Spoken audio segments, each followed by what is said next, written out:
Guys, support the author on patreon.com/asteria4one, link is in the description. Chapter 1.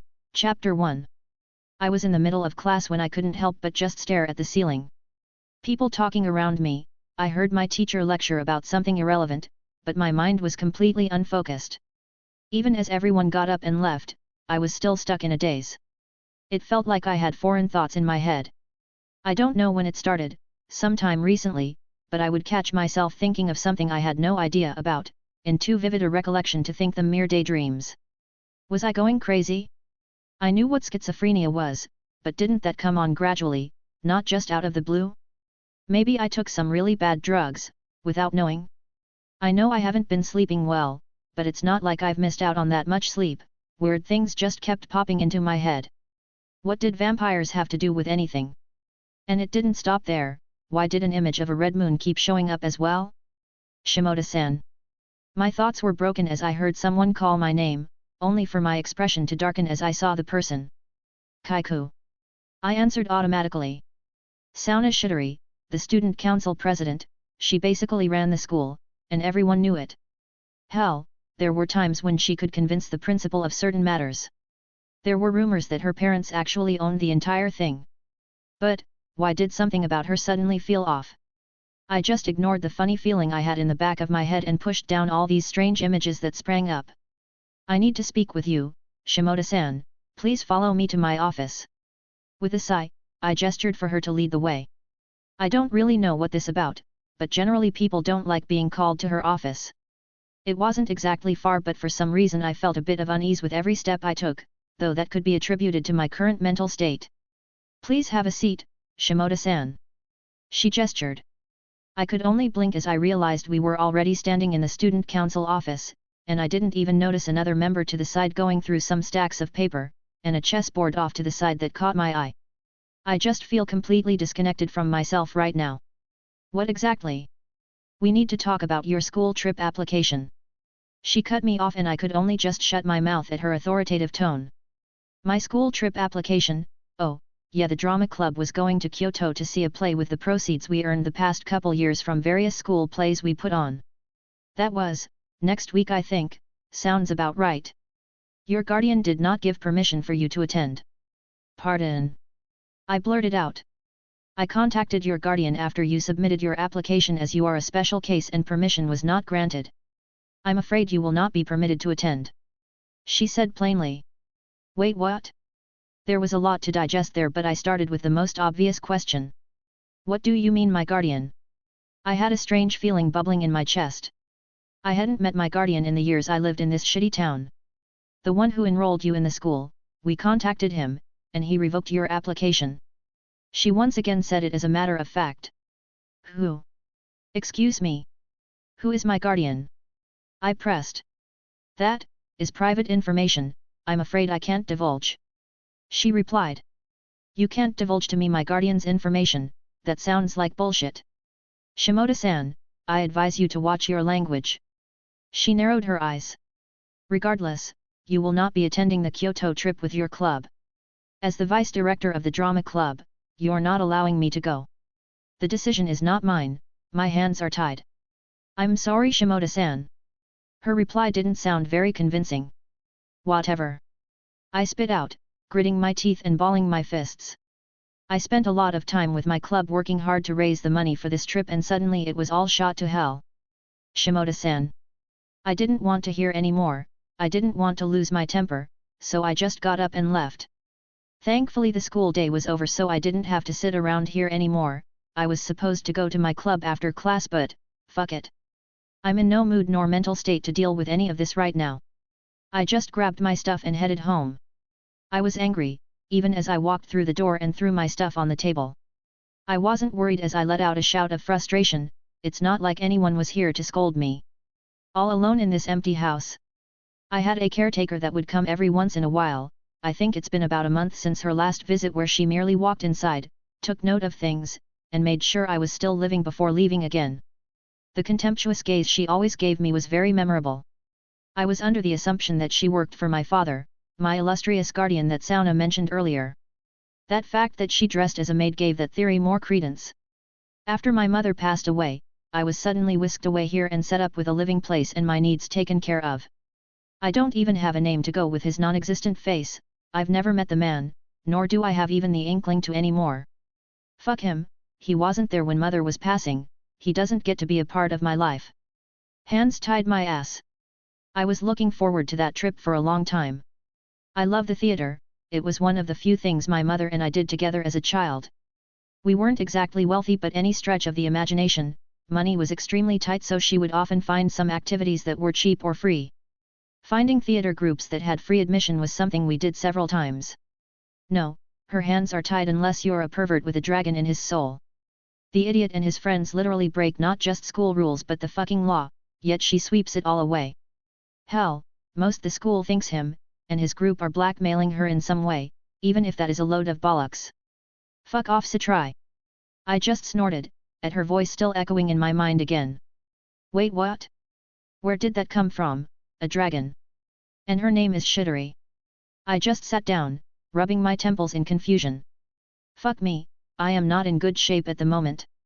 Where is all this nonsense coming from? I leaned back in the chair I found myself in, staring at the ceiling again. It was easier to focus on my anger than on anything else.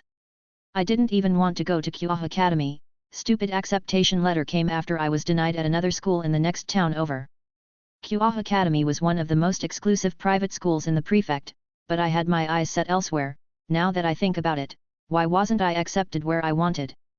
Kyoha Academy is objectively better, but it hasn't been a co-ed school for long, which is why I didn't want to go there. I didn't know if there would be any weird favoritisms towards the female population. Considering I got into the better school, why wasn't I considered for the others? I sent out several applications but all of them were denied. No. It started to make sense now. So this wasn't the first time. I took a deep breath to calm myself. Why wasn't I allowed to go to Kyoto? Why was I forced to attend Kyoha? Why is a father I don't know forcing me to stay here? What else was being manipulated about my life from behind my back? What else don't I know? I refuse to follow your plans. I can't go to school I choose? You won't let me even leave the town? Fuck it, I quit. Do something about that you asshole. Trying to control my life after being absent for 18 years, good riddance. I felt the need to get away, something about this house was suddenly very stifling. Without even thinking I stormed out the front door and hurriedly made my way down the street, not even bothering to take note of the direction I went. Even as the sky turned dark, I kept moving my feet. I don't really know where I was, it's not like I memorized the entire layout of Kyoha, it was a rather large town. But as I kept going, I got strangely drawn to something, it was a feeling that was nostalgic, but also somewhat foreign. A few turns down an alley and I came upon a scene that was hard to describe. The hell? I heard a shout from a white-haired man, a foreigner. He was standing over the corpse of I don't know how to describe it, a monster? He turned to look at me. How the fuck did a normie get past my barrier? The thing on the ground started to squirm, and without even taking his eyes away from me he held up a weird-looking gun and shot it a few times in the head. I couldn't help but take a step back as he eyed me viciously. I don't know what surprised me more, the fact that he was carrying a real gun or the fact that the corpse of the monster started glowing from the shots and began decomposing at an alarming rate. He rubbed his gun against his head. I don't really feel on my A-game tonight, usually I got bunch of one-liners ready, but I don't really go out of my way to kill normies. He shrugged and after a blink, he was no longer standing a few dozen yards in front of me but was at my side and a buzzing sound next to my ear. Is that a fucking lightsaber? I know what you're thinking, is this a fucking lightsaber? Wait, what? And the answer, is a bit of a letdown. Just know that George Lucas is one litigious motherfucker. And now he stopped, the lightsaber pushed against my skin slightly and I felt an almost unbearable pain permeate my body. Ooh, oh ooh, oh ooh. And just like that, Father Fried is reeling to go for round 2. I couldn't hear him, I fell to the ground clutching the small wound on my neck, the pain left quickly, but the after effects left me almost breathless. Was I screaming for a few moments there? I couldn't even focus properly, whatever that lightsaber did messed me up. Thought you were some fucking normie, but looks like you some devil bitch. My night just got a lot fucking better. The other bastard stray didn't even say anything when I cut it up, just screamed like a cunt, but you look all put together still. He smiled wide, clearly out of his mind. I heard what he said, but it basically passed through one ear and out the other. I only had one thought in my mind: was I going to die? He started swinging his sword all over the place, cutting up a nearby wall and looking at me with his strange smile. I don't want to die. As his sword of light hovered above me, I felt something indescribable. It was like a dam in my head that had been slowly leaking had collapsed. I let out a scream I had been holding in, clutching my head. The world around me seemed to disappear. The only thing left were a multitude of colors that I could only describe as a kaleidoscope. Chapter 2. Chapter 2. As the cascading colors faded from my vision, I noticed the familiar ceiling of my home. Even without getting up, my hands started to roam my body, making sure I was still in one piece. There was light peeking through the windows already. Had I fallen asleep? Was it all a dream? I brought my hand up to my neck where there was a faint burning sensation. My stomach dropped as I realized where it was from. Memories of a previous self had flooded my mind. There was no thunderous awakening, the heavens didn't part to bestow this enlightenment upon me. There were no earth-shattering effects that came with my newfound wisdom. I simply remembered a life before this one. Last night, the high-stress situation was more or less a catalyst. A lot of questions I had previously were now answered. Standing up and looking in the mirror, I couldn't help but run my hand through my hair. My red hair that I inherited from my father. I do truly look like him. I touched my neck again. There was no scar, but the phantom sensation was still there. Holy power, practically poison to my kind. I'll need to be careful in future. Who even am I? My feeling towards my father didn't change, even after knowing who he was now. These newfound memories, I could close my eyes and see the progression of this world line. Secrets became my domain. I now knew things I couldn't possibly have known previously. I stretched my back slightly and felt something I hadn't in 18 years of my life. 2 bat-like wings exploded out behind me. What a refreshing feeling. Wings, how comical. They in no way allowed for the physical sensation of flight. They were almost frail-like in their aesthetic, but their power didn't come from their manifestation. They were more conceptual in nature than physical. I have wings, therefore I can fly. It's the same with angels and a lot of other races that have wings. Shifting through my memories, and there were quite a bit to look at, I was apparently a half-devil. It explained why I was just now realizing I had wings in the first place, even though normal devils come into them as children.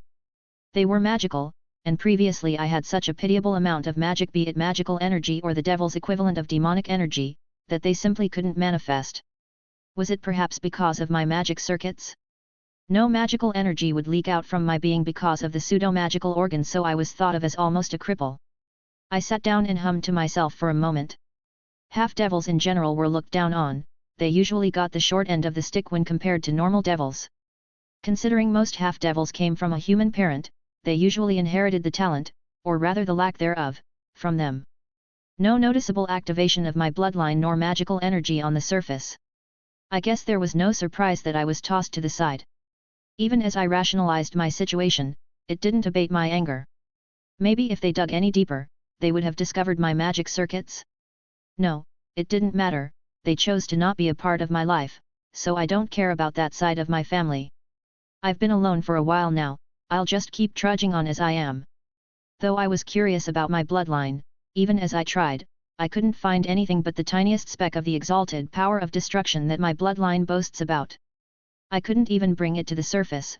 What a shame, it would have been a wonderful boon. It made me feel just ever so much weaker. I was almost killed by a psycho-exorcist. Oh, how the mighty have fallen. I was lucky I activated my magic out of habit. I've lived in this house enough that I was able to overturn space and pop into my bedroom on pure instinct using the kaleidoscope. I feel so weak, and I hate it. It went beyond just almost being killed like that. I was pushing away my anxiety about almost dying, but there was more to it. I didn't feel in control of my life. I hated it. I didn't want to be this me anymore. Takao Shimoda, that was my name. The name my mother gave to me, but I couldn't be this person anymore. Even as I thought my own name, it seems like the older memories were taking precedence. Family names come first in Japanese society, and I was starting to think in Western terms. How strange, I didn't even notice until now. Not only that, if I recall correctly, devils can speak and understand any language fluently. Was that also having an impact on my mental state? Those racial abilities should be blooming now. Small victories and all that. I looked myself over in the mirror one more time, letting my wings disappear. Sorry Mom, I can't be this anymore. I quietly apologized. I wanted a new name, for a new beginning. I would take a page out of my previous self's book. Who was I now? Wilhelm Henry Schweinorg. As I name myself, my name defines me. This is who I would be for now on, the powerless boy I was previously is gone. Looking at the morning sun, my thoughts drifted back from the more whimsical ideas. What was I going to do in the immediate time frame? Hell, what even time was it right now? I moved my hands around my pockets and couldn't even find my phone. Did I seriously leave my house last night without my phone? I don't know what I was thinking. Well, I wasn't in my right mind if I were to be honest. I think a lot of stuff just all came boiling to the surface and I had a small episode. Having more context to look at my life now, I wouldn't get so caught up in myself like previously. Going downstairs, it was sitting on the table. Oof, school started an hour ago, whatever. I'm done with that nonsense anyways. My attitude didn't change much. I still didn't care to go back under the thumb of people I don't like. Sana Satrai, she was probably just following orders from her sister or my father. Still, fuck them. What to do? I need some things to get started. My circuits weren't even properly open yet, only a few were forced to activate last night which allowed me to run away. I need materials, But right now, I am limited. I don't possess my favored mystic code. My jeweled sword, the beauty that went into its creation, how dearly do I miss it right now. It helped me channel the infinite power that I could draw from parallel worlds. It was an amazing tool to overcome many of the limitation that magic circuits imposed. Not to mention it did a lot of the heavy lifting with calculations. Despite what people may think, I can't just rip open a portal and jump from one world line to the next. Last night was a fluke that I doubt I could do consciously without prior preparations. Having to calculate the trajectory of the planet in relation to the stars to determine a fixed point in space while also considering both the Y and Z axis. That was barely even scratching the surface. My beautiful old sword could do that in moments. Blah. Now though, I would have to rely on the meager amount of mana I can channel myself and do all the calculations by hand, lest I overstep my own bodily means and accidentally kill myself. But I can manage until I find some materials to craft myself something capable of synergizing with my magic. I have no delusions about making something on the same level as my old sword. I would need to find my way back to my previous dimension to even begin that endeavor. No, I would just need something to propel me over the limitations of my current body. I have some meager funds available, an allowance provided by my caretakers. A good plan of action, but there was one important question that needed answering before I departed. What exactly do I wear? I seemed to inherit my previous self's tastes in fashion, and I couldn't help but cringe at my current attire. I wasn't even sure I had any clothing that could meet my standards, and I lacked the funds to properly address my current grievances. Regardless, I did my best to uplift my normal dress to something that passes as reasonable. Now, where to go? Someone my age may just dart right towards the nearest shopping center, but my current needs require something a bit more unique. Perhaps there is one boon for living this far east: the residents of this country place a bit more truth into the old ways. That is to say, they have a healthy appreciation for legends, myths, and traditions. Even in a more modern town like this, there are places that sell the stranger variety of goods. I could vaguely recall a district that had things like antique shops and traditional medicines. That would be a good a place as any to begin. On the eastern side of town, where more shops and stalls pop up, usually the stranger side of commerce appears here. Not to say that I found some mystical treasure trove, the vast majority of things here are knickknacks or scams. It was like a tourist trap, without the touristy part. I could see hawkers trying to sell their miracle cures that came from various animal body parts. Or people shouted on the corners about warding away evil spirits with such and such charms.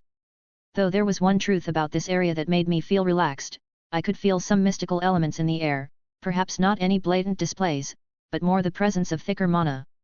More mystery. If that is even an applicable term for this world line.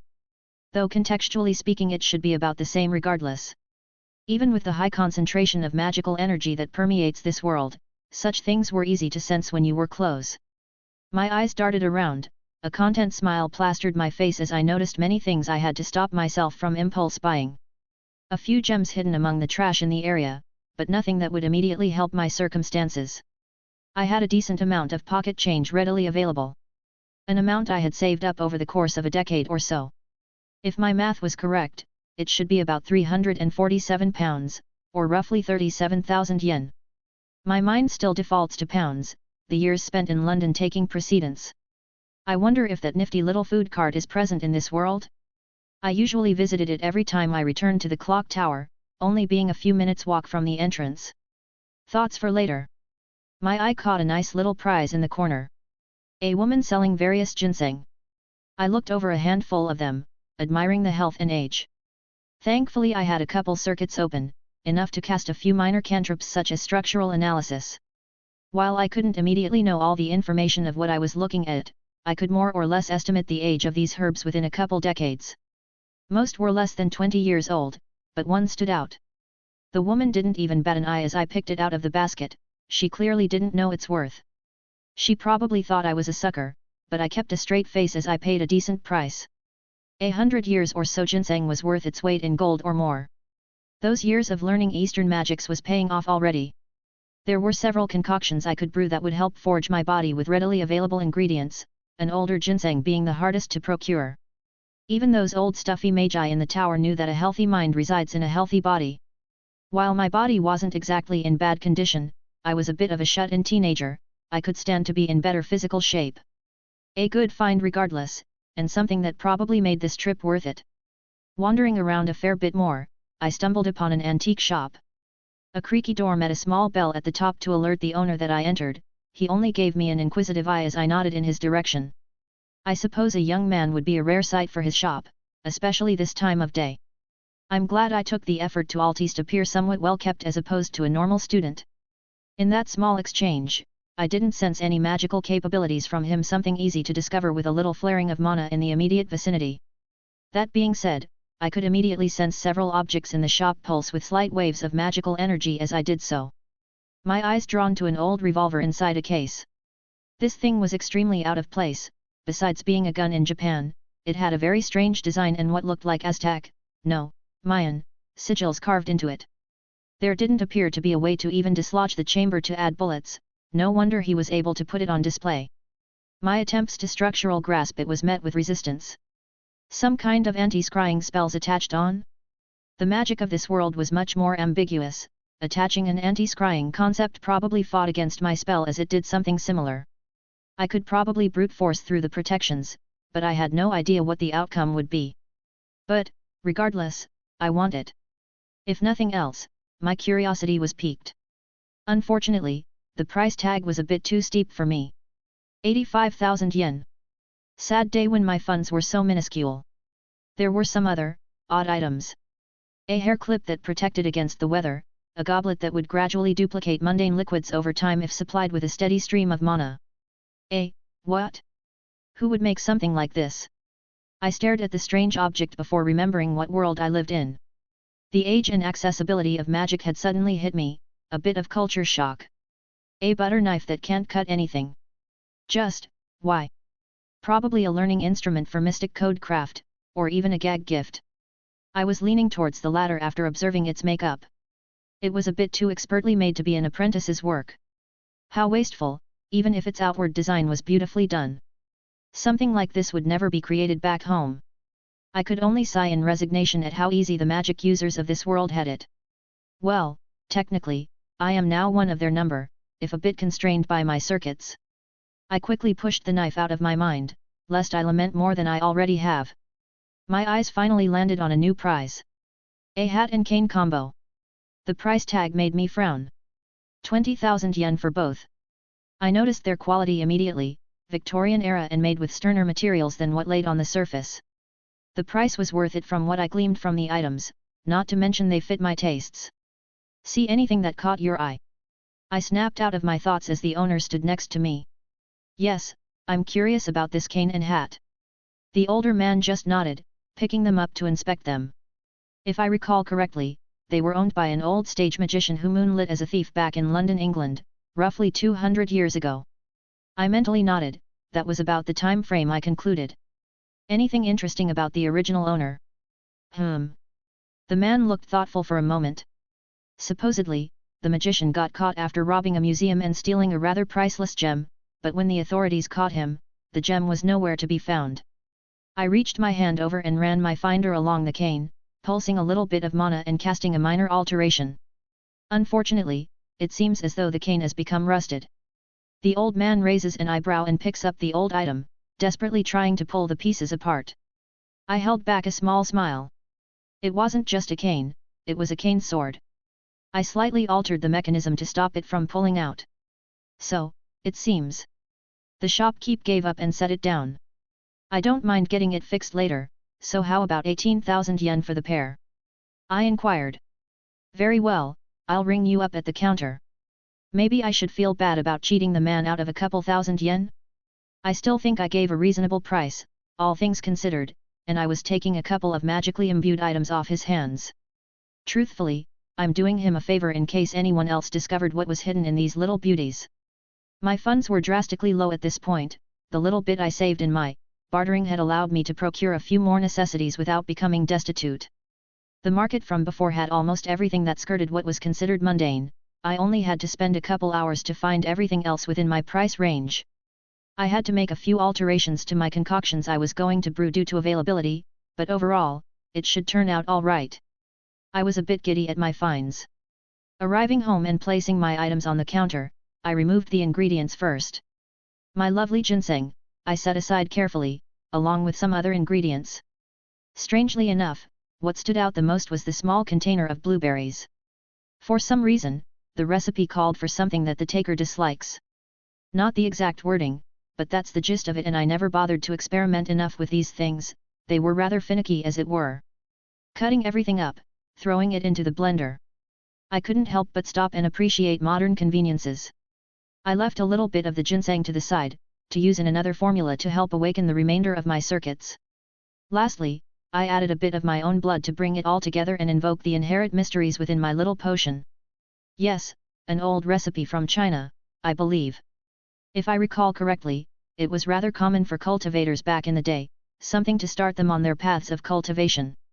It clears the body of impurities and jump-starts certain physical growths that help build muscles and such.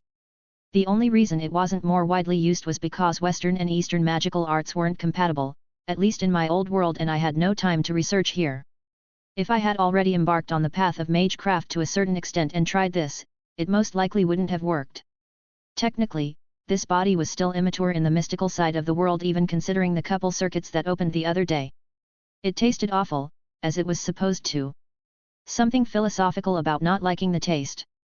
Well, regardless, I moved on to my next little project. The concoction would work its way through my body and I should see results when I wake up in the morning. For now, though, I stare at the two items that cost me the majority of my funds. I pick up the cane, undoing my slight alteration, and withdrawing the blade hidden within. Marvelous! The weapon was of much higher quality than what one could see on the surface. It looked like ordinary steel in its making, but a quick grasp of its structure showed quite a bit of silver went into its forging. Not only that, but it was also not a mundane weapon either, as there were a few runes carved at its base. Nothing too fancy, I could easily deduce their purpose to strengthen the sword. Were they Celtic in origin? Almost like a primitive reinforcement. It would be perfect for my purposes in creating a temporary mystic code. The hat though, the hat had surprised me when I first saw it. It looked completely mundane at first glance, but that was far from the truth. Who would ever suspect that this little accessory had a small pocket dimension attached to it? Flaring my couple circuits, I reached inside as my arm disappeared into its depths to withdraw what was hidden within. I couldn't help my eyes widening as I practically dumped the contents onto the table. First off, there were several bundles of paper, old bills from the era that probably weren't worth much, especially this Far East. A few pieces of jewelry that I could easily find uses for. And finally, a large gem that could fit into my palm and haphazardly fallen down with everything else. Its ghastly green reflecting my wide smile. Wonderful, but I will need some way to sell this thing off without attracting attention. Chapter 3. Chapter 3. All of this was coming together nicely, but I noticed something immediately as I started working. There were gaping holes in my combat ability. I wasn't nearly at the level of my previous self. I couldn't just ether cannon the moon back into orbit, nor do I have the millennium's worth of experience to go with my knowledge that was pouring in. Where do I go from here? I will need to begin my calculations if I truly wanted to utilize the kaleidoscope, but some of them need to be done at night when I can see the stars. Runecraft, perhaps? Knowledge is half the battle with that bit of magecraft. I always did have a fondness for the runic arts. Makes me wish I followed up on some of those rumors regarding primordial runes, but it seemed like I was always busy with one project or another. Missed opportunities, but now I have a chance to do some different things. Perhaps even look into words of power of other cultures? Egyptian hieroglyphics, Mayan and Aztec symbols, Old Hebrew script, even Japanese kanji carries mysteries within if you know where to look. I think I'm getting ahead of myself here. Let's just settle on basic runecraft to supplement my abilities at the moment. I knew runes, I knew their identities, their definitions, their meanings, but it was a bit more than that. One of the largest aspects of runecraft was interpretation. Knowledge, understanding, and interpretation. Those three were the foundation of any rune master. Runes were both extremely narrow and unbelievably broad in what they can do. A single rune can only do so much, but with runic sentences, a simple string of 3 runes could have thousands of different effects. One needed a good amount of imagination to innovate in the field. That's the main aspect of where interpretation comes in. A strength rune on the surface may seem obvious, to strengthen something, but does that only mean physically? Are there not mental strengths? Could the same thing not apply to one's emotional strength? Runes also had a lot of weight behind them, being an art that was passed down from Odin, even if the modern version is but a hollow shell in comparison. That being said, the current world I found myself in could allow me to bridge the gap, seeing as gods still walked the earth. Well, a path was settled on, there was no point in any more mental debate. I was lacking time as it were, and putting it off merely another day might be unwise. Though a few wayward thoughts did flash across my mind, I hurriedly made my way to the study, a room I rarely used. I had once gone through its contents, and if I remembered correctly. There is it. In one of the cabinets, a calligraphy set. It came with a container of high-quality ink and paper to test a theory of mine with. I made my way back to the kitchen, picking up the knife I had used earlier. I began to cut my palm to draw out a portion of my own blood. Once I had gathered a sufficient amount, I had dumped in the ink, mixing it quite thoroughly. Nodding to myself, I made use of the higher quality paper, and before I started writing, I made sure to make a small prayer. It was an important aspect, to borrow the power of a mythological figure and imbue it into the ink. My magical energy acting as a conduit between the power of the entity and the paper. I did study Eastern magics in my previous life. My intent was just to understand its broad applications without truly delving into its unique mysteries. So, if my studies were indeed correct, there we go. Finishing up my delicate writing, I held up the thick piece of paper and injected my mana into it once again.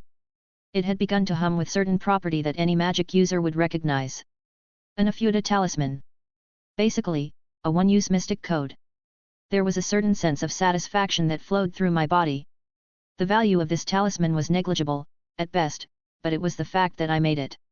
A branch of magecraft that the previous me had never delved into, merely touching on the surface for references in his other research. It was a system, reminiscent of the Church, able to call upon miracles and the holy power of heaven. The entities I called upon weren't actually paying any attention. It was a drop of water in a vast ocean for them. It was a good thing that the Shinto faction apparently didn't discriminate against devils. I hurriedly took the remainder of my materials and began to draw out more talismans. While I was anxious to finish them all in my excitement, I made sure to be gentle and precise with each stroke of my brush. Before I knew it, I had a stack of talismans sitting on the table and the sun had already disappeared from the sky. I fiddled through the stack of 17 talismans that were now on my table, before finally gathering them up and putting them inside my storage space. In the future, I'll need to tweak it a bit so I can draw things without having to reach inside the hat. Or I'll at least find a better means of storage, maybe like a ring or something where I can just swipe my hand. Realizing how badly I got sidetracked, I put the talisman supplies to the side. It was another direction that would synergize well with runecraft, but I need to test other things for now. There was still so much I had to do. Even with this little bit of progress, I couldn't help but feel a little bit of anxiety. With a sigh, I flipped my hand through the air, a trail of mana in its wake, as symbols began to form in the air. What separates a novice from a practitioner in runecraft? The ability to draw runes in the air. I mumbled the words, verbatim from the time I had learned the runic crafts in my past life. The memories were a bit vague, but I could somewhat recall earning a favor from one of the Frogga clan scions and used it for some lessons. Not that I learned any secret information, it was more so that I was taught their own personal thoughts and understandings based on their long history. I stared at the several floating figures in the air. It would only require a thought to invoke the suspended mysteries that were in front of me. Unfortunately, I was still in my home and didn't wish to blow a hole in the house. With another wave of my hand, the runes were dismissed, dissipating back into mana and returning to the world. The next step would be creating my own spells within the runic systems. There was a step between this and being able to draw them in the air, but I could already do that in my sleep. Being able to augment myself through the application of runes. The basics are similar to reinforcement to a degree. There is a limit to how much the body can handle without exploding.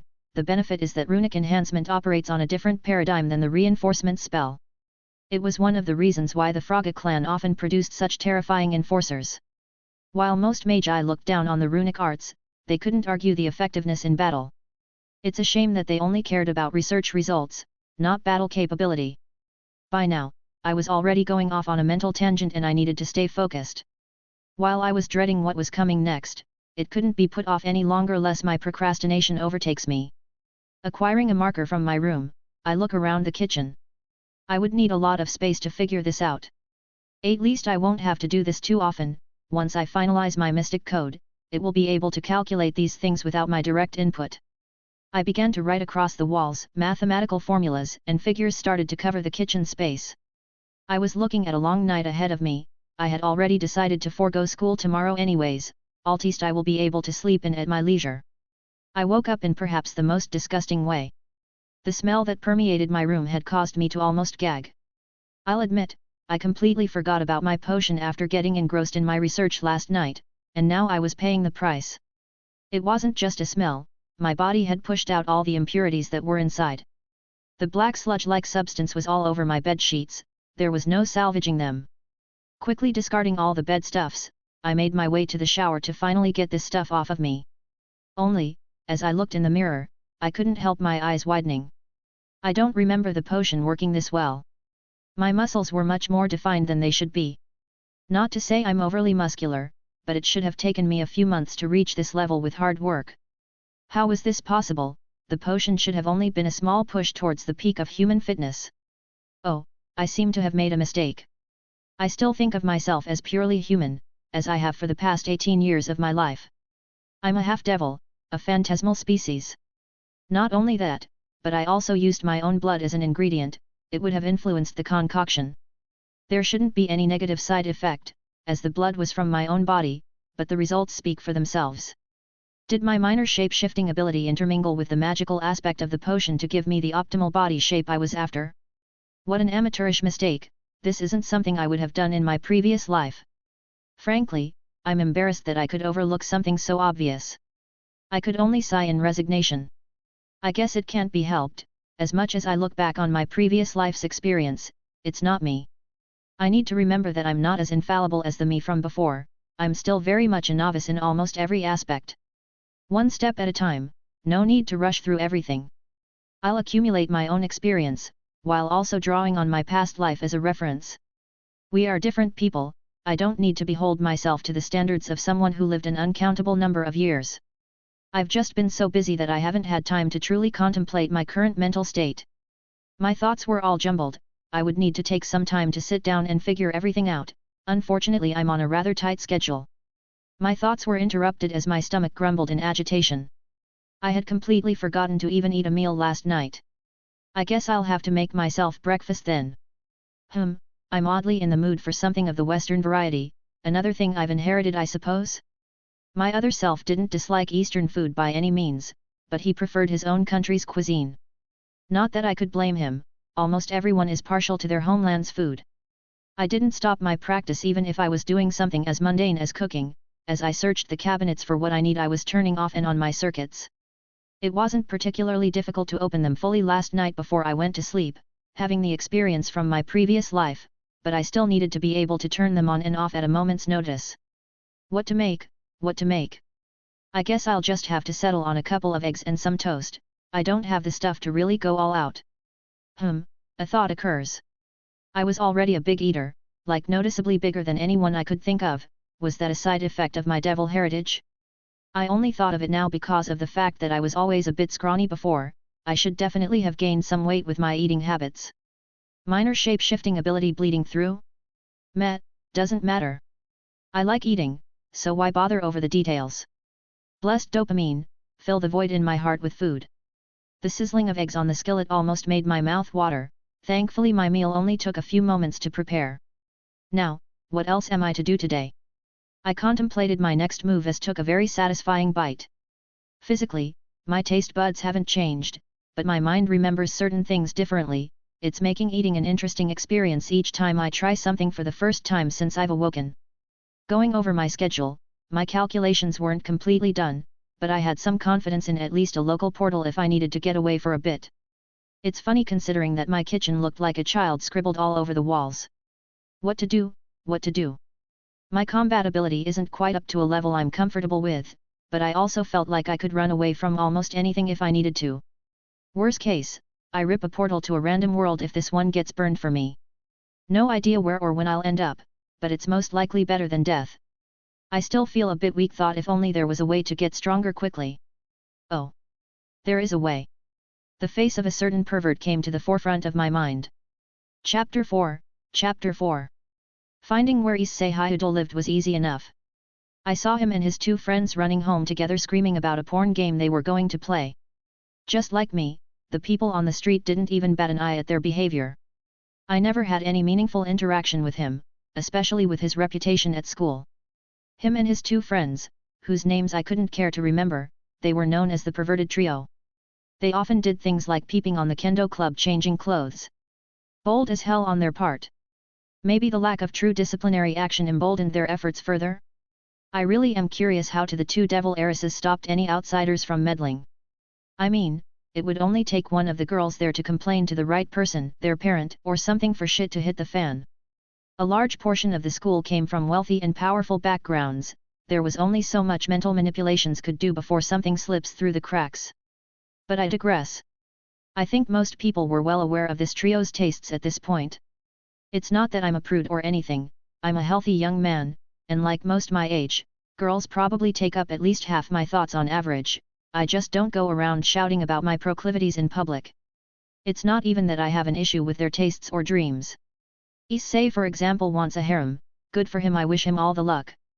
Hell, he isn't even objectively ugly, if anything he would be in the upper percentile of looks, but the way he acts just makes people disgusted.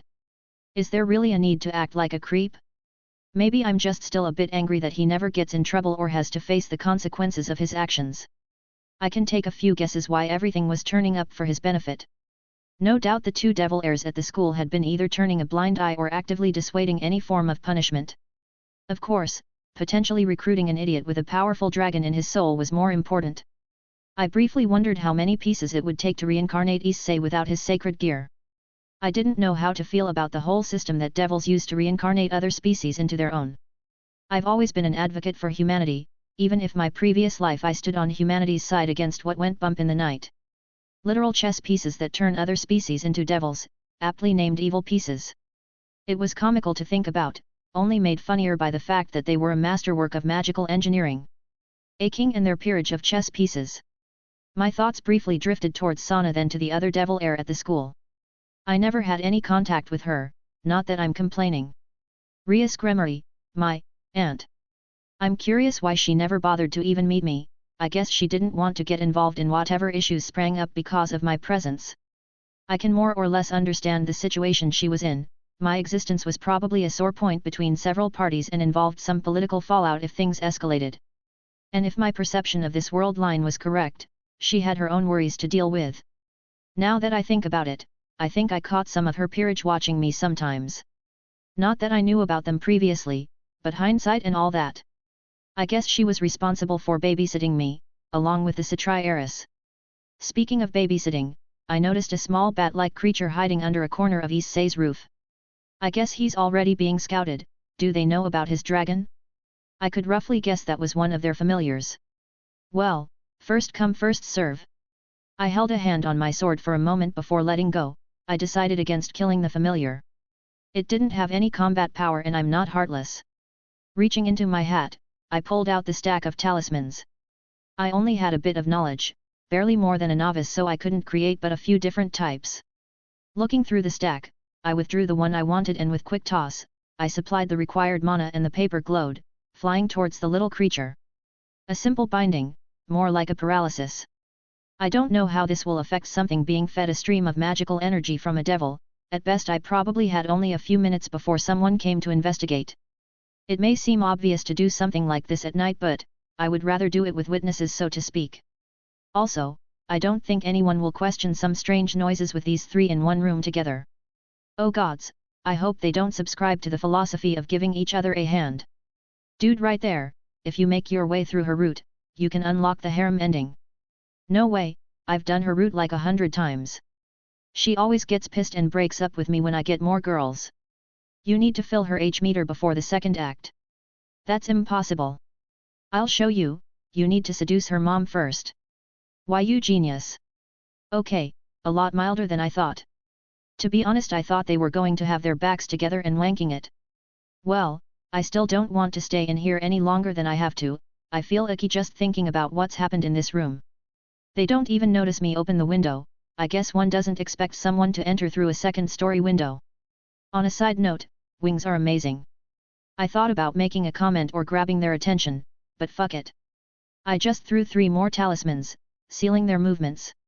Of course they couldn't speak while paralyzed, and they just fell over, looking at me in confusion. I'm here for your porn. Yet. I couldn't help it. The looks of utter horror had me inwardly cackling.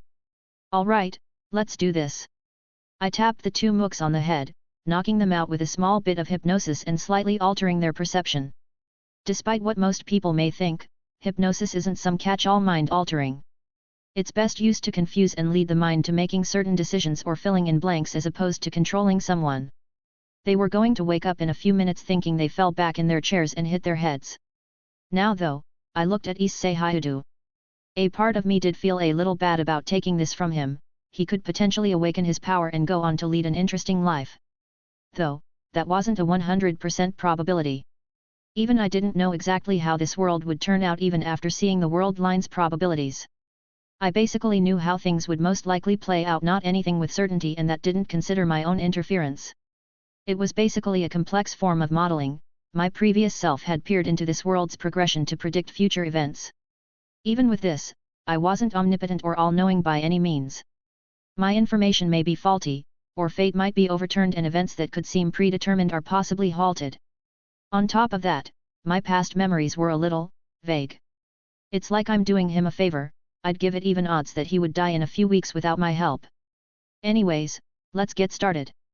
I placed my hand on his chest. Even as he tried his best to squirm, I ignored him. I pulsed mana into his body and was immediately met with resistance. Even without awakening his power, he had certain passive traits that were starting to seep into his body. But it was no use. He had no idea what I was doing and couldn't fight me.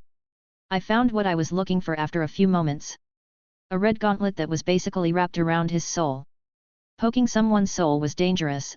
I didn't want to kill him, I had more pride than that. But the more I looked at this, the more I didn't like what I saw. If I had to create a mental image, it's like someone took some wire and wrapped a red gauntlet all around his soul in an attempt to combine the two. I could only hope this was unintentional, and knowing some secrets of the world, I could guess that this wasn't as thorough as the system that distributed these powers was supposed to be. A certain side effect, one, the system not operating efficiently, perhaps? No wonder most hosts die when someone tries to extract such a thing.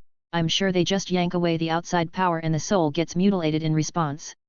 Then again, when has anyone tried to nicely steal one of these things? They probably intentionally did the equivalent of a smash and grab. Whatever, I'm better than them. I started to unravel the wires that were binding the gauntlet to the pervert's soul. It wasn't difficult, just a bit tedious, and I had a lot of experience messing with people's souls. The previously me wasn't a psycho, but he also didn't have qualms about using any resources, such as idiots who try to mess with him, in his research. Issei's body started to shine as I pulled the object and materialized it into the physical plane of existence. Beautiful. Well. I just quickly shoved it into my own chest. No point in pussyfooting around. Better skedaddle before any unwanted guests arrive. Well, Issei, let's make sure you have a good dream at least. I flicked his forehead and gave him something to distract him from a few gaps in his memories. He'll wake up fine in a few minutes. In fact, he'll probably be better than fine. I think this thing probably left behind a dragon aspect that would start to awaken. With a shrug I started destroying any evidence and removing my talismans. I quickly left the scene. Sneaking back home was a bit of rush. I didn't think anyone was following me, but it was fun to pretend regardless. I also felt my confidence soar after getting this little trinket. A sacred gear. An item of power created by the god from the Bible to give humanity a form of protection from the supernatural. They usually seal powerful entities inside so the host can make use of their abilities.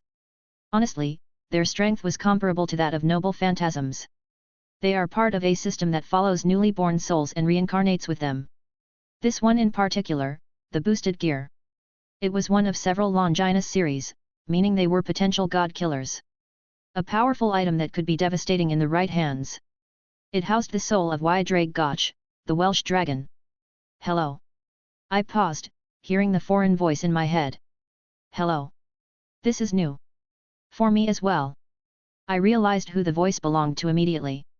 You got some interesting things in here. Thanks. I cleared my throat. So, didn't expect you to wake up already. Thought I would have to do something about that later. Taking me out of my host was enough of a shock to wake me up prematurely. Ah, you saw that. I hope he isn't angry. I haven't decided yet. Oh, you can hear me. Of course you can, you're in my soul. Well, you are interesting. Though, I don't particularly like being stolen from my rightful host. That's understandable. But there was a good chance you would have been nicked by a fallen angel with abandonment issues if I hadn't come along. I could sense him doing the equivalent of narrowing his eyes. Do you think I didn't look through your memories? There was also a fairly high chance my host would have gone on to become someone powerful and even defeat my rival. Ah, Pi Dragon! I countered. I could physically hear him wince. Touché. Do you dislike me as your host? I asked. I didn't really know his preferences. You wouldn't be the worst one I've had. The opposite actually, you have a lot of potential. He conceded. After a few moments of silence, he spoke up again. I am curious about what you are going to do from here. If nothing else, your life will be a fun drama. I couldn't help but frown. I was about to retort but he cut me off. Don't get all mopey on me, let me finish.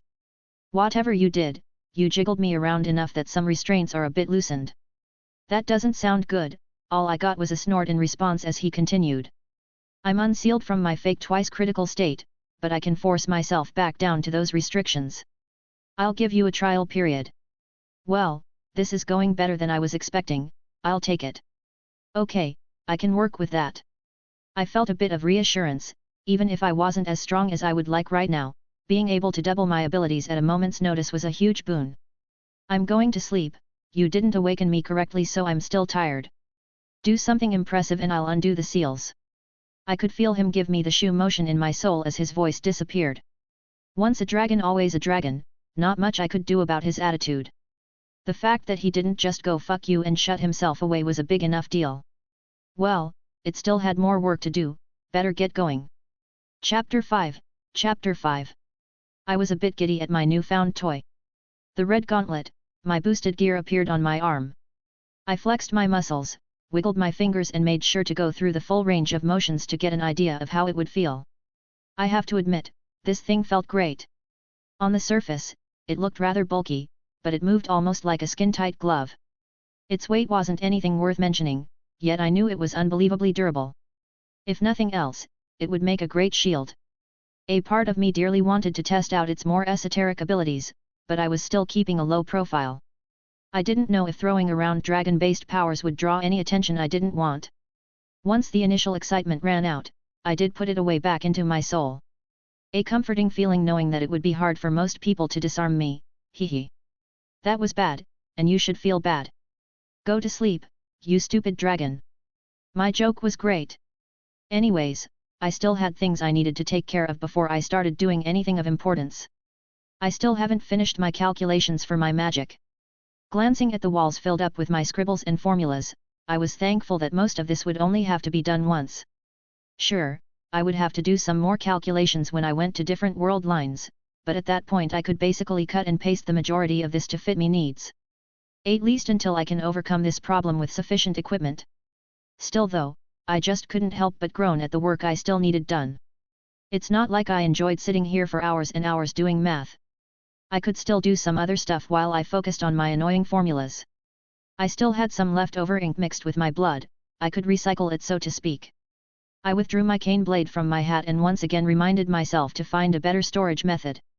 There wasn't much I could do with this thing, the materials of its crafting only made it slightly better than to use nothing as a magical foci. I could do a primitive method of soaking the weapon in my mana-infused blood. It would somewhat increase the competency of my casting through the sword. The ink actually came in handy here, I would need to make a note of this for the future. The method was a bit simple, if not stupid, but it was a good for an emergency or if someone is severely lacking in resources. 10 tricks and tips for a stranded magus. Well, most competent magi knew the power of blood. It didn't have much staying power as other materials, but what it lacked in continued use and throughput, it made up for in availability and ease of application. I just made a makeshift container out of paper and tinfoil and let my blade soak for a few hours. There was the idea to maybe carve some more runes onto the weapon, but I scrapped that for now. I didn't feel the need to invest any more into something that was clearly temporary. Not just that, it already had been enchanted with an effect many years ago, there's no telling what reactions would occur if I tried to tamper with that. And finding another real weapon in this place was unlikely unless I venture into the more supernatural parts of the world. I looked at the time on my phone and saw it was getting late again. After another few moments of grumbling, I decided to get to work. I couldn't just procrastinate for the entire night. I lifted my head with a yawn, realizing I had fallen asleep on the table. I felt my back pop a few times as I stretched, sleeping in such a position made me feel all stiff. My mind immediately traced where I left off last night in my calculations, with an exasperated sigh I threw the nearby marker at the wall. Stupid math wasn't being cooperative, I hit a bit of a mental wall with my formulas, and I was starting to get aggravated. Maybe I just needed to get away from it for a while? I lost track of how many hours I had actually been working through it, probably about 14 when all was said and done. I wanted to make something for breakfast, but I remembered I didn't have much left and I haven't gone to the store in several days. I do have some shitty stuff like some quick microwave ramens for an emergency. The sound of someone knocking on my door drew my attention away from my cupboards. Who the devil could be knocking at my door so early in the morning? Shimoda-san, a familiar voice greeted me as I opened the door. I blink at her for a moment. No soliciting. I go to shut the door, but a foot catches it. I just sighed as I opened it again. What do you want, Shidori? I thought I would have a couple more days before I got bothered. Was I caught in the act yesterday, or is this just coincidence? You've been absent from school for several days now. I'm authorized by your guardian to check up on you in case of emergency. She explains. Ah, more babysitting duties, I should have expected this. Well, as you can see I'm in perfect health, goodbye. Take a hint. I was about to close the door again, but I felt something tingle at the back of my head. Did this bitch just try to fucking hypnotize me? Well, I was going to be nice. Shimoda-san, why haven't you been to class the past few days? She pushed up her glasses, staring at me expectantly. Call me skeptical, but I don't think she'll take a because, fuck you as an answer. You've caught me, I've seemed to develop an odd ailment and it makes it awkward to attend class. You see, whenever I see a girl with glasses, my pants just get really tight. I saw her eyes widen and her mouth slightly open. I guess this came out of left field for her. I've always been rather soft-spoken and mostly polite. I have decided to live the life of a hermit for now on, goodbye Shidori. I slammed the door and locked it. I snickered as I went for my stuff, not even bothering to give her my full attention as she apparently opened my door even though it was locked. Oh my, breaking and entering, what would the rest of the school say? What's gotten into you, Shimoda? She eyed me with a bit of skepticism, and she dropped some of the formalities. What is all of this? She took a few steps inside and looked at my scribbles covering the walls. I have taken the drugs. I answered simply. I wonder how long until she puts 2 and 2 together, no matter it's time for me to bounce. Hey Satrai, wanna see a magic trick? What are you? I reached into my hat and pulled out one of the pieces of jewelry in plain view. It was a shame I would have to waste this, it was a pretty nice little bracelet. Now for my next trick, I'm going to make an asshole devil disappear. I pulled on the kaleidoscope and pumped everything I could into one of the jewels encased in the bracelet. Specifically, a topaz, and while I wasn't as experienced at jewel craft like my previous self, I still retained enough knowledge to make certain minerals explosive at a whim. Shimoda! The devil heiress shouted as I tossed the trinket in her direction. It looked beautiful for a moment, its iridescent glow illuminating the house before the magical energies inside the jewel cracked the surface and spilled out, causing a reaction. Boom! I had reinforced my body a moment before and jumped behind the table. It wasn't a strong explosion, and it wouldn't harm Sana in any meaningful capacity, but I saw her body get blown out the door. The satisfaction of seeing her get the magical equivalent of a slap in the face. My ears were ringing slightly as I gathered everything else I needed, shakily moving towards a back wall where I had a single picture of me and my mother. With one last goodbye, I put the picture into my storage space and tossed a couple talismans into the kitchen. They ignited, starting a fire as all evidence of my magic started to be consumed. Magical fire burns hot and fast. It wouldn't last long, time to leg it. I pulled on the kaleidoscope once more, having memorized all the calculations to this point. They weren't perfect and there were some holes in my equations. But I had a good feeling. I was aiming for the world line my previous self came from. Let's see how close I get. The multicolored portal opened up before me and I jumped in without hesitation. Chapter 6, Chapter 6 Welcome to Skyrim. Ow, my fucking head. I wanted to reach up and rub it, but I found my hands bound. Careful there, friend. I looked up at the source of the voice, my eyes adjusting to the scene around me. You took a nasty tumble and hit your head. I heard the words, but they took a moment to register. Where was I? How did I even get here? Last thing I remember, I went through a portal, and it felt like I hit something, and next thing I know, here I am. Were my calculations wrong? Impossible, they weren't complete, but there's no way they were so incorrect. My instincts were telling me I was very far from home. This was so unfamiliar, yet a pricking feeling in my mind felt somewhat reminiscent of this whole thing. If it wasn't enough to notice the abundant magical energy in the air, the cat person walking parallel to the cart I was in was a dead giveaway. Fuck me. I blurted out. Exactly how I feel. The owner of the voice gave a small snort in amusement. There were a few other faces, on the opposite side next to the nice stranger. His clothes were rags, and he looked a bit on the poorer end. There was also someone bound and awake but with his mouth gagged to my right, and on the other side of a stranger was another normal-looking man still passed out. Not to mention all the guards wearing identical armor walking alongside us. And most of these guys were huge, like holy shit, I wouldn't want to get into a bar fight with any of them. I don't suppose you could tell me where we are? I questioned. Helgen, I think. I wasn't awake for the whole ride, but it looks like we're a bit out from Helgen. That doesn't help. I sighed. So, you got a name? Ralof. He gave a calm smile. Not something I expected from an apparent prisoner. You some sort of mage? The question took me by surprise. I guess magic wasn't uncommon here, though I wonder how he knew. Sure, but how did you know? Your strange clothes, seems like something a mage without a lick of sense would wear around Skyrim. He gave a good-natured laugh. Also, seeing you fall out of a magic portal into the mud was a bit of giveaway. Oof, no wonder my head hurts. Wish I packed some basic medicine with me. Hindsight is always 20/20. Any particular reason I'm in being held as a prisoner? Unlucky, I'd wager. Imperials caught us after we had you resting in a bed. I guess they assumed you were one of ours. Damn storm cloaks, Skyrim was fine until you all came along. The man in rags spat out. If it wasn't for you lot, I would have stolen a horse and been far away from here. Quiet, horse thief. Ralof sneered. The apparent thief was too timid to reply, his eyes turned to the last little member of our cart. You're awake. He looked just as confused as I was. Where?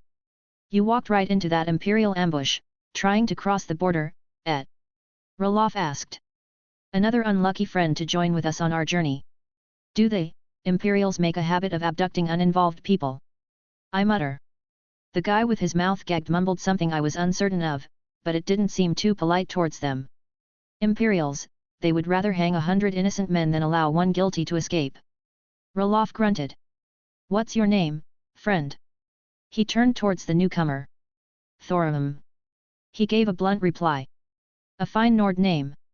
Ralof nodded. What about you, horse thief? Why do you care? The horse thief spat. We're all brothers and sisters in binds, now, thief. He answered, but just shook his head when the thief looked away. Roloff turned towards me. Wilhelm, you can call me Will. I did like the way it rolled off the tongue, introducing myself with my new name for the first time. Roloff was about to say something, but the thief cut him off. You. Mage. You can get us out of here, we shouldn't even be here. Use your magic or something.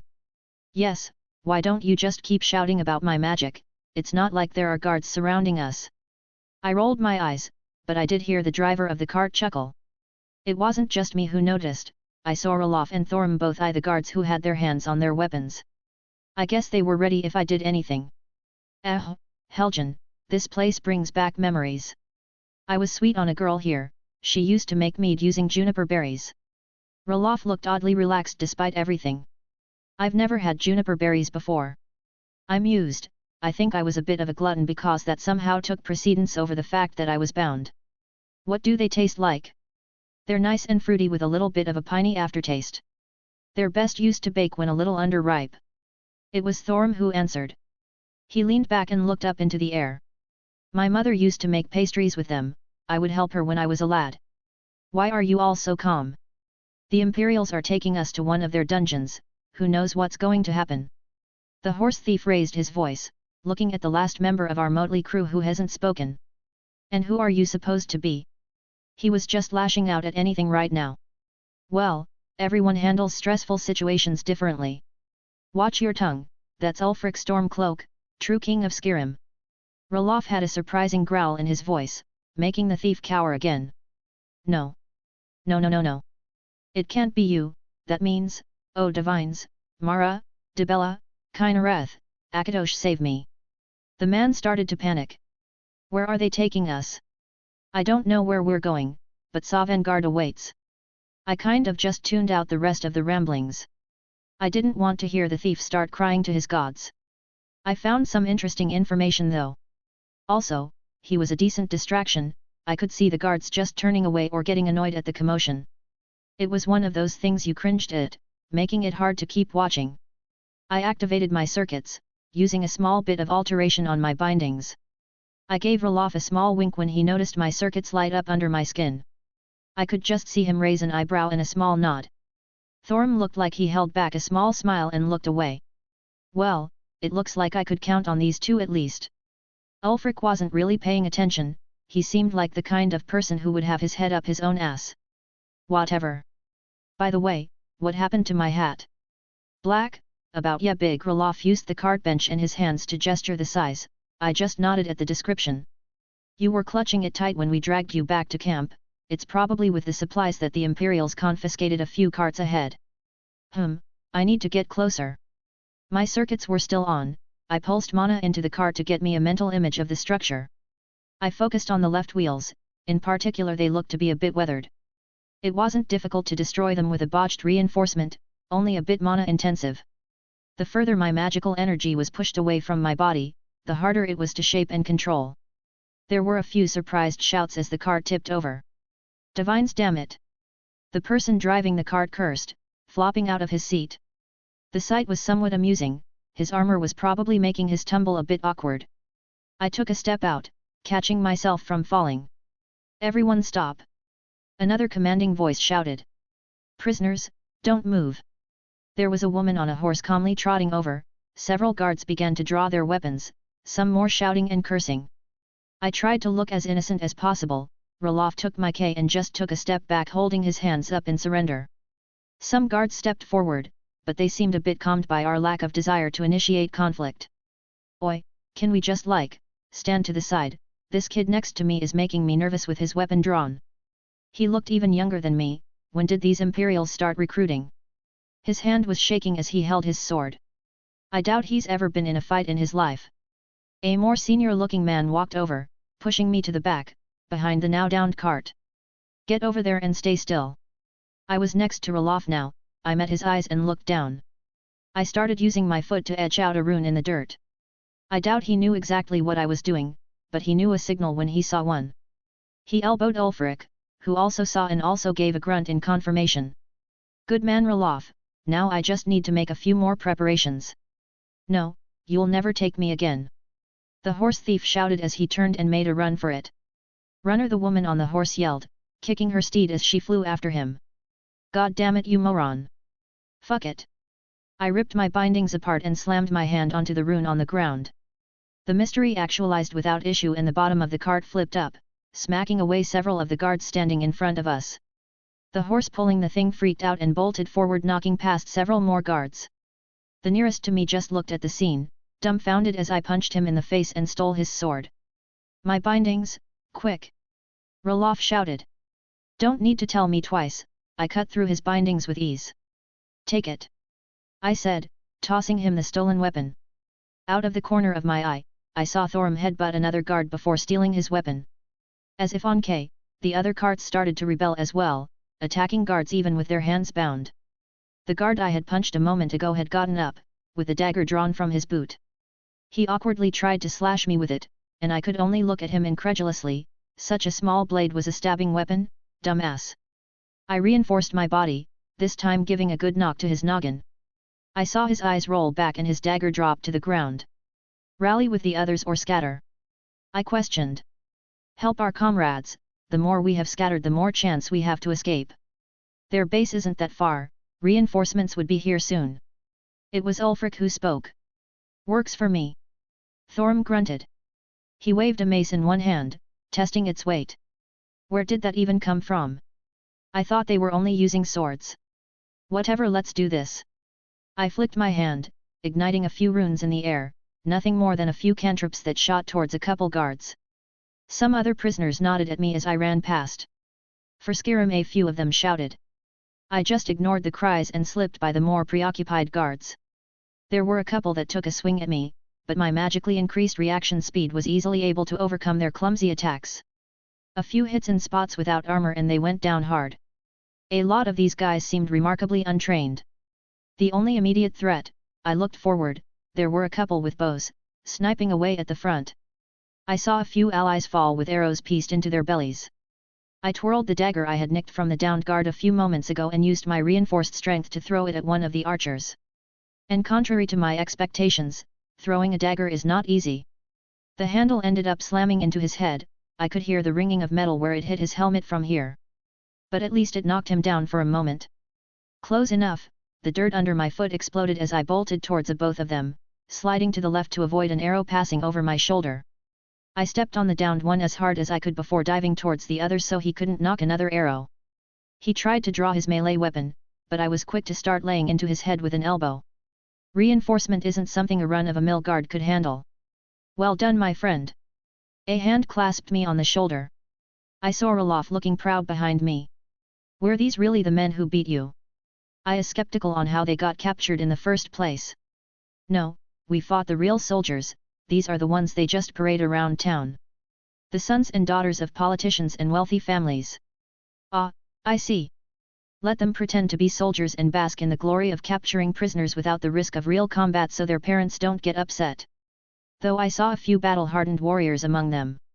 Ulfric walked up as well, giving a grunt of acknowledgement. A few of his men were limping over and a few more looked bloodied. Not many survived, but it was better than going to the gallows, or whatever was going to happen to them. We need to go. The supposed king stated. Grab what you can without being weighed down. I looked at the cart full of goods and found my hat. Was it lucky they didn't toss it away? I guess its novelty made them curious. I doubt there's another like it in this world. Where will you go, my friend? Ralof asked. No idea, I didn't exactly come here on purpose. Though, I wouldn't mind any suggestions. He seemed a bit trustworthy. If you can, head to Riften. The man answered after a moment. It's full of scum and thieves, but it's also a good place to hide for outsiders. The guards will take bribes without batting an eye, and you can buy almost anything you need. He flipped open a small chest full of coins on the cart. I've been there before. Thorim walked over. Look for Brynjolf, he owes me a favor. Should be part of the Thieves' Guild if he hasn't turned up in a ditch somewhere. We need to get moving. Ulfric urged. I don't doubt that some Imperial coward ran away during the fight and is getting help. Ralof nodded. It's a shame we have to leave so much of this here. He picked up an axe and tied it to his belt before grabbing a handful of potatoes from a box on the cart and putting them in his pocket. I'll burn it before I leave. I waved him off, earning a nod of thanks. I guess this is where we part, good luck. And you, my friend. Ralof gave me one last look before he and Ulfric took into the nearby forest. The other storm cloaks went in other directions as they scattered into the distance. What about you, Thorum? I asked. He scratched his head for a moment in thought. I'll head to Whiterun. I hear the Jarl there is neutral and I always wanted to join the companions. I don't know what the companions are but I wish you luck. I held out my hand that he grabbed in acknowledgement.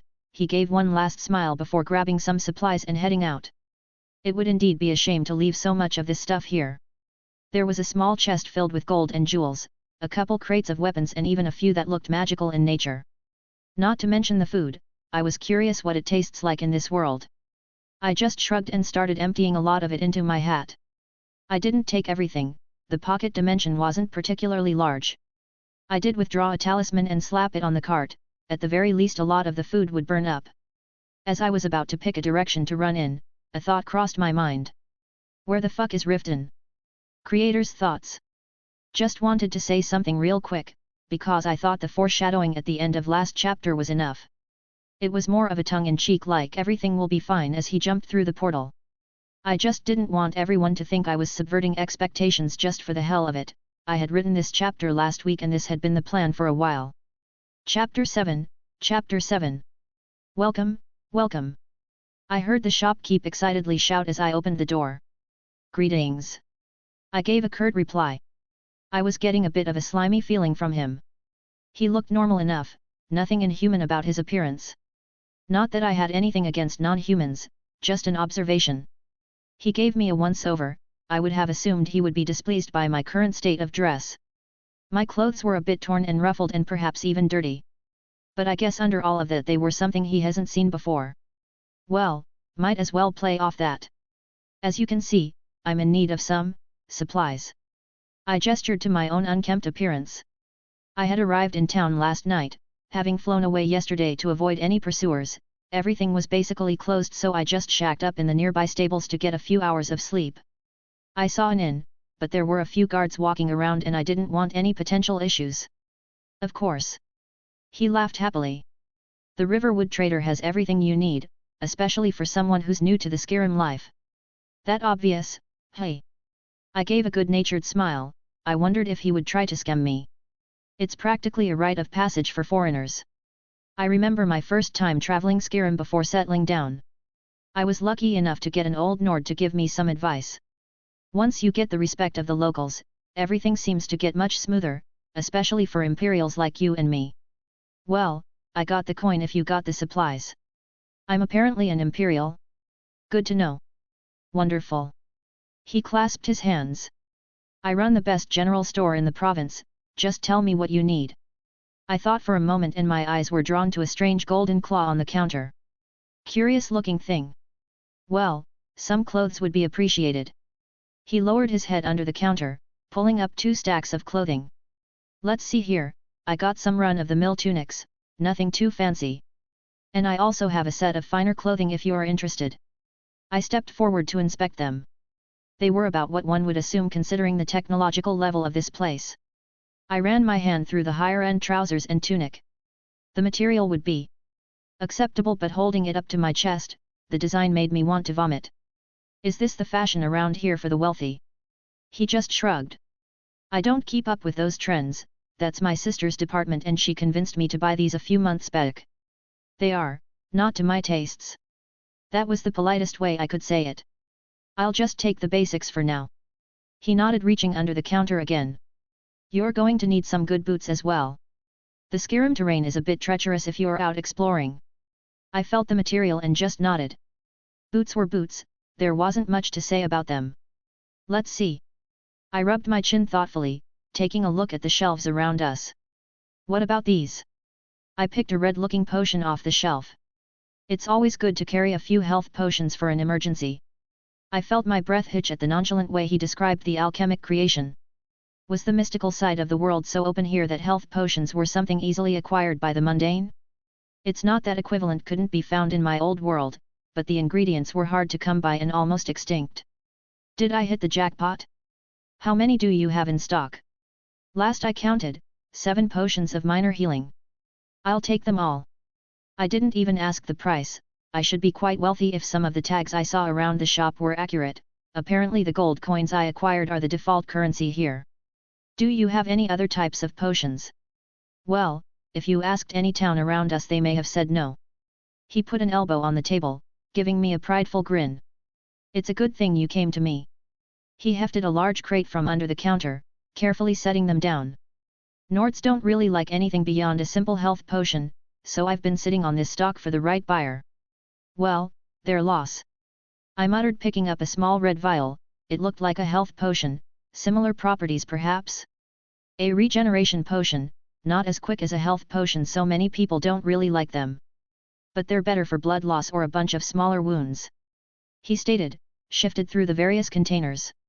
Let's see here. A strength potion, that's always good in a pinch. A water-breathing potion, I doubt anyone would want to swim in these freezing waters, but another thing that's nice to have. A few stamina and magicka potions, they should still be good, though they don't last as long as health potions. Magicka potions? I quickly grabbed one of the blue containers on the counter he set to the side, inspecting the contents. This was filled with magical energy. Is this supposed to restore magical energy to someone? If so, I could make so much money selling these back home. Not everyone is like me, able to pull on the kaleidoscope to refill my reserves. These would require testing, but if nothing else they might have some interesting concepts I could steal. There were some other miscellaneous ones, like cure poison or cure disease. But frankly, I'll take them all. The shopkeep just blinked at me. I don't want to be rude, but can you? I turned my hat upside down, a small pile of gold poured out onto the counter. I have more where that came from. He clapped his hands. Well then, what else can I do for you? You also buy here? I inquired. Let me see what you got, I'll tell you if I can take it. He didn't even bat an eye the first time I used my hat. I guess magic really isn't something uncommon around here. I started to set a few swords on the table, not much, just to empty a bit of space. He picked one up to examine it. Pretty standard, looks in good shape. I don't deal much in weapons, but I can sell this pretty easily. I'll give you 30 septims each. Not quite sure if that's good or not, but they were basically taking up space, and hey, I now know the name of this currency. Besides, I still have my cane sword, which is much better than ordinary iron. What about this? I set a large, green emerald on the table. It was the one that I had originally found inside the hat when I bought it. Divines. He whispers, picking it up. Where did you? He muttered again, inspecting the jewel. Yeah, I was guessing that even a couple hundred years ago, the people from Earth could sculpt jewels better than anyone here. Interested? Of course. He cleared his throat. I mean, yes, how much would you like for it? Let's knock off the price of the goods first. So, an even trade, the stuff for your jewel. He eyed me. Oh no, that's just the first step, we still need to talk about how many septims you are paying after that. Nice try, but I could guess this jewel was worth much more than that. You want me to tie up all my coin and goods in single jewel? He frowned, crossing his arms. What if I get robbed? The best I can do is maybe a few more items added on in a straight trade. I don't really need anything else. How about some spell books? He smiled, and just like that we both knew he had me. I was not unhappy with my exchange, but I felt like I got played a bit. Did I tilt my hand when I looked confused at the potions? Was that when he knew I was novice in his eyes? It's not like I needed the gold, I still have a hefty amount, it's just I like having more. I was able to finagle some more goods from him, even if he fought me every step of the way. I have no doubt that the jewel would be making him a huge profit, I just didn't want to go through the effort of selling it through the proper channels. Also got some information while I was at it. He gave me a very basic map of Skyrim, along with a heads up that a cart would be coming by tomorrow and I could buy a ride to Riften for a small fee. Not only that, apparently some soldiers came by last night, but the guards drove them away. I don't really understand the political structure of this place, but apparently the Jarl that oversees Riverwood is neutral or something, and he has enough clout to tell them to bugger off. So, I had some time to kill. I was sitting at a table in the inn next door. They had some decent drinks. I wasn't expecting much from the mead here, but damn was I surprised. I would definitely need to grab some before I left this world. Laid out on the table were the spell books that were mentioned. This world. They have some interesting ideas on magic, and I could thoroughly reap the benefits of such open learning. From what I was told, these were mainly just basic spells along with one adept spell. Lesser Ward, a small barrier that blocks attacks. Nothing too crazy, but its application was insane. It was elementally neutral so anyone could use it. The effort in its casting was a bit met, but I could experiment to make it a worthwhile spell. Oak Flesh, a strengthening spell that can overlap with my reinforcement. It leans more towards defense, but it does have a physical power application as well. Always good to have additional strengthening abilities. Instead of applying an enhancement through my body, it sort of envelopes my body in its effect. A bit mana intensive, but it was something I would enjoy working with. Frostbite was neat. It basically channels a stream of cold air from your hand, freezing anything it touches. Well, it could be resisted easily. It wasn't like it was absolute zero temperatures. But still, an interesting spell. I would love to dissect it for further study. There was even a basic healing spell, aptly named Healing. This had been a good find. While the effects were apparently less than a basic regeneration potion, having a healing spell so easily applicable was a huge boon. The last basic spell book was Telekinesis. A bit of a surprise there. The equivalent in my old home was a guarded secret by several families. Not something unattainable, but it was such a useful spell that those who had it guarded it did so fiercely. The real gem was the adept spell book, named Distort. From what I understand about the magical system here, so far, it's a spell that falls under the illusion school. Aptly named I suppose, since the spell is a basic physical illusion application. Basically, I can make illusions that appear real on the surface, though any interference will break them. A useful spell and I'm quite happy with my purchase. I'll need to find more books like these and add to my repertoire. With a yawn I picked up another bottle of mead. Well, I still had some time to kill, and this drink is pretty good at least. Chapter 8, Chapter 8. What do you mean you're not going to Riften? All the rumors coming from that place, I ain't going near it for the time being. I could only just sigh his frustration. Look, if it's a matter of money. It ain't about the coin, boy, did you not hear my words? I ain't going near it. The cart driver seemed adamant about staying away from that town for some reason. What exactly are these rumors? A dragon. He puffed out smoke from his mouth, tapping his pipe on the cart. First one to be sighted in centuries. I wouldn't believe in the tales if I hadn't met the folks fleeing with fear still in their eyes. Oh, that sounds interesting. I don't think I'm adequately equipped to deal with a dragon at the moment, maybe if someone loosened the restrictions. How about, you fight the dragon and if you do good, I'll unlock it. Fuck off. Alright, so Riften was besieged by a dragon, that isn't the worst reason to stay away. Where am I supposed to go now? I mean, I didn't really need to go to Riften, it was merely a suggestion by those guys. If anything, I'm not really afraid of being captured or anything. I was just kinda going with the flow and was curious about the land I found myself in. How about Winterhold? The driver spoke up. Sounds cold, what exactly is worth it there? The college. You look like the learning sorts. He shrugged. A college you say? Okay, my interest was piqued. I wonder what I could learn there. I just don't expect the townsfolk to give you a good time, they don't like the mages very much. Mages, a college for mages. A magical learning institute, sweet Christ. You sir, have just earned a bonus, take me to Winterhold. I heard him chuckle, adjusting himself in his seat. Climb aboard, it'll take about a day to reach there. Oh joy, riding in a wooden cart for a day. My butt would be sore tomorrow, but it would be worth it, I guess. Well, at least it would give me time to think. I had a lot on my mind right now. Like, how the hell did I even end up here? This isn't a parallel world of Earth, if I'm not mistaken this is a completely alternate dimension, separated from the world line my magic should be able to access. I know for a damn fact that my calculations weren't that imprecise. I should have at least landed on a line that housed the spirit of Gaia. Something went wrong, something I did wrong.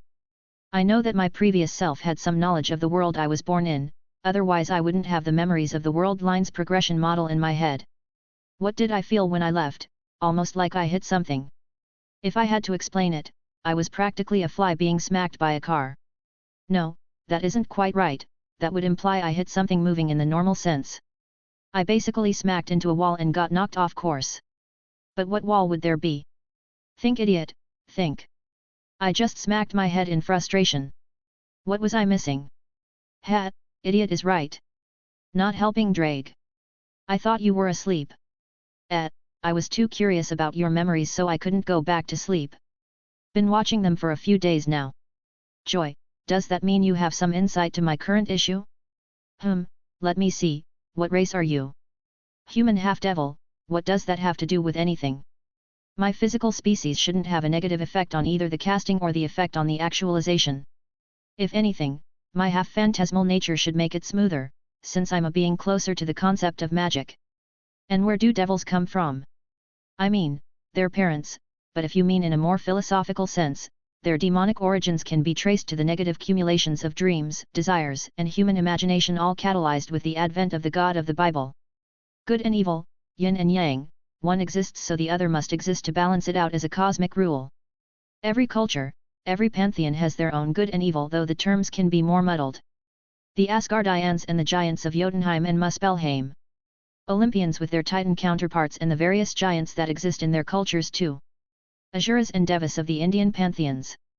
The yokai of the Shinto factions, with the Yamato no Orokai. The Sumerian gods and the children of Tiamat. Hell, even. I paused, blinking in realization.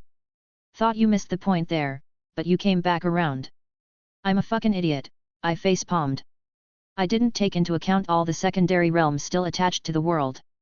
To put it into perspective, if the world was a house in the middle of the forest, it would be surrounded with trees.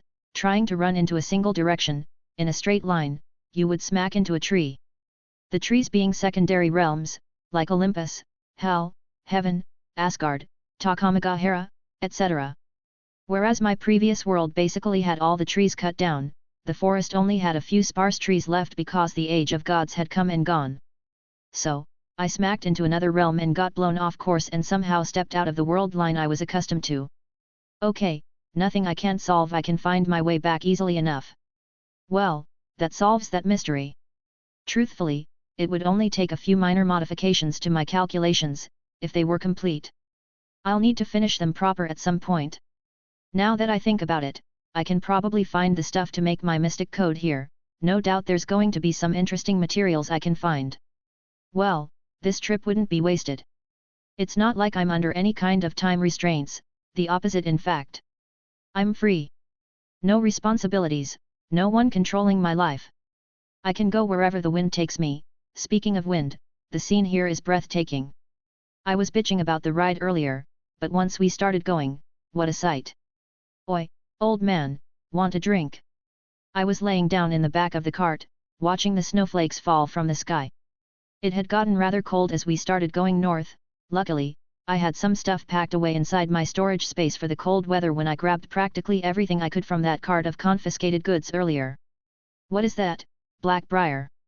He hollered. Well, the man knows his drink. Yup, got some honing brew too if you want that. None of that piss water stuff, a real Nord drinks Blackbriar or something a bit stronger. The old man snorted. I just laughed and handed him a bottle. It seems like no matter the world, people will defend their drink brands. What's the word around Skyrim, recently? Besides dragon attacks. He took a swig. Well, I wouldn't mind hearing more about that, but I'm a bit out of the loop for everything. There were stories that Meridia's statue near Solitude has been acting up. He scoffed. Folks get in rightful panic too. Them Didra are never up to any good. He turned back towards me. Never let some fool tell you nothing about a good Didra, you hear me lad? Nothing good comes from assorting with them things. Grabbing the eyes of higher powers never ends well for mortals. I didn't know what a Didra was, but I could guess it was something godly in nature or something like that. Damn straight, you got a good head on your shoulders. He nodded. I also hear the war is heating up after Ulfric escaped some imperial ambush or something. Heard they had him bound and ready for the block, only to escape from right under their noses. Got them Imperials up in a frenzy trying to look less foolish to the masses. What? It's only been like 3 days, how? At least there was no mention of associates or anything geez. Well, I wouldn't be surprised if this man was spreading half these rumors, he sure travels enough to do so.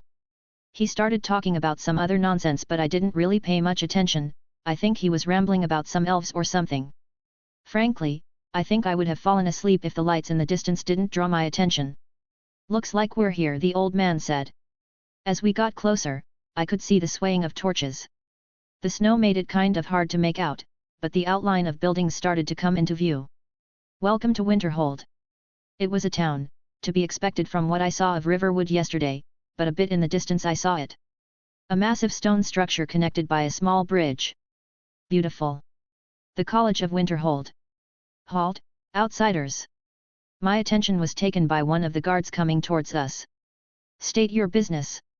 I was going to check out the college. Was there any reason to hide it?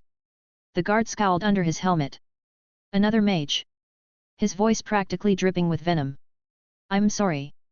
I said in confusion. I've only been in Skyrim for less than a week, did I do something wrong? The guard looked me over once before sighing. Look, the mages in the college have caused a lot of trouble for the town. Experiments gone wrong, or right, magical accidents and such aren't uncommon. Try to keep your nose clean if you join them. That sounds incredibly irresponsible. Even disregarding the morality of such things, do they not realize they rely on you all for even the basic necessities? They're in the middle of nowhere, the town is the only reason they can probably even operate without constant supplies coming and going. The logistics would be an absolute nightmare for something of that size. I think he was about to respond, but we both got distracted by a sudden shout. Ice wraiths! Shit, get in formation! The guard looked at me again. Some assistance would be appreciated, mage. Well, I wouldn't mind helping fix the disconnect between the mages and mundane folk here. Especially if I'm going to spend any extended time at the college. I nodded, following behind. They make a quick shield wall at the town gates.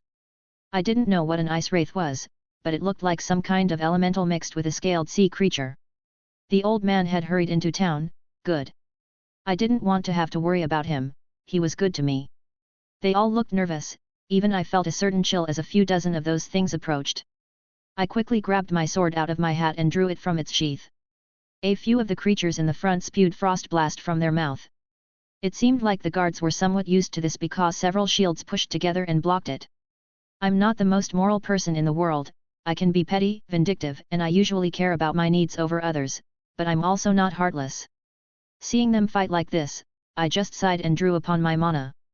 My circuits opened and I felt my magical energy swell into both hands, and I pushed it together distort. A moment later, 100 more guards formed up alongside us and rushed towards the incoming mass of ice wraiths. They were nothing but facsimiles, lifeless illusions that dissipated at the slightest touch. I was concerned that the snowstorm would break them before they could do anything, so I overloaded the spell a bit. I was taking several guesses here, but it seemed like the ice wraith's sensory organs deemed them real, whether it was sight or something else.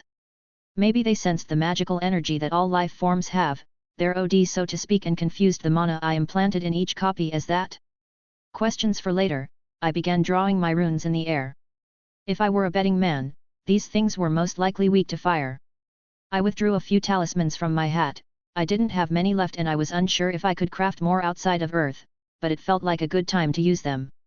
The spell I wanted to cast required 5 specific ones, but I was missing 2 of the required elemental talismans. I would replace them with a corresponding rune. Metal enriches water. Water nurtures wood. Wood feeds fire. Fire dries earth. Earth refines metal. A pentagram formed, suspending and connecting them all in the air. Using the creation cycle to bolster another spell to an absurd level, even my sword bolstering it by a slight degree. Fire magecraft wasn't my forte, but I had thought about a few spells I wanted to create through the usage of the runic arts. The runes swirled around my hand, invoking in the sequence I envisioned. Too many to say individually, it was simpler to link the sentence under a single spell name. Fires of Muspelheim. The land was dyed red. In front of the gates of Winterhold, if you looked out, there was no fresh snow for about 80 yards, possibly more. I think the guards were a bit surprised. Surely, they couldn't think this was much? I mean, I felt this wasn't up to par with my standards. I noticed several irregularities when I cast the spell for the first time. I did make a mental note to fix them, but I lost maybe 30 to 40% power in the final cast. Thank you. A guard pat me on the shoulder. I recognized him from earlier. You saved the lives of many good men. I guess I did. Why exactly were those things attacking? He slumped his shoulders. letting out a sigh. It's that time of the year that they reproduce, I'm not sure the exact mechanism behind how they give birth, only that they need a source of heat. They usually swarm us when the sun is at its peak, drag a few people off, then do it again the next day. This repeats for a couple weeks. Oh, heat, I see what he means. Though I am a little intrigued. Does the act of reproduction need to siphon the heat from a living being in order for them to generate offspring? Everyone around me looked immediately at ease with the large swarm gone. A large weight off their shoulders in the meantime. There were a couple sporting wounds, well, a bit of ice got around the shields. I one in specific rip a thorn of ice out of his arm. What a badass, that must have hurt. Oi! I clasped him in the shoulder, casting a healing spell. He just started at me, almost in utter confusion. How can they be so surprised at my magic, magecraft, when they live next to a college of mages? Geez, my terminology is getting all mixed up. I guess they mean the same thing, contextually speaking. Thanks. The guard grunted out. No problem, though you may want to get yourself check. I don't know much about ice wraiths, admittedly, if there are any lingering effects inside your body. I owe you a drink, mage. The guard moved his arm around. Think we all do. The other guard, possibly the leader? He walked over and put a hand on my shoulder. Thank you, truly. Many of my men were ready to die today. Well, I wouldn't say no to a mug. Your scarum mead has grown on me. All right, you head him, boys. Bader, Tolsmar, you both are staying on duty at the gate since you were both late. Otherwise, first round is on me, boys. There was some good-natured cheering. My name is Svord, and if anyone gives you problems in Winterhold, tell them my name. He practically dragged me off towards the tavern, his posse of armed guards following along, laughing and jeering. It was not unpleasant. Seeing everyone make way as we pushed open the doors of what I presumed was the tavern. The locals greeted the guards happily. I guess they would have an applied interest in the guards returning back victorious. Dagur! Svord exclaimed to a man behind the counter. Svord, it's good to see you made it. How were they? Every guard alive and accounted for. You can thank my new friend here. He laughed happily, clasping my shoulder. A mage. Dagur eyed me skeptically. You from the college, lad? I came here wanting to check it out, saw they needed a hand. I shrugged. Just did what anyone would do. I took a quick glance around. The old cart driver was chatting up a woman in the corner. She looked about his age. He saw me out of the corner of his eye. I gave him a nod and smile. He's a good one. The college would do good to add him to their number. Svord added. Now. He clapped his hands. I promised a round for everyone, and Svord doesn't go back on his word. The place erupted in cheers. It was really lively. I wasn't used to getting this kind of attention when people all gave me acknowledgement and such. But, it wasn't an uncomfortable feeling. What'll you get, lad? The hero gets the first drink. Dagur. I've only had a few drinks from Skyrim so far. Blackbriar, Honing Brew, what else you got for me? I sat at the counter. Svord and Dagur shared a look, a smile showing on their faces. Let's get you a true Nord drink. He poured out a bottle I didn't recognize into a large mug. All right, lad, we won't laugh if you can't handle something a bit stronger than the milk you're used to, at least not too much. Svord slapped my back. Oh, is that a challenge? I eyed him. He crossed his arms, staring at me, a grin on his face. This is a man's drink, son. I took the hat off my head, reaching inside to grab a handful of coins and slammed them on the table. The balls on this lad, eh? Svord snorted in amusement. We were gathering a little show. He pulled out a few coins and matched me. Bottoms up. I took swig, eyeing Svord as I downed the entire thing in one drink.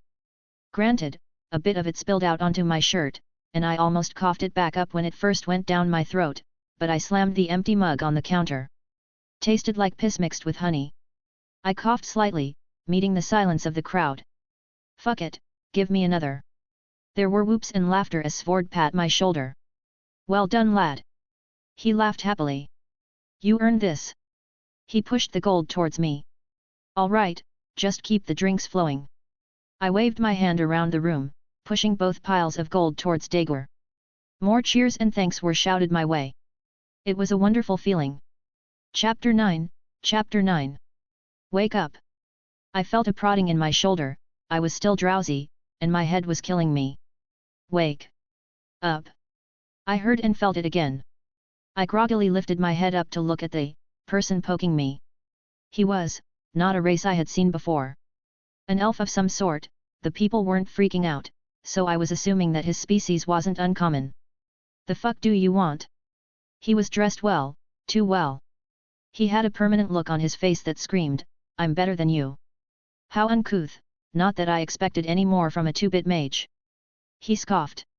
What time was it? I don't think it was noon yet, maybe early morning. I fell asleep at the counter, that's a bit embarrassing. It didn't look like the owner minded though, I think I paid him enough as it was. I think we were celebrating far into the night. Even as I looked around there appeared to be a few more people passed out here and there. I guess this wasn't an uncommon occurrence. My eyes focused back on the man who had been poking and insulting me. Who are you, and why should I care? Again, that little scoff he gave made me want to punch him. I am Ankano, Thalmor emissary and counsel to the Archmage of the college. He proclaimed, perking up like a peacock. Neat. Yes, quite. It looked like he tried his best to not appear annoyed at my remark, failing horrendously. I have heard of your feats yesterday and am gracious enough to offer you a place at the college. This feels all kinds of wrong, I can't quite put my finger on it, but I'm too curious to see where this goes. Oh, how kind of you, good sir. How could I ever repay such generosity? I see, you do indeed have some manners befitting someone more learned than these barbarians. I will ignore your earlier outbursts. He turned his nose up. You are lucky to have caught the eye of some very powerful mages, they are curious about the spells you evoked in your battle. Ah, there it is. I guess some descriptions of what I had done were spread around, some idiot heard the rumors. I guess my foreign magic would be interesting to those who devote themselves to the magical studies. You said your name was Ankano. I wanted to make sure. Indeed. He nodded, clearly pleased with himself for some reason. Good, I didn't want to get your name wrong, that would just be embarrassing. I cleared my throat, drawing a bit of attention on myself. Go fuck yourself, Ankano. Trying to learn my mysteries? Do I look like I was born yesterday? If this was the clock tower he would have been killed trying this shit on someone else. There was some snicker and laughter around the room. I saw Dagur try his best to hold back his own laugh, I just tipped my hat at the man and smirked. Why you? He exclaimed in surprise. How dare you? I think I saw his hands light up, ready to cast a spell. Only, the sound of steel being drawn from its sheath filled the room. It looked like several guards had woken up from their naps and were all pointing blades at Ankano. He paused, looking at me, then looking over the room. The magical energy he gathered had dissipated and he just scoffed. I expected nothing less from such uncivilized barbarians. Says the idiot that was about to invoke a spell in the middle of a tavern, a fire spell, in a building made of wood. Do you need a lesson on what happens to wood when it catches fire? He narrowed his eyes. No wonder the Thalmor are needed in Skyrim. Truly you all need a strong, guiding hand. I didn't really get the gist of what he was saying, but the guards around me were, enraged, for lack of a better term. The looks on their faces, I could only admire their control as they clenched their weapons. But, I drank with them last night, sort of built a bond with them. Is it weird that I felt annoyed because they were insulted? You wanted to cast magic? Let's step outside then, you and me. I stood up, looking him in the eyes. HOH, you wish to duel me? He looked on at me with disdain. I haven't the time to waste with the riffraff. I'll give you the knowledge of my spells if you win. I cut him off, I knew what he was doing, didn't really care either. He paused looking at me before smiling. Is this the part where you make a demand of me, if you win? He waved his hand nonchalantly. Go ahead, demand whatever nonsensical thing you wish if a miracle occurs. Your clothes. The whole room was silent. Pardon. The elven mage looked at me in confusion. I want your clothes. I enunciated. You will walk back to the college, buck-ass naked when I win. This was twofold. First, I wanted to humiliate him. I already felt that there would be no common ground between us and he was utterly insufferable. Second, I actually wanted his clothes. They looked high quality and I thought I could take them to a tailor and maybe use their materials for something to my tastes. He snorted, holding back his anger. You will rue the day you angered me. He stomped out of the inn. I just followed after him along with the entirety of the tavern who came to watch the show. He at least had the good sense to walk outside of town to avoid any collateral damage in the immediate vicinity. The townsfolk started lining up, more than were in the tavern. I guess news travels fast here. I think I saw Svord give me a thumbs up in the back. Well, let us discuss the rules of this duel. Ankano stated. No killing, no maiming, no large-scale collateral damage. You hurt the spectators, I'm taking your head. He seemed like the kind of person who would accidentally cast too powerful a spell near people he disliked. Fine, your terms are accepted. Shall we have someone give a countdown or would you like to make the first move? He said arrogantly. I just raised an eyebrow, I withdrew my sword cane from my hat and unsheathed it. How uncivilized, a mage wielding a sword. He rolled his eyes, summoning a staff from somewhere? I wasn't really paying attention. I shall be magnanimous, feel free to cast your spell, I shall not respond until you are finished. Should I just run up and stab him? Nah, I got a better idea. Oh, this is going to be good. I just smirked after hearing Drake. Leveling my sword at him, spell circles began to envelope the blade. The dimensional refraction phenomenon, an aspect of the kaleidoscope that allows me to pull an infinite amount of magical energy from parallel worlds. The circles thrummed with power, collecting and condensing the mana, ready for use. Ether cannon. My sword shuddered, I briefly panicked that it would explode at the power. I had kept the output of the spell at the bare minimum and even so, the weapon couldn't handle this kind of spell. I saw my Ankano's eyes widen as he pulled on an impressive amount of magical energy to cast a spell similar to Lesser Warding. Was it a higher tier variant of the same spell? It didn't matter, my beam of iridescent light tore through his barriers like they were paper. His cry of pain was heard, deafening the crowd. He fell to the ground, clutching his lower stomach, screaming out in pain as blood seeped from his mouth and poured through his fingers. I calmly strode over to his prone position. I saw a white light erupt from his hands, trying to heal himself. It would be slow going, but my aim was impeccable, there would be no lasting damage if he got healed, so I didn't violate the rules. I withdrew a couple potions from my storage, I practically shoved the regeneration down his throat and dumped a healing potion on the wound. This wasn't out of mercy, mind you, he still had part of his wager to uphold. You lost. I said plainly, as the bleeding began to stop. He wobbled to his feet, taking a few steps back. Why you dare? I raised an eyebrow, did he think I wouldn't notice what he was doing? I saw him channeling his own magical energy into spell, trying to hide it. I just began casting my own spells, bringing runes into existence with a hand behind my back. Strip! I ordered again. I saw him contort in rage, hands clenched. I am a Thalmor emissary, you dare to lay a hand on me? Your punishment is death. He threw his hands up and a large amount of mana was expanded, something came into existence. A large, towering, ice figure stood between me and the arrogant elf. Another sort of elemental? No matter, I pushed my hand to the ground and brought all the runes together. Bindings of Gaia. Massive roots sprang from the frozen tundra, shooting up and wrapping around the ice creature, binding it in place. They didn't stop, shooting towards Ankano, grabbing, and pulling him prone to the ground. The duel had been concluded and you tried to kill me, I wonder what the punishment for attempted murder is. My blade pressed against his neck, and I leaned down next to him. A 2-bit mage, hey! I whispered. The Jarl would enjoy having the Thalmor emissary in his dungeons. Svord walked up next to me, clearly hearing the exchange. Would he now? I raised an eyebrow, a smile shared between me and Svord. It seems like this Jarl doesn't like the Thalmor, whatever they are, and Ankano looked rather pale at the thought. As I contemplated what to do, a teleportation-type spell had activated a few feet away and a man walked out.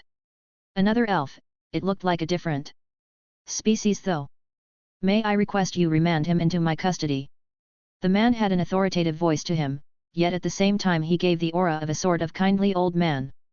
Archmage Svord greeted, maybe even with a little respect. Svord, it's been a while. The Archmage returned. Archmage, someone high up in the college, perhaps? I apologize for the commotion he's caused.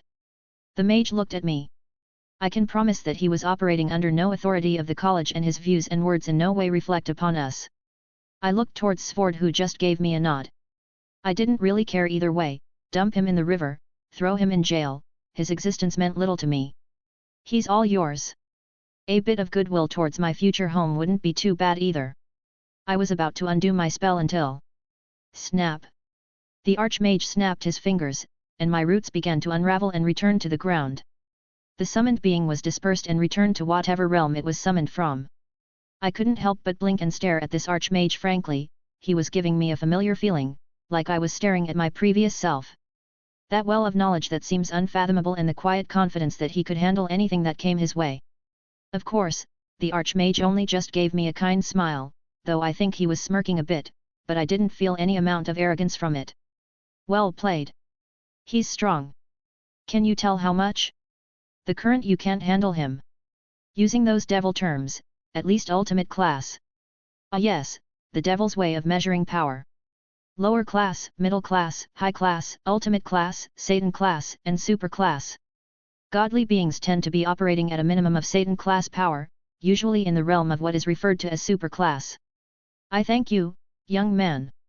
He pulled Ankano up from the ground and applied his own healing spells. They were strong, I could see they were many-fold stronger than the basic one I knew. He turned his gaze towards the bloodied elf. Now, I believe you have a wager to uphold. I paused and I think everyone around us stopped too. I don't think they expected that. Why, you can't be serious, Archmage. I'm an emissary of the Thalmor. He exclaimed. Then perhaps you should act like it in the future. He narrowed his eyes. I'm your confidant. How would it look on the college if I were to parade around in the nude? Oh, it will look very poorly on us, can you tell that already? He conceded, but power began to swell up, and his eyes glowed faintly. But it would forever taint our pride if we didn't uphold our own agreements and were known as untrustworthy. Do I make myself clear? You know, it didn't feel like a play, or just making a scene to save face. It seemed genuine on the surface, and I usually trusted my instincts with such things. He kept spouting nonsense about being an emissary. No doubt there would be political fallout if he died, even if he was the one at fault. I could concede that point, which was why the Archmage was probably thanking me. Even Svord was willing to allow the Archmage to take him, and his own men appeared to loathe the man. I really need to learn the political situations of this land. The Thalmor emissary shuddered, sweating profusely under the Archmage's gaze. Of course. He spit out as he began undressing and tossing his clothes on the ground. He was shivering as each layer was taken off and he began to put his hands on his underwear, but I decided to stop him. That's enough. I stated, earning their attention. I don't think anyone wants to see that. Indeed. The Archmage smiled in amusement. Make your way back to the college, Ankano. We will be having words later about your assumption of power over the college's decisions. Oof, sounds like someone was going to get a spanking. And you had best be properly clothed by the time I return. No one spoke as the elf began his walk of shame. Truthfully, I expected a lot of laughter and jeering, but I think the townspeople were just too stunned to say anything. The Archmage once again turned towards me. You are an interesting young man. He flicked his wrist and a parchment appeared in his hand. I would hate for us to be called liars, while Ankano did not have the authority to do so. I would like to officially extend this invitation to join the college. I grabbed the parchment, opening it up to read. This just says. He can join with your signature. I deadpanned. Did you think it was difficult to join the college? There is only the basic requirement to be able to cast a few beginner spells and the guard would let you in. He laughed, flexing his hand and disappearing from the spot. Only the distortion of magical energy leaving a tell sign that he had teleported away. What just happened? I asked Svord. That would be Archmage Savos Aaron, head of the college. He seemed. Frankly, I didn't know the word to use. What was the combination of powerful, quirky, funny, scary, grandfatherly, eccentric? Aren't all mages? Svord chuckled. But he is respected. Really, I thought everyone here hated mages. Yes, that should tell you something. He pat my shoulder and walked back towards town. I picked up the clothes off the ground. Now let's see if I can find a tailor. Creator's thoughts. That's about 4 chapters worth of words altogether. I was on a roll today. Also may have made the Archmage a bit but I felt like the game did him dirty. Reading some of the comments, I would like to say a few things. I don't plan on rushing this, there will be slow parts and there will be some fast parts. I didn't want him to just pop around in every world, grab unlimited power and slap every big bad in existence. There has to be some kind of build-up and journey, otherwise it just comes off as insincere and lazy. Yes, the Fate universe is coming soon, for those who wondered and were hoping for that. Just give it some time. Chapter 10, Chapter 10. I was staring over the side of a cliff, at the edge of Winterhold. I could see houses, buildings, and all kinds of infrastructure poking out of the side of the mountain, all the way down to the gorge below. Not only that, but I could also see the bridge into the college. It didn't look like it should be standing, let alone being used. What did they call it? The Great Collapse. I got the Cliff Notes version of what happened, but seeing it still like this was something else. Apparently, the relationship between the college and the town was already rather strained when it occurred, only for the people to blame the college once again when the incident did happen, though from what I could tell they didn't do it. It was tragic, but nothing I could do about it. It seems like everyone had already picked up and carried on. The town had started expanding again in the other direction. I could still see houses being built when the snowstorms weren't as bad. Does my devil biology give me some resistance against weather? I could only guess so, considering I'm lightly layered compared to the people who live here. I looked up at the sun in the sky. It was hard to get a concept of time here, especially when the sun barely peeked through the snowy air, but I could guess it was mid-afternoon, leaning towards sunset. I had just been walking around town for a few hours, getting acquainted with it. Basically, I needed to kill some time. It seems like she should be close to done. I twirled my hat and put it on my head. I guess I'll go check in with the tailor again. The guards gave me nods as I passed. I seemed to develop a sort of rampart with the town. It was nice, the place wasn't too big, probably a few hundred people all in all, small enough that everyone knew everyone, and news traveled faster than the speed of light. I walked up to the tailor's shop, pushing the door open. I wasn't surprised at the scene of needles hovering in the air, moving every which way on a piece of fabric. Yvette. I greet. Well, the older woman smiled. It was a good idea to get to know your tailor. Anyone who takes pride in their clothing would tell you as much. I sat in a nearby chair. I didn't want to disturb her too much. To be honest, we weren't too acquainted, only having met earlier this morning when I put in my order, but we hit it off decently well. She was curious about the clothing I described, and I even used some parchment for some sketches. The most surprising thing was her application of magic. She was using telekinesis to move the needles all about as she worked through the seams. It was one of the reasons she could pump out quality work so quickly. If it were anyone else, this would have probably taken days, if not over a week to accomplish. She told me a mage had been sweet on her in her youth, teaching her a few spells. Basic cantrips and whatnot, but perfect for someone who is running a business. She could light a fire, heat water, freeze food. Things of that nature. This should about do it. She moved her hands away, admiring her work. What do you think? I walked over, standing beside her. Amazing, I can't believe how well this turned out from my horrible sketches and explanations. Truly you are an artist. My praise was genuine, it was astonishing how well this turned out. I mean, I could tell the materials weren't the same as what I was used to back home, but it looked phenomenal. I took the clothes into the back room to change. She had already gotten my measurements before, she was quite thorough with that as well, especially around my groin area. Not that I dislike older women, if it were any other time. Unfortunately, I had wanted to get to the college as quickly as I could. I zipped up my pants, having donated the clothes from my previous world as additional material.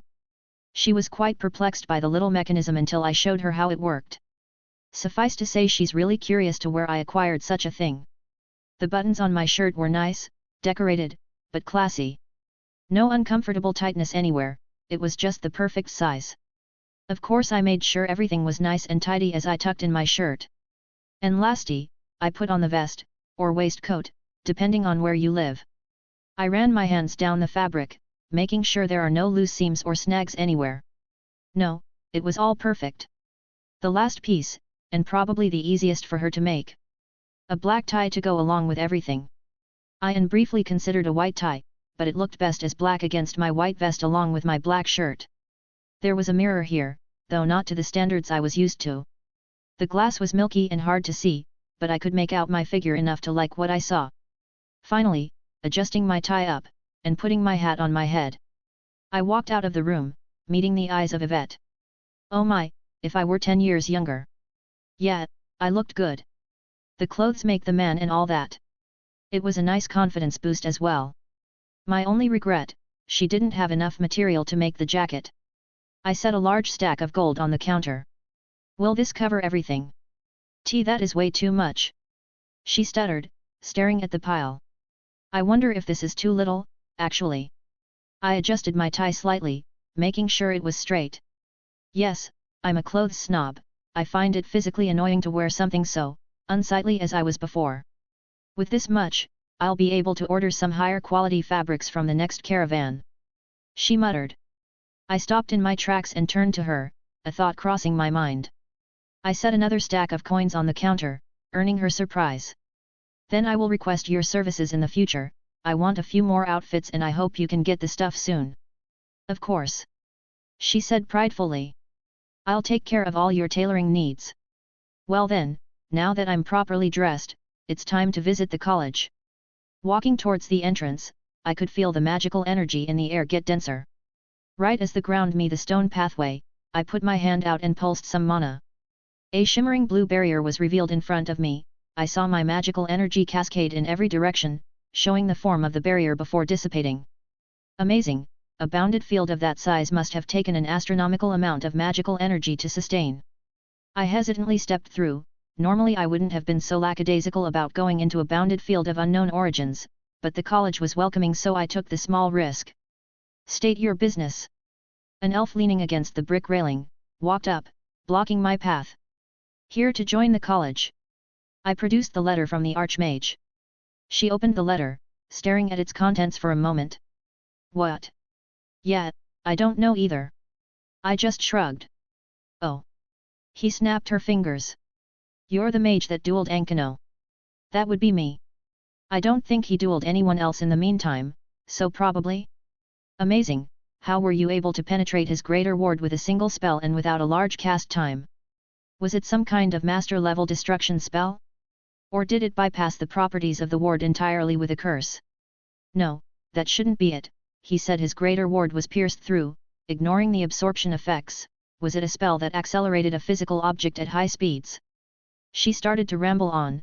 I could guess some things, but I felt like I was missing a bit of context. I'm sorry, I think I'm missing something here, miss. Oh, I'm sorry, I just got excited. My name is Farelda, I sometimes work as the guard for the college, screening potential recruits. I see. I said simply. And what was this about Ankano? Oh, the duel has been the talk of the college since the Archmage had brought Ankano back. Really? Ankano doesn't strike me as the type of person who would discuss his defeat. We were surprised too. Farelda admitted. Ankano isn't exactly the most likable person in the college. So, all of us were surprised when the Archmage announced that Ankano was kind enough to give a lecture on magical dueling using his experience as an example. Oh, okay, that makes more sense. I could only imagine Ankano's face with the Archmage standing there, making him give a very detailed explanation on how he was defeated. I mean, it wasn't just because I took him down in one shot. There were several variables that led to me defeating him with such ease. His arrogance was probably the highest factor. He sat there and let me cast a spell at him. He acknowledged that he didn't know about my magic and still let me set the pace. Gods, I could imagine the whole lecture, Ankano having to thoroughly describe the entire thing in detail, then the Archmage going, "Okay class, what did Ankano do wrong here?" And the arrogant elf having to stand there and let a bunch of mages below his skill level criticize him. Even the Archmage said he didn't know what spell you used. Farelda looked at me expectantly. It's a secret. I gave a smile. Worth a shot. She mumbled. All right, go ahead. I'll look you up once you get settled, I wouldn't mind exchanging pointers. As I approached closer to the college, and noticed the temperature getting noticeably warmer, there wasn't even any snow on the walkway the further I went. An effect of the bounded field around the college? That was my first assumption, and considering the sheer amount of magical energy being pumped around here, it wasn't probably far off. I noticed several wells along the walkway. They looked like small openings to the nearby ley lines, they pushed out so much magical energy that it was visible to the naked eye. Incredible, I knew this whole trip was going to be worth it. Hell, falling into this world was worth it just for this.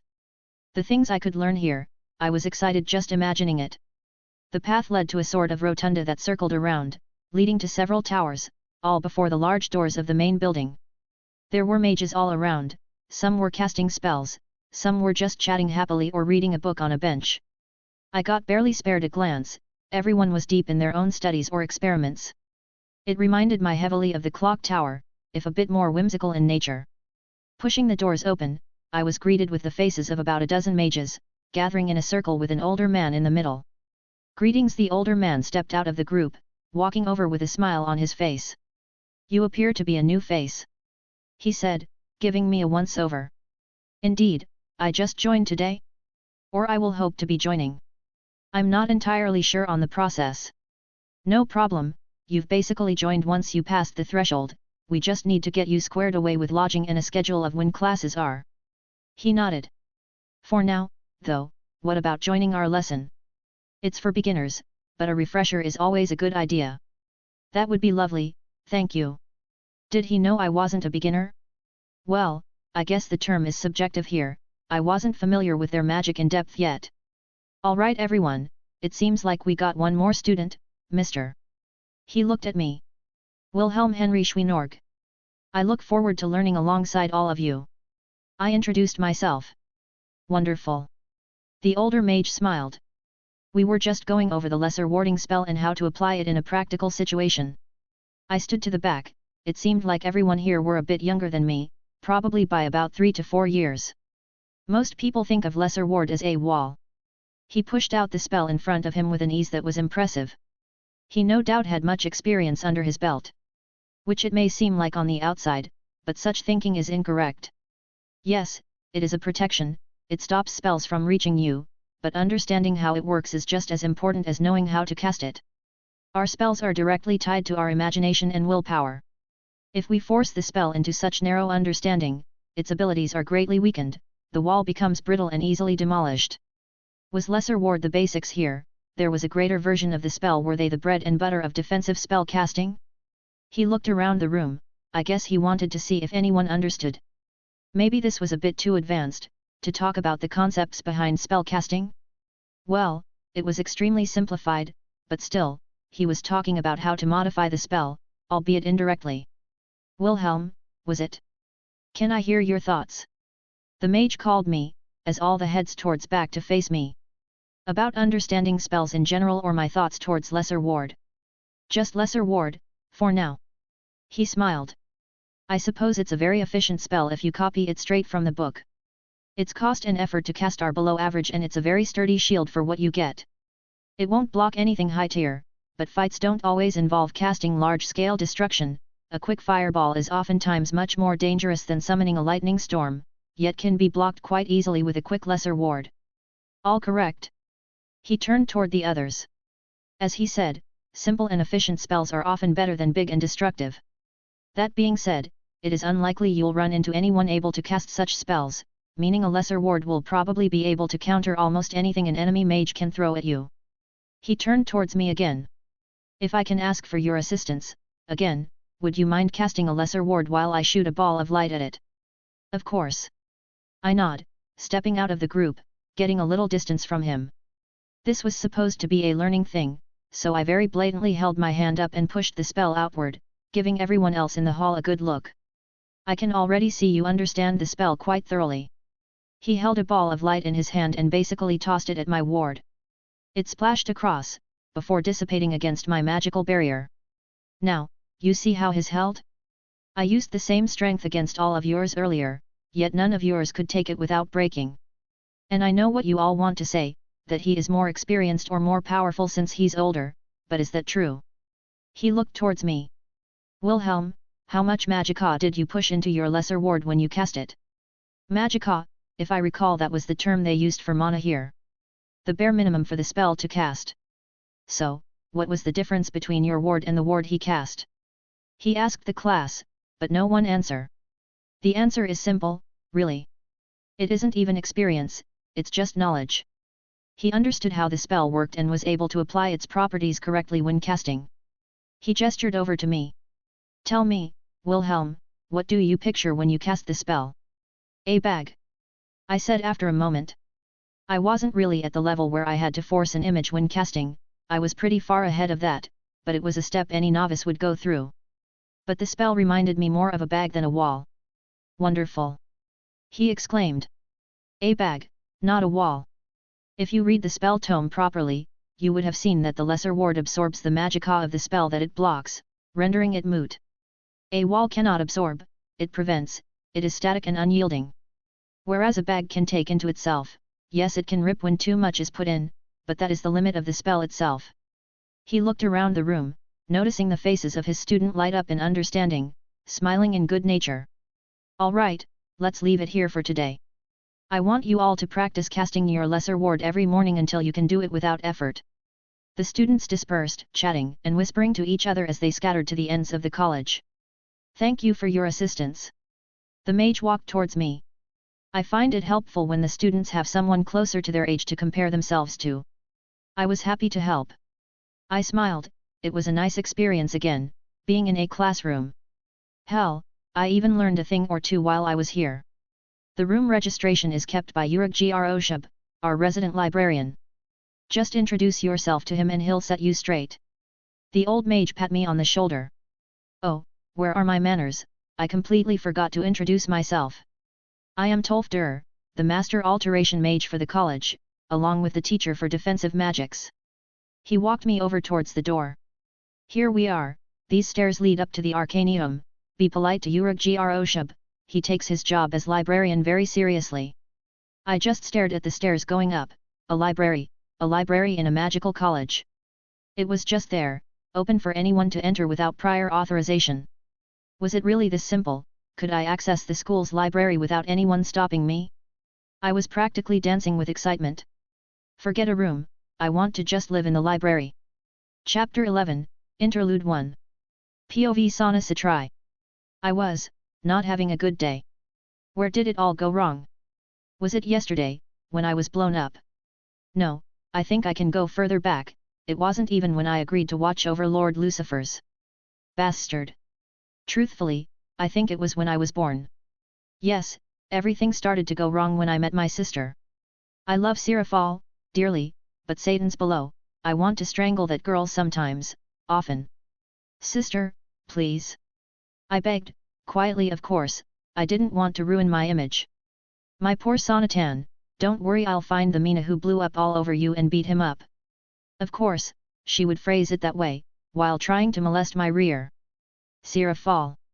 Lord Beelzebub spoke up. I thanked whatever higher beings that listened, there was at least one sane Satan left. And no, I didn't count Lord Lucifer or Lord Asmodeus, wherever he was. Fine, my sister happily skipped back to her seat.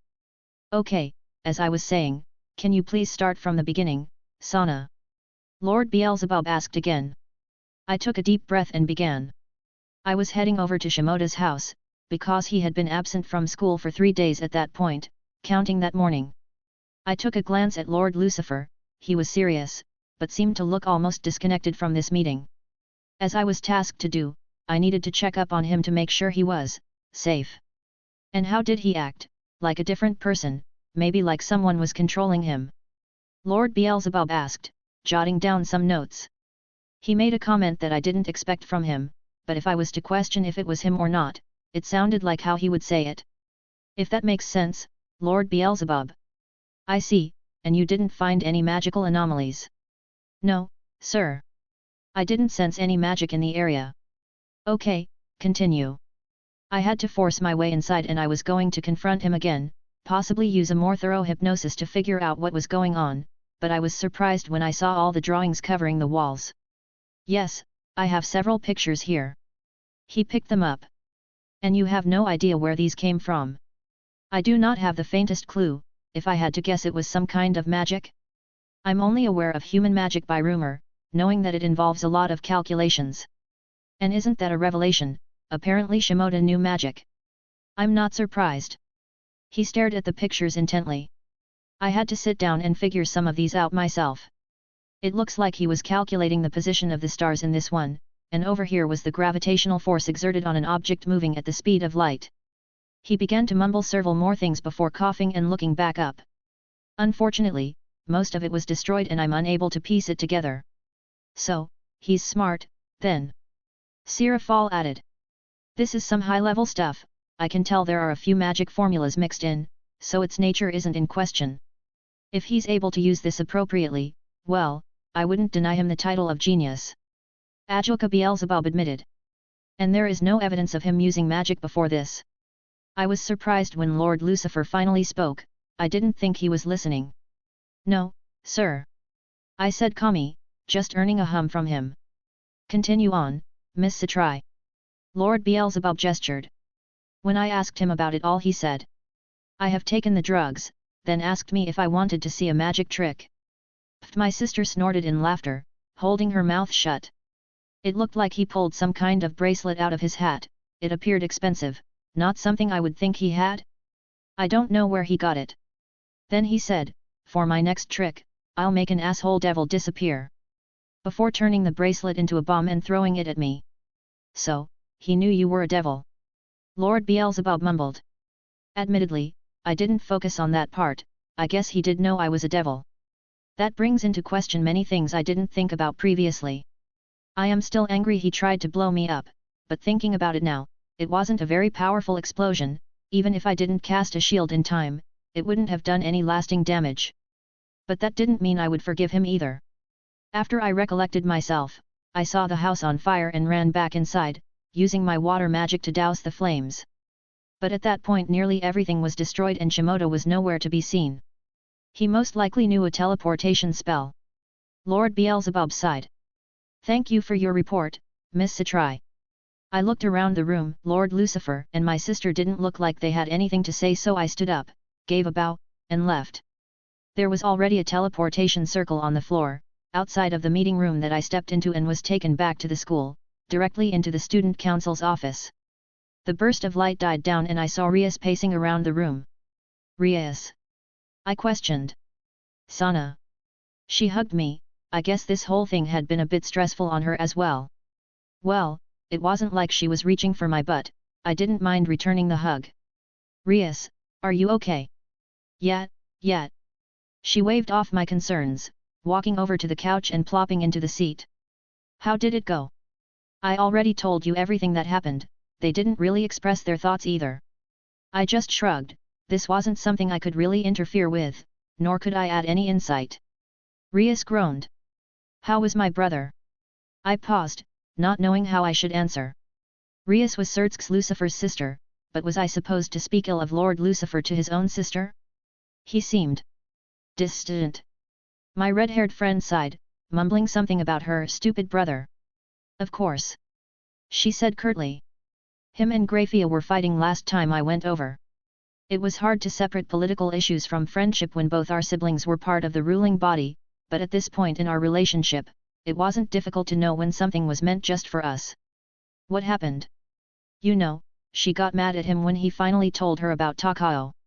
There was a big fight and everything, I think Mom took Mil-Icas in for a week or so. Grafia and Lucifer's story is well known, it's rare for them to love each other so much that Lord Lucifer didn't get a harem. Rias smiled slightly. Grafia wouldn't mind if brother had a harem.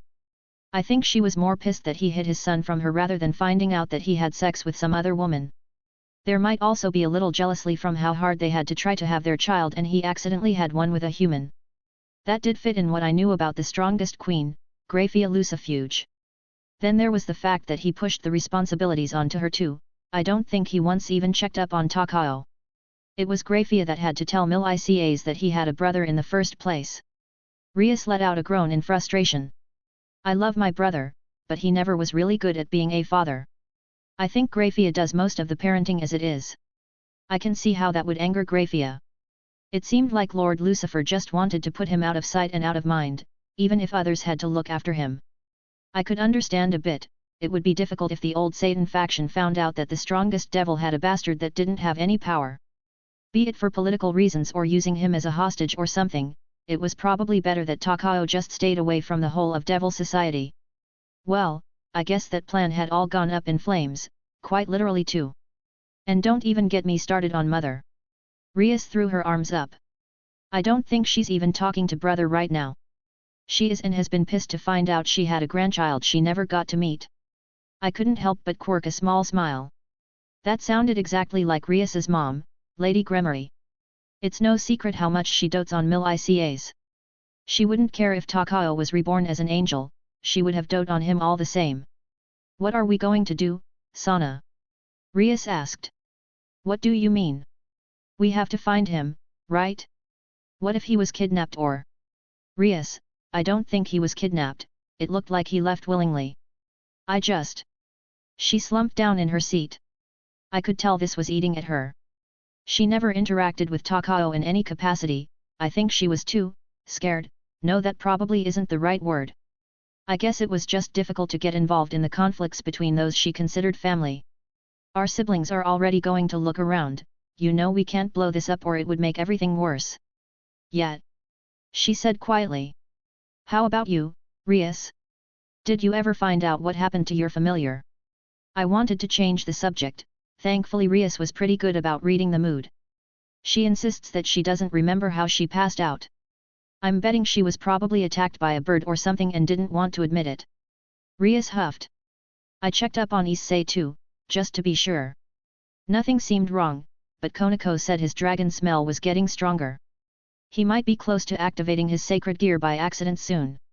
A dragon-type sacred gear, Rias really did luck out sometimes.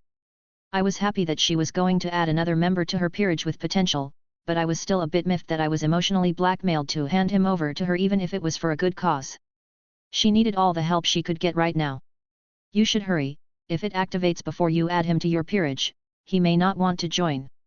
Rias was many things, but proactive was not one of them. She would procrastinate until things either fell into place or blew up in her face. I'm still working out on how to approach him. She waved me off. I just rolled my eyes, that was code for I'll deal with it later. Rias may be my friend, but I can't hold her hand her entire life. How about a game of chess? I offered. I guess, it would be nice to take my mind off everything. Chapter 12, Chapter 11. The library was massive, there were shelves that ascended to the ceiling, all filled with books. Beautiful, beautiful books, each one holding information on a subject I didn't know. I found a table in a back corner, I didn't want to be disturbed. There were probably 100 books all stacked up around me. History of Skyrim. The Dra and Idra, A Look into the Divine. Schools of Magic, A Beginner's Guide. The titles continued, everything I could possibly want to know about the place I found myself in. I don't know how long I sat here reading through the books, sometimes not even finishing one before seeking out answers from another. It wasn't just mundane books either, I found many spell books all mixed in. There were sections dedicated entirely to a single spell, both its applications, theory, origins, and counters. It was marvelous just how much knowledge was stored in these ancient halls. I wish I knew some magecraft for memory retention other than memory partition. I wasn't crazy enough to attempt that on myself without hundreds of variables accounted for. No, I just had to settle on the old-fashioned way of reading through each book one by one and taking notes as I go. If there was one thing aggravating, it was having to use a quill and ink. I made a promise to myself to bring ballpoint pens back to this world in the future, or at least keep several hundred on me at all times. I was wondering where our newest, wayward student had disappeared to. I heard the voice and looked up, a bit surprised to see the Archmage standing a few feet away from me. I hadn't even sensed him nor heard his approach, what a monster. I rubbed my eyes, looking up. I think I may have lost track of time. I would say, do you even know what time of day it is? Night. That is correct. He said a laugh. It is night, of the following day you arrived. Oh. I guess I really did lose track of time. I am merely giving you a hard time, it is no problem. He said lightly. Tolfder was just worried you had become lost somewhere. I see, I suppose I should go make sure he knows I'm all right. I paused. But I'm curious, do all new students get the attention of the Archmage? I raised an eyebrow. I would like to say yes, but my schedule can be rather hectic at times. It is hard to greet and teach every student in the college. I can barely manage with one lecture a month. So, what makes me so special? He sat down in a chair at my table, picking up one of the books and giving it a once-over. You are an enigma. You've been watching me. I guess it was obvious, considering how quickly he responded to Ankano's defeat. I cast my gaze at every new face that comes to our little corner of Skyrim. He was being awfully open about everything. I guess it isn't really something he should be ashamed of. But there was one question I wanted an answer to. Why didn't you help them with the ice wraiths? That is a difficult question to answer. It would take a while to explain the intricate history between the college and the town. To put it simply, they didn't ask. He sighed, closing the book in his hands. The Jarl is a very prideful man. Ah, that makes more sense. The leader of the town didn't want to have to ask the college for help. It would be an insult to his pride. What exactly do you want from me? I'm curious about those runes you used in your fight. He said, raising his hand in the air. He invoked characters that looked like runes but were not any I was familiar with. This is a standard lightning rune. I don't think I need to point out the differences to you. I see, they have their own runic language here. But it was quite different. It looked like a single rune housed all the power and then created a spell circle to modify its intent and meaning. I moved my hand into the air and drew a Ura's rune, letting it start to channel my mana and take on the properties of lightning. Fascinating. The Archmage said. I shared his thoughts. A spell circle to amplify and actualize your intent behind the rune, that is quite interesting. Both spells dissipated back into magical energy and dispersed. Who? He raised an eyebrow. You understand the mechanisms of the spell with merely a glance? You just get more and more interesting. You want an exchange of knowledge, is it? I usually hold my mysteries close to my chest, but I don't mind a fair exchange. If you're wanting my knowledge on the runes I know, then you will be disappointed. I frowned at his sentence. Did he not want to share his knowledge?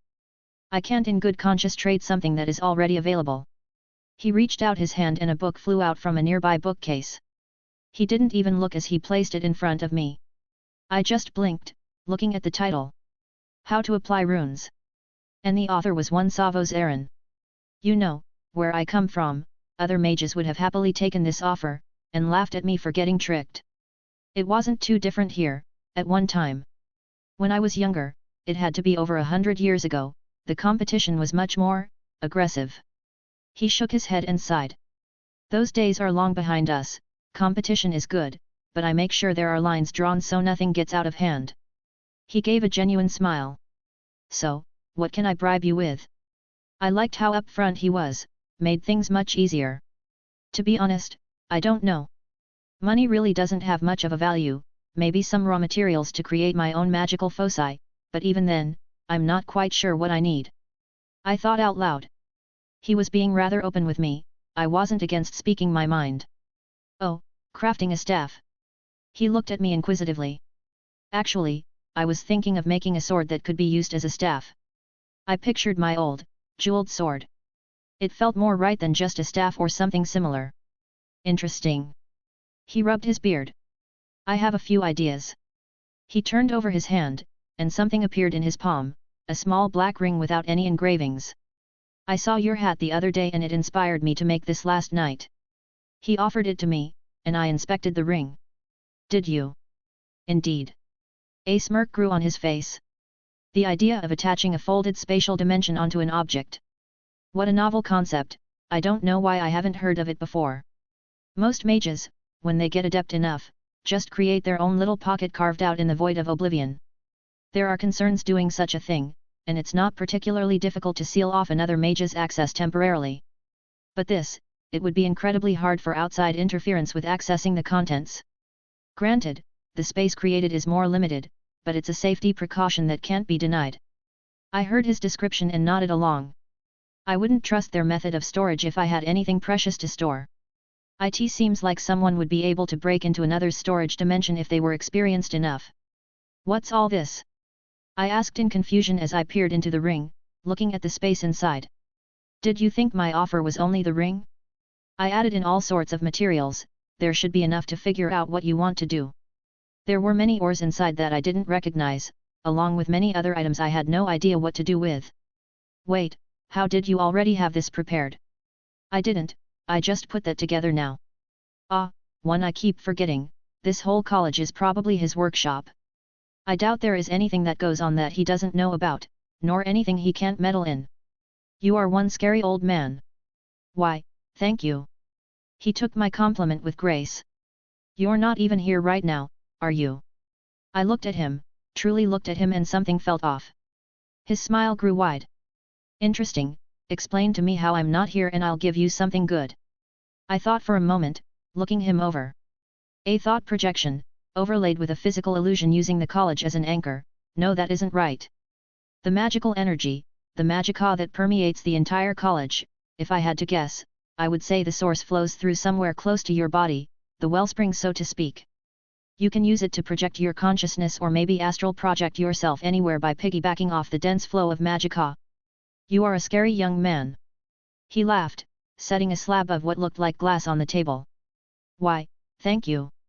I smiled back. What is this? I picked up the glass. It's called blue glass, I don't know if it is official or not. Its counterpart, green glass or just glass, is a material used in making glass armaments. I take it this is rare. I peered at it closely, channeling a bit of my mana inside. Unbelievably so. That is all I've found in the past decade when I first heard of it. Interesting, the material practically ate my mana as if it was starving. This would make a wonderful material for crafting. And the term glass seemed like a bit of misnomer, just holding it in my hand, I could tell this wouldn't lose out to steel in toughness. Is the college against students leaving for extended periods of time? I felt like I now had a goal to strive towards. The image of my sword was starting to come into focus. We like all our initiates to be able to defend themselves, otherwise, we don't really restrict their freedoms.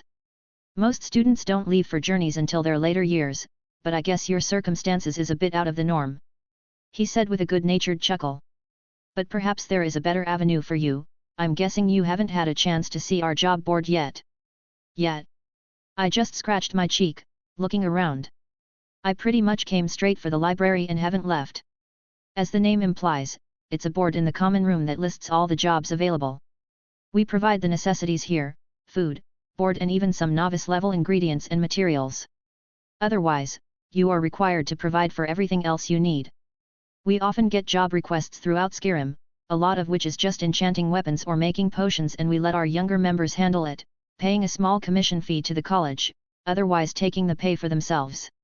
Interesting, I wouldn't mind completing a few jobs while I look around for some materials.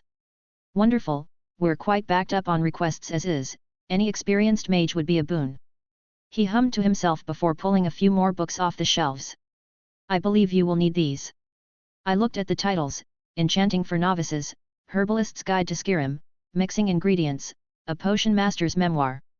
Well then, I guess there's no point in hiding my ignorance. Thank you.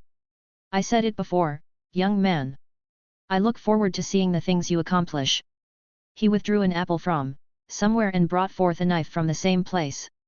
He cut a piece off, putting it in his mouth while setting the rest on the table. Make sure you eat. He gave me a wink, chewing on the fruit. You were here the entire time, weren't you? Or did he replace this projection with his real body when I wasn't paying attention? Who knows? He chuckled, walking away. Once again, well played. I'll write down some notes and send them to you. I said, to the empty area, but I'm almost entirely sure he heard me. Creator's thoughts. A story for own, a story for own. MC finally has a solid goal to strive towards. The Archmage made another appearance, and the MC came out with some new knowledge and some good stuff. Chapter 13, Chapter 12. I happily bit into the apple as I put the books away. Urug, or is it Urug Gro Shub, is it all one name? Well, I'm just going to keep calling him Urug in my head. Urug just gave me a grunt when he walked by. From my interactions with the man so far, that is the highest of praises this he can give. I did read, Erskim, a book on the races found in this world. An orc or Orizmer, how interesting. They were made out to be berserks, not in the insulting sense, but the warrior type. I guess it's rare for an orc to pursue the path of a mage, especially to find one running a library. Well, one thing was for sure, I don't think anyone would have any idea about messing around with his books. Cleaning everything up, all that was left was my notes on runes that I was going to hand over to the Archmage. It was already gone when I took my eyes off it, but I expected that. You won't get one over on me again. Well, my debt has been paid, what should I do now? I did have a schedule for lectures but nothing interesting was coming up in the next few days. Though, next week the enchanting master was going to do a live demonstration, I was looking forward to that. Well, to the job board it is. It was a lovely night. Even if I hadn't slept in over a day, I still felt really refreshed. I think devils can operate on less sleep, so that is a boon to me as well. Also, does my minor shape-shifting counteract things like poor hygiene? I knew some small spells to deal with such issues in a pinch, but even after a couple days, I didn't feel particularly icky. Still though, I felt like a bath would be welcome. I fiddled with my new storage ring, it was truly a good piece. Just seeing this up close, I knew that the enchanting practices of this world would be a benefit to me. The terminology wasn't a one-to-one transfer from what I knew, but the mystic code crafters back home did similar things. And these materials were very interesting as well. I didn't recognize any of them, no doubt they were all native to this dimension. I would have to grab a book on metallurgy when I have the chance. Oh, Tolfder! I called out, seeing the older mage walking down the path. Hello, Wilhelm, I see you've managed to escape from the confines of the library. He gave a small laugh. Ah, yes. I said awkwardly. I seem to have lost track of time. It is no problem, my boy. He pat me on the shoulder. I wish more students had the same issue. It's hard enough to get them to study through the tomes when I assign specific work. All the young ones these days just want to get straight to throwing fireballs. Well, to be fair, I remember doing that as well when I was young, I think we all did. The Archmage was kind enough to point me towards some specific fields of study. I was actually just going over to the job board so I could get some things done while I gather materials outside. Well, I don't think anyone would say no to another hand with those, we have a few that are starting to get impatient. He scratched his chin in thought. I don't think I need to question your ability either, I believe Ankano will vouch for your magical prowess in combat. His lips curled up slightly. Geez, Ankano must really be hated. Tolfder comes off as someone who doesn't dislike anyone and always happy to help, yet even he is willing to take a jab at Ankano. I have a few moments before I need to head to my next lecture, why don't I show you where everything is?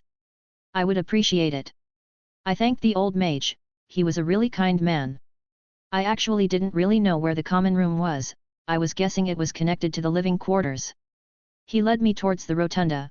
In the corner, there was a door that led to the tower on the left side. It was large, going both up and down many levels. Here we are. He gestured. I looked around, there were a few bookcases, some chairs and tables, even some students quietly reading to themselves. Quite cozy, if nothing else. And this is the job board, it's nothing extravagant but it gets the job done. He smiled brightly at his own joke.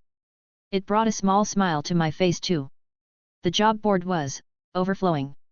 I could see why they needed a hand, I guess their services are never in low demand. Any jobs I can't take, or is it all fair game? You will have to bring it up with Sergius Turianus. He overlooks all jobs and requests for the college. I heard my name. A man walked over. He was also on the older side, an imperial, bald and wearing standard mage robes. Ah yes, here we are. Wilhelm, meet our resident master enchant, Sergius Turianus. It's a pleasure, I look forward to your lecture next week. I held out my hand and he grabbed it without any fanfare. It's always good to see new blood in the college. So, what can I do for you both? I was just going to take a job or two while I go out for a bit. I spoke.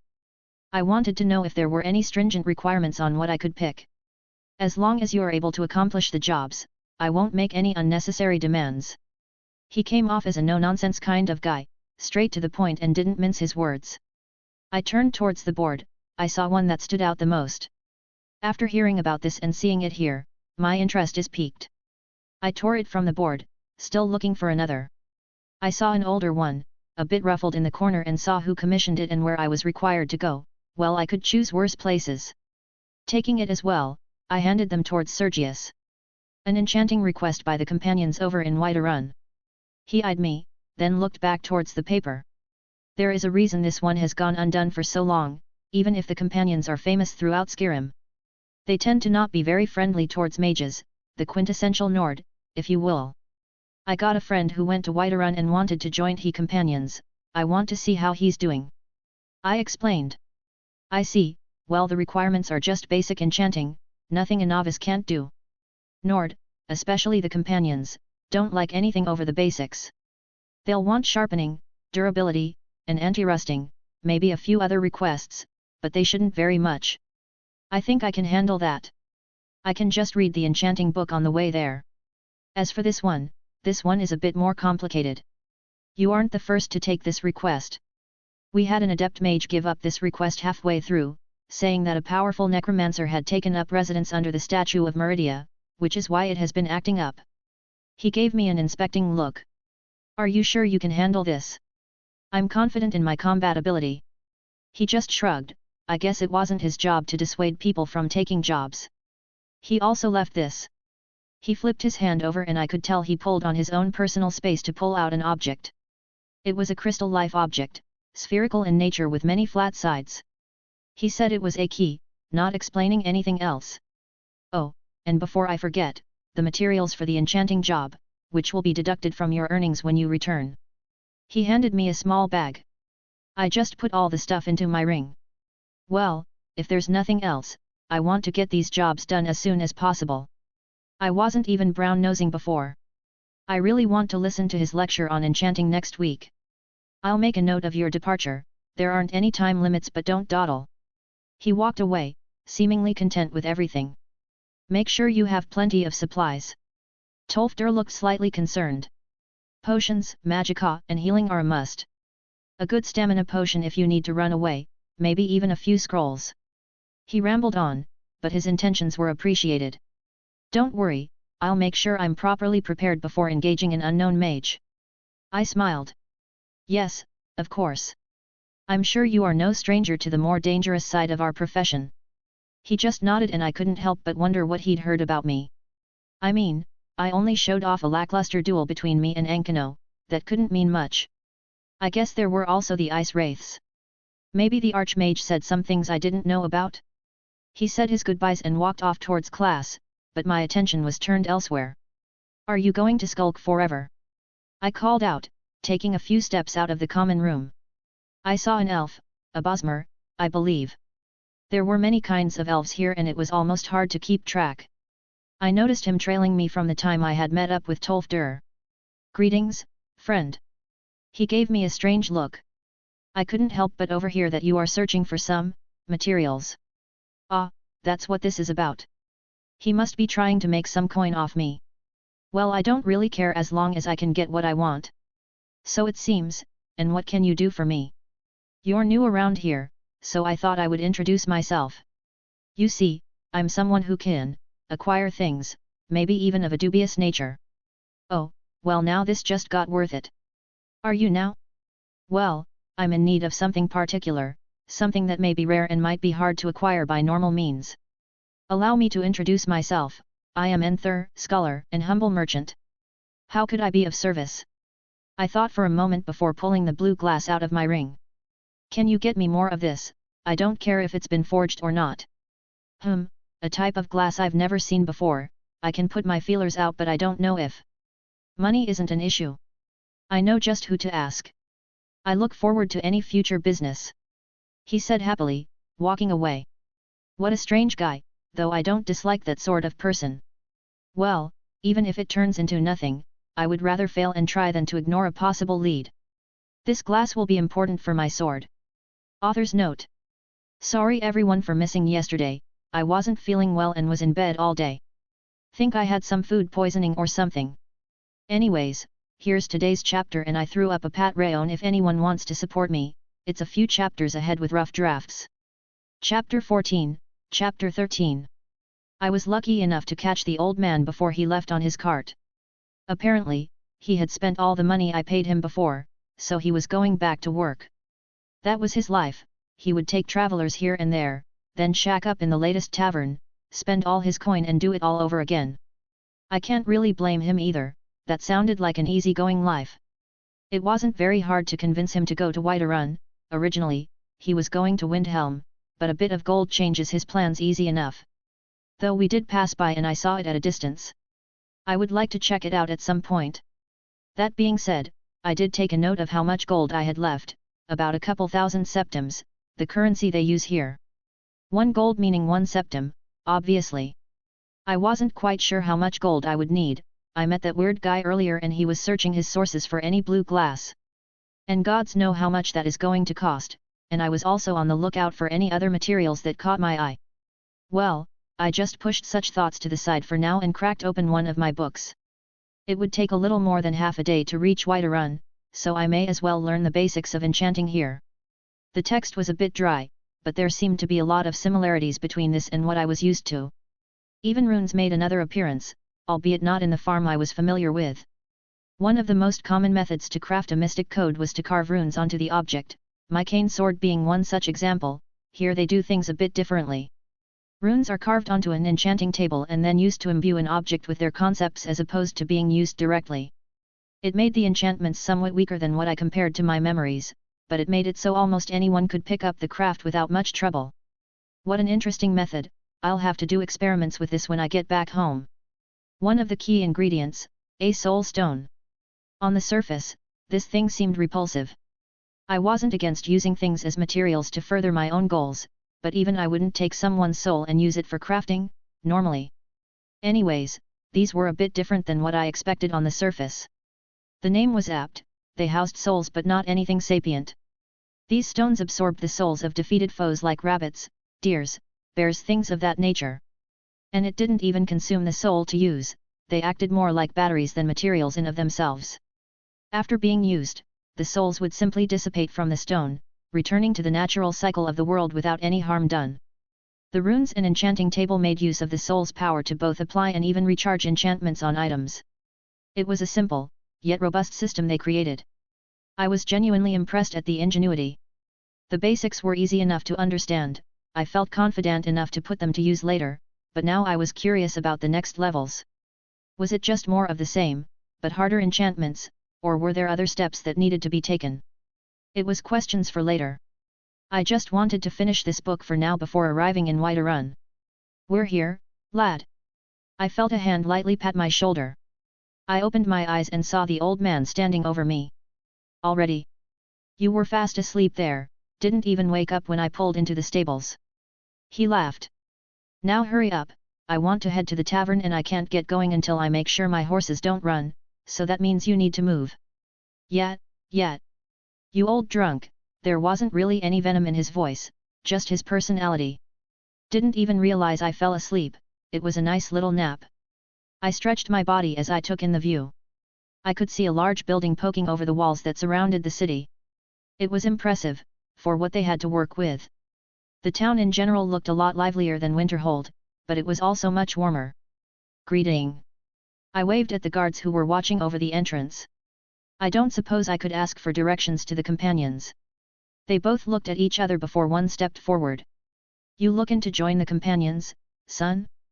Their annual recruitment ended 2 days ago. Oh no, I'm just here for a job and to see if a friend of mine was able to make it. He shrugged, stepped to my side. You see that path there? He held out his hand, pointing towards the inner city. You're gonna wanna follow that path and you'll come to an open market. If you keep going and take a right, you'll see a building with an overturned boat on top. That's the Horvaskr, the companions' mead hall and residence. I appreciate your help, here drinks are on me tonight. I handed him a few coins. You're all right, lad. He slapped my shoulder and laughed. Always a good idea to be friendly with the resident law enforcement. It was a nice stroll through a little hamlet, children were much more active here and people just kept coming and going. Yet, there were quite a few more people here, many more shops and things to look at.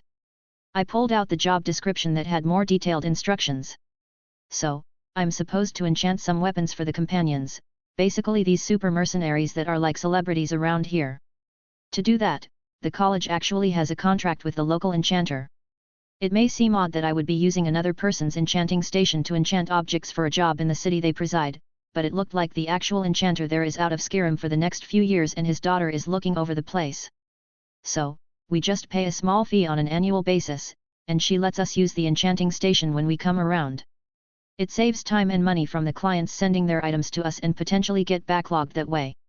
Honestly, the logistics just seem like a nightmare everywhere, but what can you do in this age? Finding the boat building wasn't hard, it was exactly as described, a building using a boat as a roof. Pretty neat, I don't know the history behind it, but all the same it looked important. I pushed the large doors open, walking inside. Most eyes in the building turned to me, but one in particular was familiar. Will. The voice of Thorm echoed out. Geez man, if you look so excited to see me, I'll get embarrassed. Thorm. I greet the large man who came over and practically enveloped me in a hug. Okay, I was happy to see him too, and with how he was treating me I couldn't help but smile. I didn't have many friends, so this was always welcomed. I had heard what happened in Riften and feared the worst. He said, giving me a once-over. I never actually made it to Riften. I chuckled. Rumors started spreading right before I left, no carts wanted to take me, so I headed over to the college instead. A stroke of good fortune then. He nodded. What about you? I guess you managed to join the companions. I've been a companion for about 2 days now. Come. Take a seat, tell me how you joined the college. He gestured me over to a seat. There was a bar or something, it didn't seem like anyone was bartending as it were, but he walked up behind the counter and grabbed a couple drinks, setting one in front of me and sitting down. I noticed a few more people in the room, taking quick glances our way, curious. Were outsiders allowed in here? I mean, Thorm wasn't showing any signs of discomfort, and I doubt he would disobey rules like that. I made my way to Riverwood after well. I look around. No need for that, I've already told my brethren my story. We are brothers in bonds who had fought and escaped unjust capture together. I just shrugged, if it trusted these people, I would trust his judgment. Alright, so I arrive Riverwood, not much happened. The cart driver tells me stories of a dragon in Riften. You know anything about that? Yes, even Kodlik Whiteman, the harbinger of the companions, has been going to meetings with the Jarl to discuss this. He explained, shaking his head. Riften was hit hard, almost half the town was burned down before the beast flew away. They say that not even one warrior managed to pierce that dragon's black hide. I guess Harbinger was some kind of leadership position. Well, he knew I wasn't from Skyrim, probably gave the full name and title for my benefit. The dragon bits were interesting too, seemed to align with what I knew about dragons. Dragons? Crazy. Are the companions looking to get in on some dragon slaying? There had been talk, but so far we don't know if more dragons are going to start showing up. There haven't been any more sightings since, but everyone is on edge. I nodded and continued. I picked up some supplies and headed towards the college. The trip wasn't too exciting, it was nice to get a view of the Skyrim countryside. But when I arrived, the town was under siege. Bandits? He questioned. I shook my head. Ice wraiths. Those scaly ice things from further north. Yup, scary little bastards. They're elementals, highly attuned to their elements so they can use ice-based magic with ease. It's that time of the year. It wasn't Thorm who spoke, but a woman who walked up behind him. Ah, Will, this is Ela, Ela this is Will. Pleasure. I smiled. She grunted. I was there a few winters ago, had a job and we stayed and helped. I turned back to Thorm. She's right, the guard captain, Svord, explained that it was the time of the year that they produce offspring which involved taking people and dragging them off to who knows where. I assume you joined the defense? Thorm asked. Indeed. Svord the guard captain, and the other guards were quick to act as the wraiths came, forming a strong shield wall to stop their magics from a distance. It gave me enough time to create about 100 illusionary guards to draw their attention. And that worked? Aren't ice wraiths, magical? He said without much confidence. I couldn't blame him, he probably didn't know much about how magic worked. I had taken a few guesses myself. I'm not quite familiar with ice wraiths either, but they didn't have normal senses, no noses, eyes, ears or what have you, so they had to be able to sense their prey somehow. My first thought was some kind of heat sense, but they completely ignored things like torches, so I guessed they could sense magic. Are all the guards at Winterhold mages? He tilted his head in confusion. I shook my head. Every living person has magic inside of them, whether they use it or not. I assume the ice wraiths sought that out and the magic I put into each illusion was enough to trick them. Fascinating. Thorm looked at me in awe, and it didn't seem like he was being condescending, he took a genuine interest in what I was saying. I wonder if I'm capable of magic. I think everyone is capable of it, just the extent of talent. I wouldn't advise you against learning a basic healing spell or maybe even conjuring a quick flame for fire in Skyrim's weather. Thorm let out a laugh. Those would be handy. Well, in the future, if you're hunting ice wraiths, maybe take a few magica potions with you and use them as traps or distractions. It may or may not work. I shrugged, it would need more testing in the future. Those illusions, along with the guards keeping them off me, I was able to cast a large fire spell and turn them to ash. I took a drink of my ale, wasn't as good as the mead I've had previously, but it was decent. It was a good party afterwards, tried my first Nord mead too. Thorm snorted in laughter and I saw Ela chuckled too. I guess we can't call your friend a milk drinker then. Ela slapped Thorm's shoulder. It was after the party that things got a bit more interesting as well. I get woken up by some arrogant ass who is interested in my spells. I scoffed. That's just wrong, you don't wake a man after drinking through a celebration. Yes, Ankano, the Thalmor emissary. I rolled my eyes. It was weird, as soon as I said that the place got deathly quiet. Something wrong? You had a run-in with the Thalmor? Ela questioned. Geez, does everyone here hate the Thalmor? Just some pompous mage who couldn't go through a single sentence without using his status as a Thalmor emissary to make himself seem special. I looked around the room and people were now paying a lot more attention. I'm still not very familiar with Skyrim, how hated are the Thalmor here? We don't get involved with politics.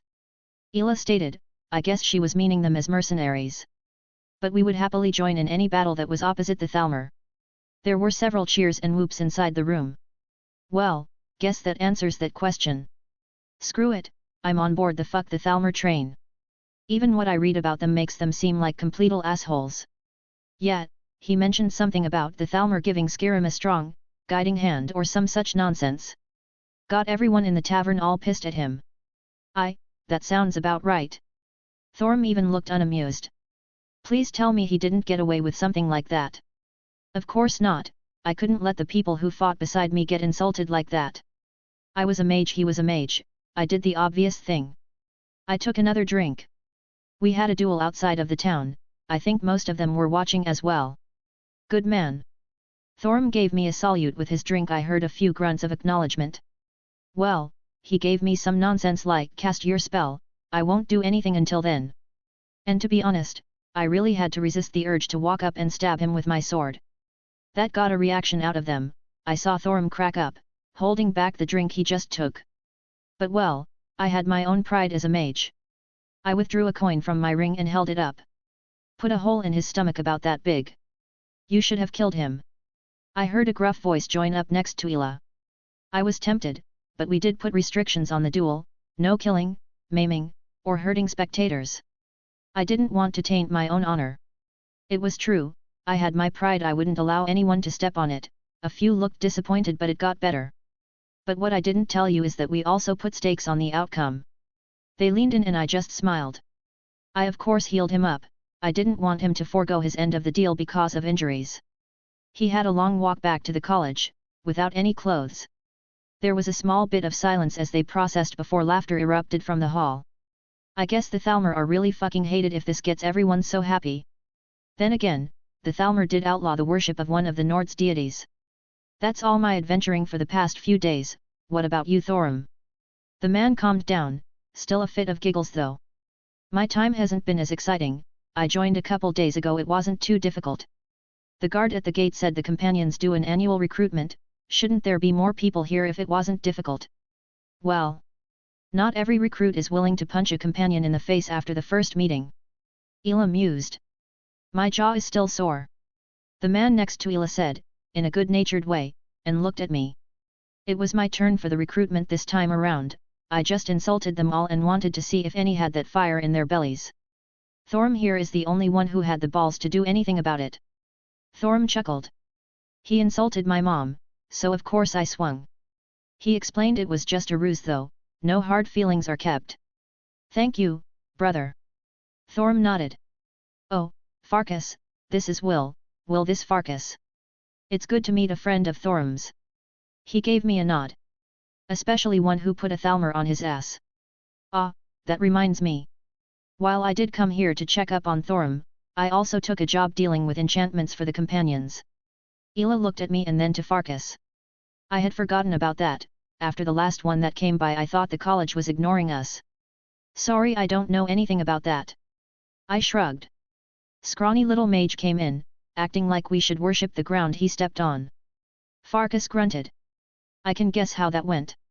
And when he went back, probably told some bullshit story about you guys. I just sighed. While I doubt they were blameless, it seems like things just escalated on both ends.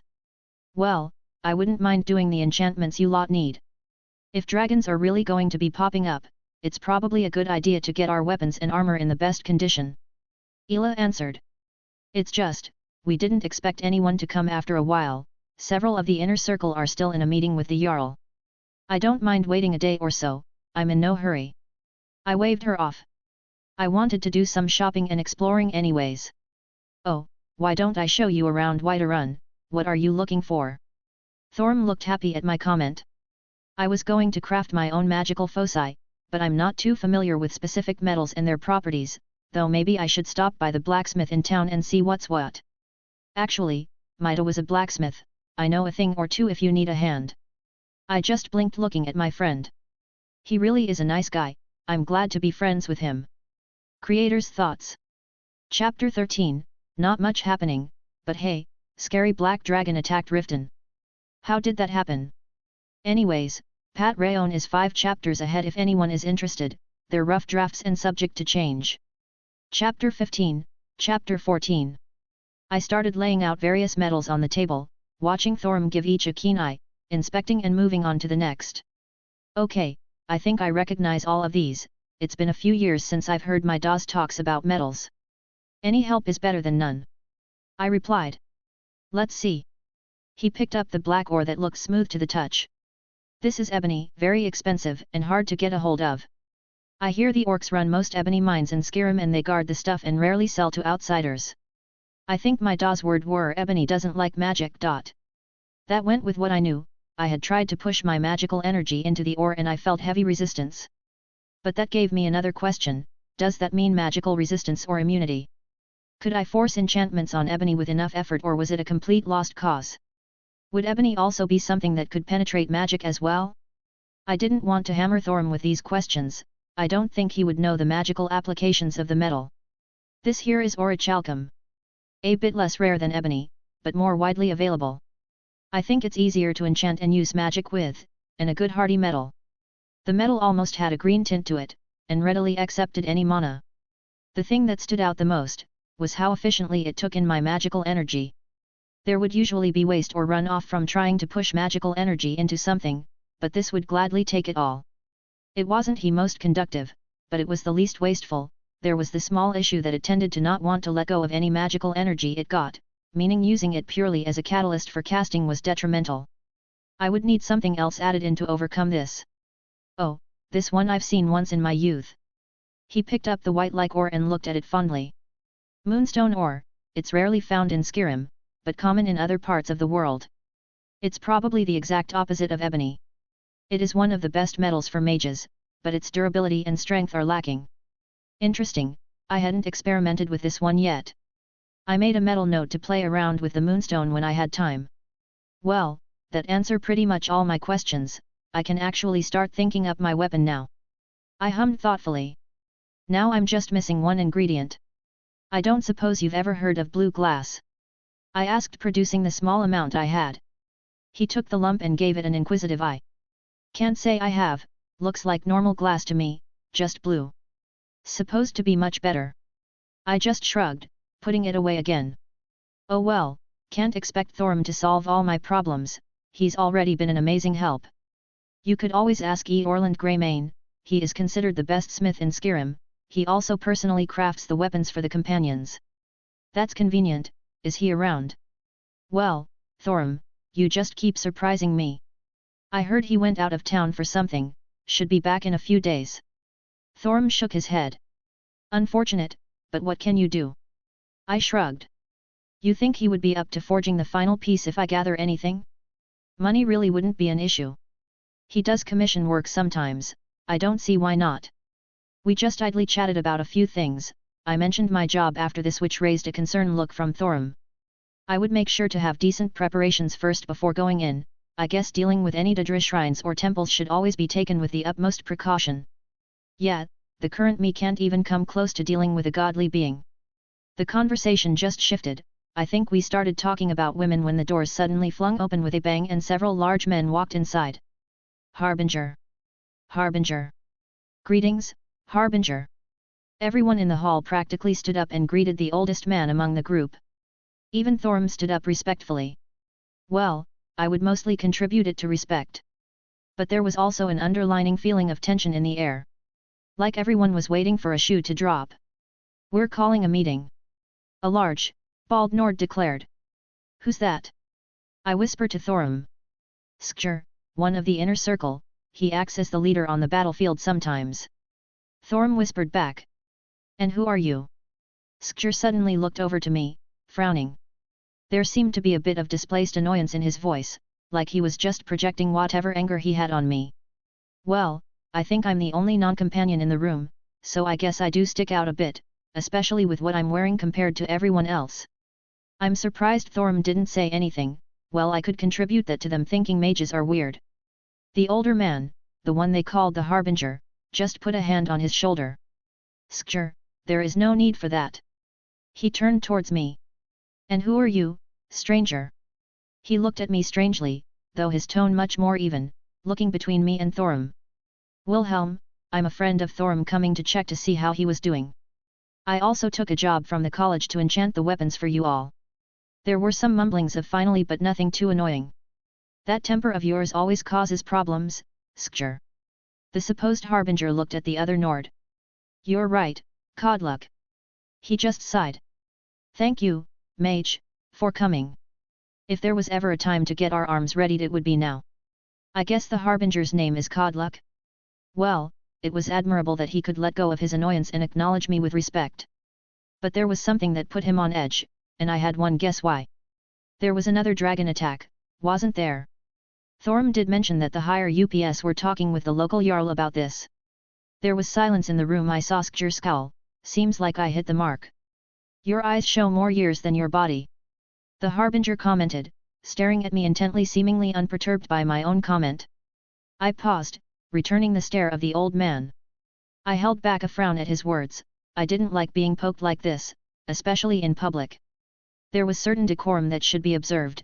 Blurting out someone's personal matters like that was just rude. Can you feel it? I heard the dragon ask me, but I could roughly guess what I was sensing from the man. It's because he's closer to death that it's more apparent. Some of the others have it as well. The stench of beasts and rage roll off of him. I'm surprised no one else noticed. Was he cursed? I think something has a claim on his soul, something powerful. Well, I wasn't one to let a dig at me without returning in kind. And you smell like a wolf. There was another long pause. Some looked confused, possibly even angry at my insult, yet only a few others winced and looked at me intently. Well, you started it by saying something like that, old man. My eyes traced down to Skjur, who slowly put a hand on his weapon. I looked back up and met his eyes, daring him to draw it. My hand flicked with the familiar feeling of magical energy. I was ready to cast a spell if need be. Skjur, what did I just say? The Harbinger admonished his own companion. Mage, you are well learned, what do you know of dragons? Did he just ignore my jab? No, I think he just didn't truly care at the moment. I guess this whole dragon thing has got him a bit concerned. I withdrew my magical energy and contemplated the question. Dragons are power-given form, I said after a moment. Their scales are tougher than steel and they boast a natural magic resistance that would leave the best enchantments jealous. And what of the enchantments you can provide, are they any help against such creatures? Was he testing me, or did he want to know my worth? I don't know. This old man was a strange one. Regardless, it was a logical question to ask in these circumstances. A lot of the flashier enchantments act more like spells, which will just splash helplessly against a dragon's hide. Ironically enough, the basics would probably have the best effect. Enchanting a sword to become sharper wouldn't be interfered with against a dragon's magical resistance, opposed to, say, igniting in flames. It will be done then. He nodded. Skjur, make sure all companions' weapons are enchanted and ready for battle. The Jarl is calling all banners and prepping Whiterun in case of disaster. I'll get it done. Skjur grunted, not looking too pleased, but I think he knew to look at the bigger picture. Mage. The harbinger called out. How much do you know? I had a feeling he wasn't talking about the dragons at this point. I can take a few guesses. How much time do you have? Not enough. He sighed. You can always seek out the archmage. I offered. We've never gotten along with the college. He frowned. Yes, I've heard that excuse many times now from both sides. I'm on pretty good terms with the Winterhold guards, I even drink together with them at the tavern. I took out a quill from my ring and a piece of parchment, scribbling down a few lines on it. Perhaps someone just needs to extend their hand. I rolled it up and offered it to the older man. I saw him unroll it and stare at the contents. This, he said in confusion. It was a formula for some medicine, should stave off his death for a couple months. I was using my knowledge from my home, but it should transfer here relatively well. Should buy 1 or 2 months, at most. Consider it an apology for my words. I waved him off. I'll get out of your hair and wait at the local enchanter for your weapons. Thorm was staring at me, expectantly, as I started enchanting the various weapons that were given to me. Luckily, the enchanting station was in a back room, so I didn't have much to interrupt me, but his gaze was eating into the back of my head. I guess it made the most sense for Thorm to bring me all the companions' weapons, him knowing me and everything. It's not like you to hold something in. If I've done something you don't like, just say it. I picked up a sword. It felt different than regular steel, but I couldn't find anything specific that made it different. The harbinger said he was cursed and close to dying. Thorm finally admitted. Ah, that was a smart decision on his part. Everyone is entitled to their secrets, but some things can cause rifts in friendships. I honestly didn't expect him to say anything, maybe I'm just cynical. Do you know what's wrong with him? There it is. I have a general idea, but I hope you're not asking him to tell you. I'd rather not have a complete falling out with these companions. No, he sighed. Even if it wasn't the harbinger, I don't wish to pry into matters that I don't belong. That's why Thorm is a great guy. I can't do anything to help him if he doesn't want it. I could predict his next question easily enough. Do you think the archmage at the college can help? He asked me, a bit of hope in his voice. I give it even odds, that man is frightfully competent at what he does. Which was true. My few interactions with the archmage led me to give him such an evaluation. I don't doubt he would be a high-ranking member of the clock tower if he were back home. Not to mention the sheer vastness of knowledge the college has collected in its years. So, there's nothing I can do? Thorm asked, a bit disappointed. I was going to ask why he cared so much, but then I realized I had known Thorm for about the same amount of time Thorm had known the old man. Yet, I still developed a bond of friendship with him that would compel me to act to save his life all the same. I'll tell you what, I'll make some inquiries when I get back to the college, see if I can speed anything up on the chance that the harbinger listens to my advice. Thank you. Thorm blurted out immediately, giving a big goofy smile. Just tell him to not overexert himself after he drinks the potions with the ingredient list I gave him. It only stimulates some latent potential in the body to give him sort of second wind. If he starts being active, it will drain it away faster. I'll make sure to pass on your words. He said happily. Creator's thoughts. Another chapter done. By the way, starting a new job on Monday, so my schedule may get a bit hectic for a week or so before settling down. Chapter 16, Chapter 15. I said my goodbyes to Thorm and departed at dawn. The old cart driver was waiting for me, having paid him for a few days to stay here. I had a second job to take care of. The enchantments on the companions' weapons only took the better part of a day and I even had some supplies left. The pay was decent as well, a good chunk to add to my savings. Perhaps I should have handled the whole thing better, well I guess everything turned out well enough. It seemed like no one harbored any grudges against me. I probably bought a bunch of goodwill by giving that formula to the harbinger. Well, let the pieces fall where they may. Still, though, that old man had some frighteningly perceptive eyes. Felt like he could see right through me in some capacity. The enchanting was a good experience as well. It gave me some inspiration for a few spells, using the runes of this land, that is. They create a spell circle around a single rune, modifying it to a certain extent to perform actions. It's like a runic sentence in practice. Now what if I could combine the two applications? Wait, I should deal with the first steps before jumping ahead. A thought popped into my head as I formed the magic in front of my hand. Instead of the native rune I used the ones passed down by Odin. A single rune, a Saulo, actualized and modified with the native variants to change its intent. The spell was brought forth, floating in the air in front of me. With a thought, a huge bolt of lightning was discharged, tearing apart a chunk of earth behind the carriage. What an oblivion! The old man shouted in surprise. Sorry was testing something. I hurriedly shouted. A little warning next time. He mumbled in annoyance. I handed him a couple bottles of mead, he seemed content with that. It was a good spell, but the most interesting thing, the runic circle still persisted and I knew I could use several more times before the mystery faded. The stored power was impressive, maybe I could even overload it in a single burst or lower the output and keep it continuously firing over a long period. This had a lot of potential. It was only my first attempt, I knew I could modify them better for varied use. Now, what do I call them? Tradition dictates I give them a sufficiently edgy name without coming off too ridiculous. Meh, I'll think of one later, I've never been very good with names. What do you think, Drake? Asking for my advice. I just shrugged, I didn't have any else to talk to about this stuff, you've been around a while and probably knowing a thing or two. True. It looks decent, has potential, but I wouldn't ever call it a trump card as it is now. I think you should focus on seeing how many of those runic circles you can create in a single moment. That aligns with my own thoughts. It would be good for clearing away a lot of bugs, maybe even a good pressuring spell. But against someone powerful, like say the Archmage, it wouldn't do any lasting damage.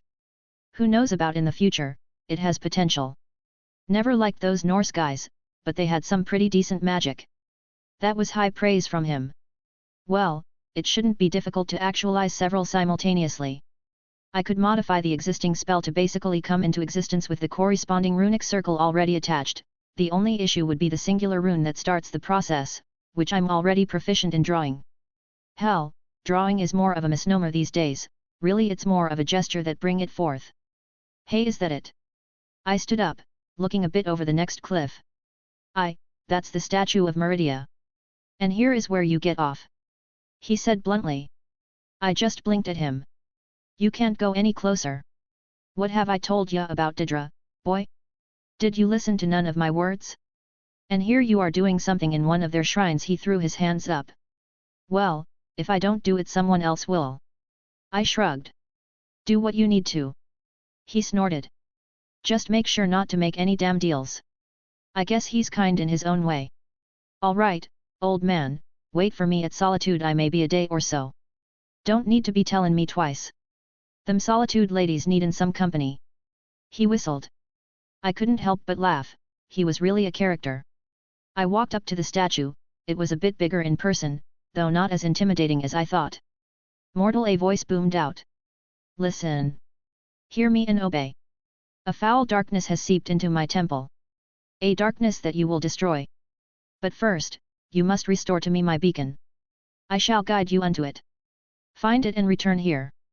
And great shall be your rewards. I stood there for a moment, letting the words wash over me. It sounds kind of scripted, like a magically recorded message. There was also no presence behind the words. Strange. Curiously, I stepped off the temple and back onto the mountain. And after a few more moments I stepped back on. Mortal. Listen. Hear me and obey. A foul. I stepped away again, then stepped back up. Is this magic that triggers whenever someone steps past a certain point? That's hilarious. Mortal. Listen. Hear me and obey. I think I heard Drake laughing in my soul as I kept doing it. Mort. More. Mortal. Would you stop it? That familiar voice finally changed, something around me stirred as well, like a pair of eyes were now staring at me. Why are you not approaching? The female voice once again echoed out. You told me to stop. Approach, mortal. Okay. I said happily, walking towards the statue. Mortal. Listen. Hear me and. It wasn't me who cut it off that time, and I tried my best to hold back a laugh. Though the voice was being ominously quiet. If it makes you feel better, I think you have a lovely voice. There was an awkward silence. I couldn't really blame her for the whole thing. I mean, why watch over the statue day in and day out, why not just make a spell that automatically tells anyone approaching of what she needs? It was the efficient thing to do. How many people came here, just to bugger off? It would be annoying to have to personally greet every random person that showed up. I think you need to work on your flirting. Fuck you, my game is on point. On a serious note, are you not afraid of pissing off this godlike being? From what I read, they can't really interact with the world in any meaningful way. I can probably get out of any situation their power wills me into. As long as I don't sell my soul or something stupid like that. A devil selling their soul. I think I heard a sigh coming from the voice. An evil has invaded my temple. You must find my beacon so that my light may re-enter Skyrim and I will make you my instrument of judgment. I can. Is this your beacon? I questioned, taking out the crystal-like thingy holding it up. I'm really enjoying my life right now. Place the beacon on the pedestal. Her voice echoed out again. I just shrugged and set it down. The area began to fill with light as a beam shot up into air. Pretty, I guess. The temple below shook, and I think I heard the sound of doors opening. Mortal, your work is yet done. An evil necromancer has taken hold of my artifact and profanes it with his tainted magics. He wishes to unleash an army of undead upon Skyrim. Become my sword of judgment, cast his soul into oblivion and rid my sanctum of his filth. Well, I was promised rewards and the job did specify this necromancer. I'll do it. I wasn't unprepared for this, regardless of how nonchalant I was acting. I had several healing potions, a couple magicka and stamina potions along with some miscellaneous stuff. I flicked my hand, drawing forth my cane and removed the sword from its sheath. Stepping down the stairs, I entered into the depths below. It was a bit deep, the stairs winding down until they opened up to a room with a beam of light shooting down. It was connecting to a crystal that looked really similar to the beacon I had left up top. If I had to guess, it looked like I was supposed to redirect this light using the mirrors in this place, for some reason. I walked towards the doors, they wouldn't budge, and I didn't see any keyholes. A magical trap-type lock then? Would the doors unlock when the light was correctly directed? But then, how did the necromancer get in, or did he arm the locks in the first place? Fuck it. I reinforced my body, cast an oak flesh on myself and kicked the door open. To no one's surprises it practically swung off its hinges, merely being wood and make and nothing else. Well, I seemed to attract the attention of the necromancer, because several undead walked out from the surroundings. They looked weak. Were they zombies? Their eyes glowed slightly, and they carried themselves better than most low-level undead I was familiar with. Well, I always welcome targets. I waved my hand, invoking several runes in the air and actualizing my runic circles. Lightning, I called out, and they all discharged towards my intended targets. All the zombies except one fell to the ground, motionless as their bodies were charred and burnt thoroughly. The one left had a shield, blocking the attack somewhat.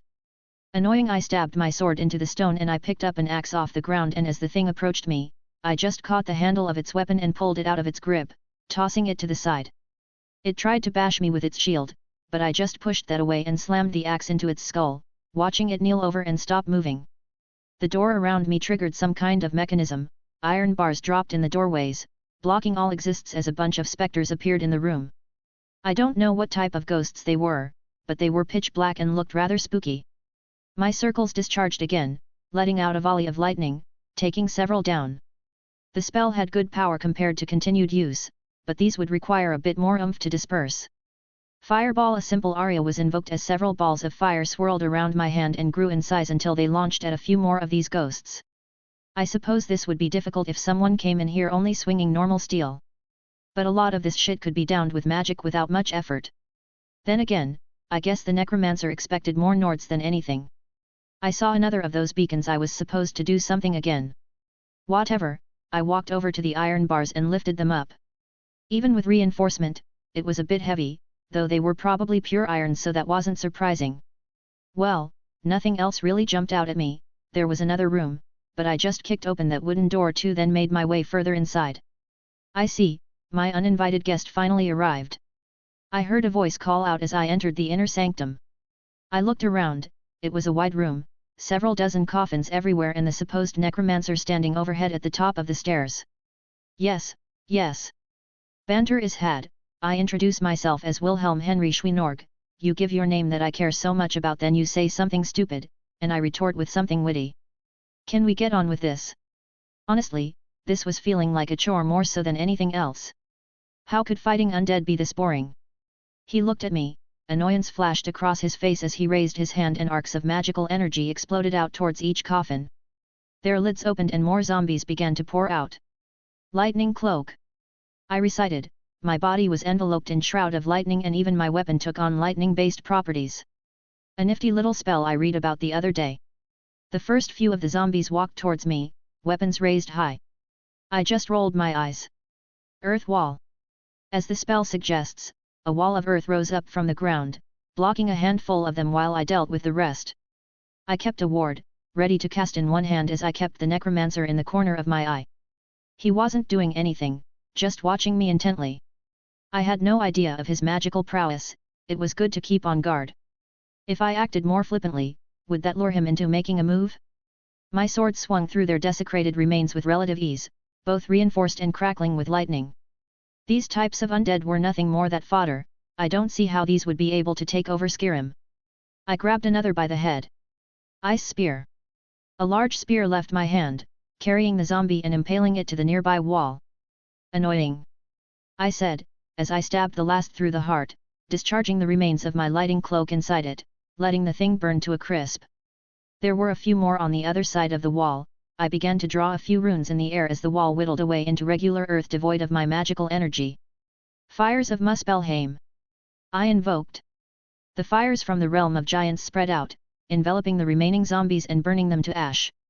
Without the creation cycle bolstering it like with the ice wraiths, it was a much more manageable size for this room I was in. That's not to say that the flame were any less intense, they raged and burned anything in their paths, even the stones on the floor were scorched black. The only sounds left were coming from the necromancer, clapping his hands. Well done, you are better than that mage that came here before. I guess I'll show you my greatest creation. He snapped his fingers and one last coffin at the top of the stairs opened. It walked out with haggard steps before adjusting itself. It was fully armored, and its eyes glowed with a perception that I didn't recognize in the previous undead. A single axe in one hand, I think it was made from ebony. It looked at me and I felt something shiver down my back. Fuss Ro Da. Chapter 17, Chapter 16. Maybe it was instinct or just blind luck that I summoned the boosted gear and used it as a shield while applying all my short-term buffs. I was blown away, barely catching myself before slamming into the back wall. Practically all of my defenses failed and even my boosted gear was pushed back. What the fuck? That was interesting. The fuck did it just do? That wasn't like normal magic, the world bent when it shouted, almost like a marble phantasm, but that isn't right either. My oak flesh was torn apart at impact too, if I get hit by that, I won't come out unscathed, better finish it quickly. Okay, serious time. Drake, let's do this. Finally, I thought I would never see any action. Boost! The echoing roar of the gauntlet shot out. My body was filled with overwhelming power as everything about me was doubled. What a rush! A few spells flew towards me, I saw the necromancer in the corner began joining the fight. I moved, and it felt like the world around me turned slower. Reinforcement along with my physical abilities doubled, I had long surpassed the physical limits of normal humans. My gauntlet-clad fist found the cheek of the zombie, picking it off its feet and knocking it back into the wall. It dropped its weapon, the ebony axe, as my eyes darted towards my next target. I think the necromancer got scared because he started throwing around wide-range spells, ignoring everything else. Firestorm! He screamed, as the entire area was enveloped in a red hue. At the focal point near the ceiling, a cascade of fire began to rain from above. He dove behind a nearby pillar, casting a shield spell along with anything else he probably would have time for. Annoying, but not anything I can't deal with. I had a couple more runic spells I had created, waiting to be used. The first of the flames fell towards me, I sidestepped them, but the air above me continued to ignite with flaming projectiles. I waved my hands, forcing the runes into existence around me, gathering, and stringing them in the correct sequence. Freezing winds of Jotunheim! I clapped my hands together. The runes spun around me like a tornado, cold air bellowed out, freezing everything in all directions. My spell overwhelmed his fire even as they collided. Magically, my spells should have been on the losing side when they fought due to his natural advantage from the elemental properties. But mine was invoked with much stronger power both from origin and amount of magical energy pushed in. His pitiful fires were extinguished in a cascade of wintry air. The entire area was filled with a cold frost that permeated every inch of stone. I calmly walked towards the pillar the necromancer was hiding behind. I saw him jump out, hands ablaze, and throw a few fireballs at me. It looked like he was predisposed towards fire-based spells. Not that they were anything impressive, his true specialty was most likely necromancy. I could tell by the look on his face that he wasn't used to fighting head-on in magical conflict. With a flick of my own hand, I conjured a lesser ward and swat away the weak spells. Kicking off the ground, I moved faster than he could react, and my sword impaled him through the heart. The life died in his eyes, and I made sure to flick an Ans's rune onto his corpse, no telling what he had hiding inside his body. Necromancers tended to be strange people, no point in taking any risks and just burn the whole thing. I was about to look over his burnt ashes, but my instincts flared and I quickly ducked down. I felt a sharp edge whiz past my head, slamming into the stone wall. "You're still alive," I mumbled, pulling my sword back ready to stab him. "Zunhal-aik," the thing shouted again, and my sword went flying. The grip I had on it pointless as whatever occurred, the world forced the weapon to dislodge from my hand. It quickly followed up with another swing of its weapon as I used the gauntlet to block. Whatever intelligence it had, I don't think he could realize that my gauntlet would win against its ebony. No doubt if it were regular steel, I may have lost an arm here. Using my greater strength, I knocked its weapon away, giving me an opening. I cast telekinesis in one hand and turn undead in the other. Both basic spells in their respective schools, and pushed them together at the center of the zombie. Turn undead didn't make undead flee as one would think. Granted, that was the most likely outcome. No, it forced an undead away from you.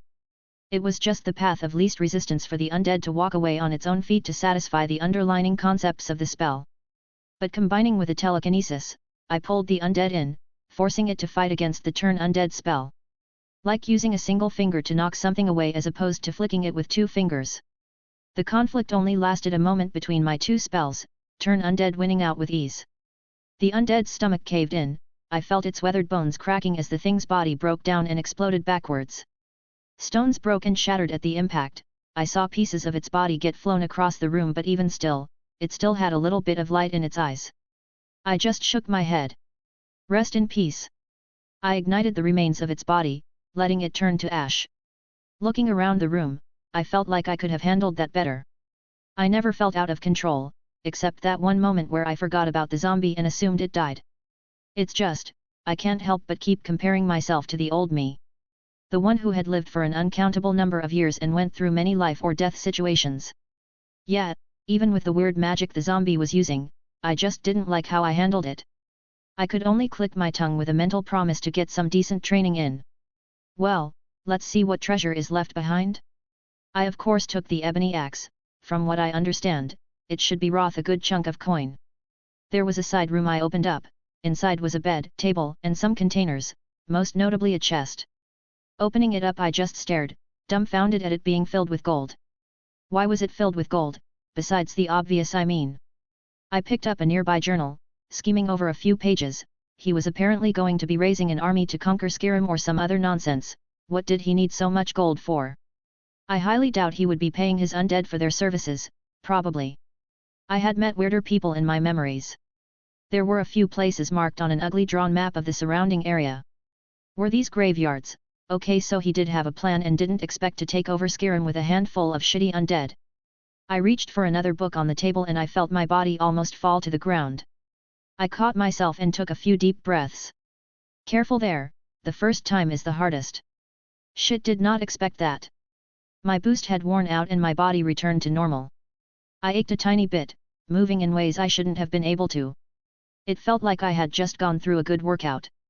It should get easier the more you use it, and it will build up your strength in turn so you can push your limits further.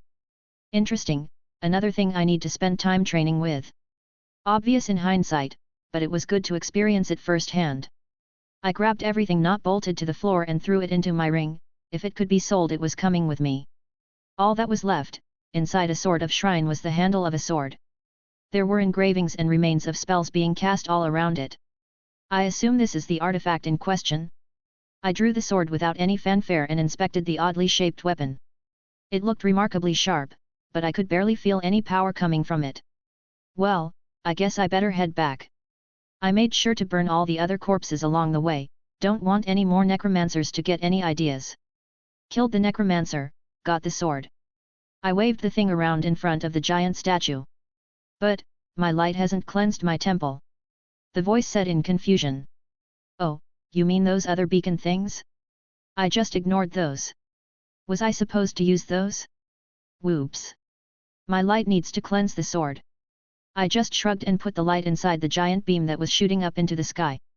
The sword began to glow bright, a holy light enveloped it and I felt something take hold of me and sweep me way up in the sky. Before I realized it, I was probably several miles up in the air, overlooking Skyrim, and there was a ball of light floating in front of me. Makoran is vanquished. Skyrim's dead shall remain at rest as it should be. This is because of you.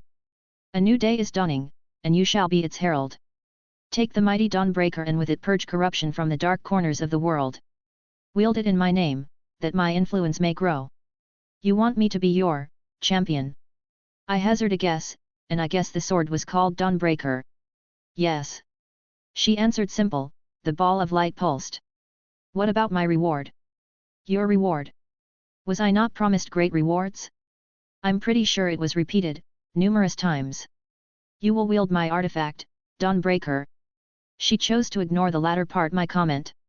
You mean the item that was the spoils of my battle after cleansing your temple? Something I would have gotten regardless. There was a bit of silence, I think she was contemplating what I said. But I was curious and reached out to poke the ball of light. Nothing happened, but I kept poking it. Was this a projection of sorts? I'm aware that these Daedra couldn't enter the world normally, they could only do something like this, but does this lead back to her realm? My academic mind was overwhelmed with curiosity, or that's how I rationalized it to myself.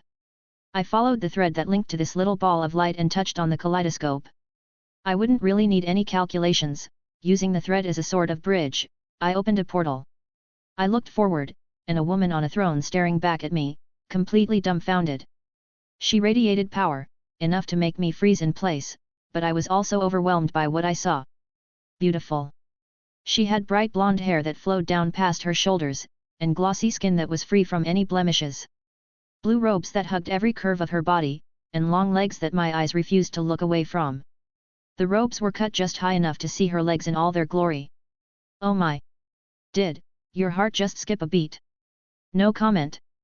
Sorry, wrong address. I quickly closed the portal, realizing what I had just done. That was stupid. Yup. This is going to blow up in your face. Oh, spectacularly. You. How did you opened a portal to my realm of oblivion, how? Her voice carried her confusion, annoyance, and surprise. Portal? What portal? Anyways, I was promised rewards, I think great was mentioned as well. So. I masterfully changed the subject. Fine. But I will have answers to my questions. What rewards do you wish? I will grant anything in my power. Gold, knowledge. Really, anything in your power? I questioned. Don't do it. I'm sorry, Drake. No. Don't you dare. I said I would, and so I shall. She said with a bit more power in her voice. Be my woman. I answered without a shred of hesitation whatsoever. God damn it. What? Her confused voice echoed out. Why? This can only end badly. Poor impulse control combined with the fact that I'm a teenage devil. Excuses. You're right, those legs were just too much for me to resist. Well, it was a short partnership, but it was fun. Nice knowing you. I would gladly die between those thighs of hers. Creator's thoughts. And so, the MC has a type. Chapter 18, Chapter 17. I can't believe you did this. I can't believe I did this. You have a plan here. Yeah, don't die. Good plan, are there any other steps? Yeah, part 2 is where I bury my head between. Okay, so no follow-up then. Admittedly, part 2 is a work in progress. You know, this is where either a rejection or an acceptance comes. Usually a rejection in my experience. I mumbled. Okay, to be fair, it only happened once. I wasn't exactly the most social person when I was younger, and I asked a girl out. Got rejected, blah blah teenage angst, then I wallowed in self-pity for like 2 weeks before getting over it. I blinked and a moment later I was back on the ground, standing in front of Meridia's statue. Gone was the glowing orb of light, replaced with the familiar outline of a woman I had previously seen. Hey, I didn't think you could project such a thorough copy of yourself across dimensions. I admired her power. Yeah, let's go with that. But in seriousness, the aspect of her that was present wasn't any more powerful than that glowing orb, it just seemed like more of her was there. Rarely do I find a situation that requires my undivided attention so that I show myself in such a way. She answered, eye-boring into me with quite a bit of pressure. Oh boy, I may have fucked up. You think? So, how we looking on Juggernaut Drive there, Drake? Sure, if you want to go out with a bang. Think she'll ask me how I want to die? Hint hint, it has to do with those amazing, milky white legs. I wouldn't even be mad if that happened. You know what? I got this.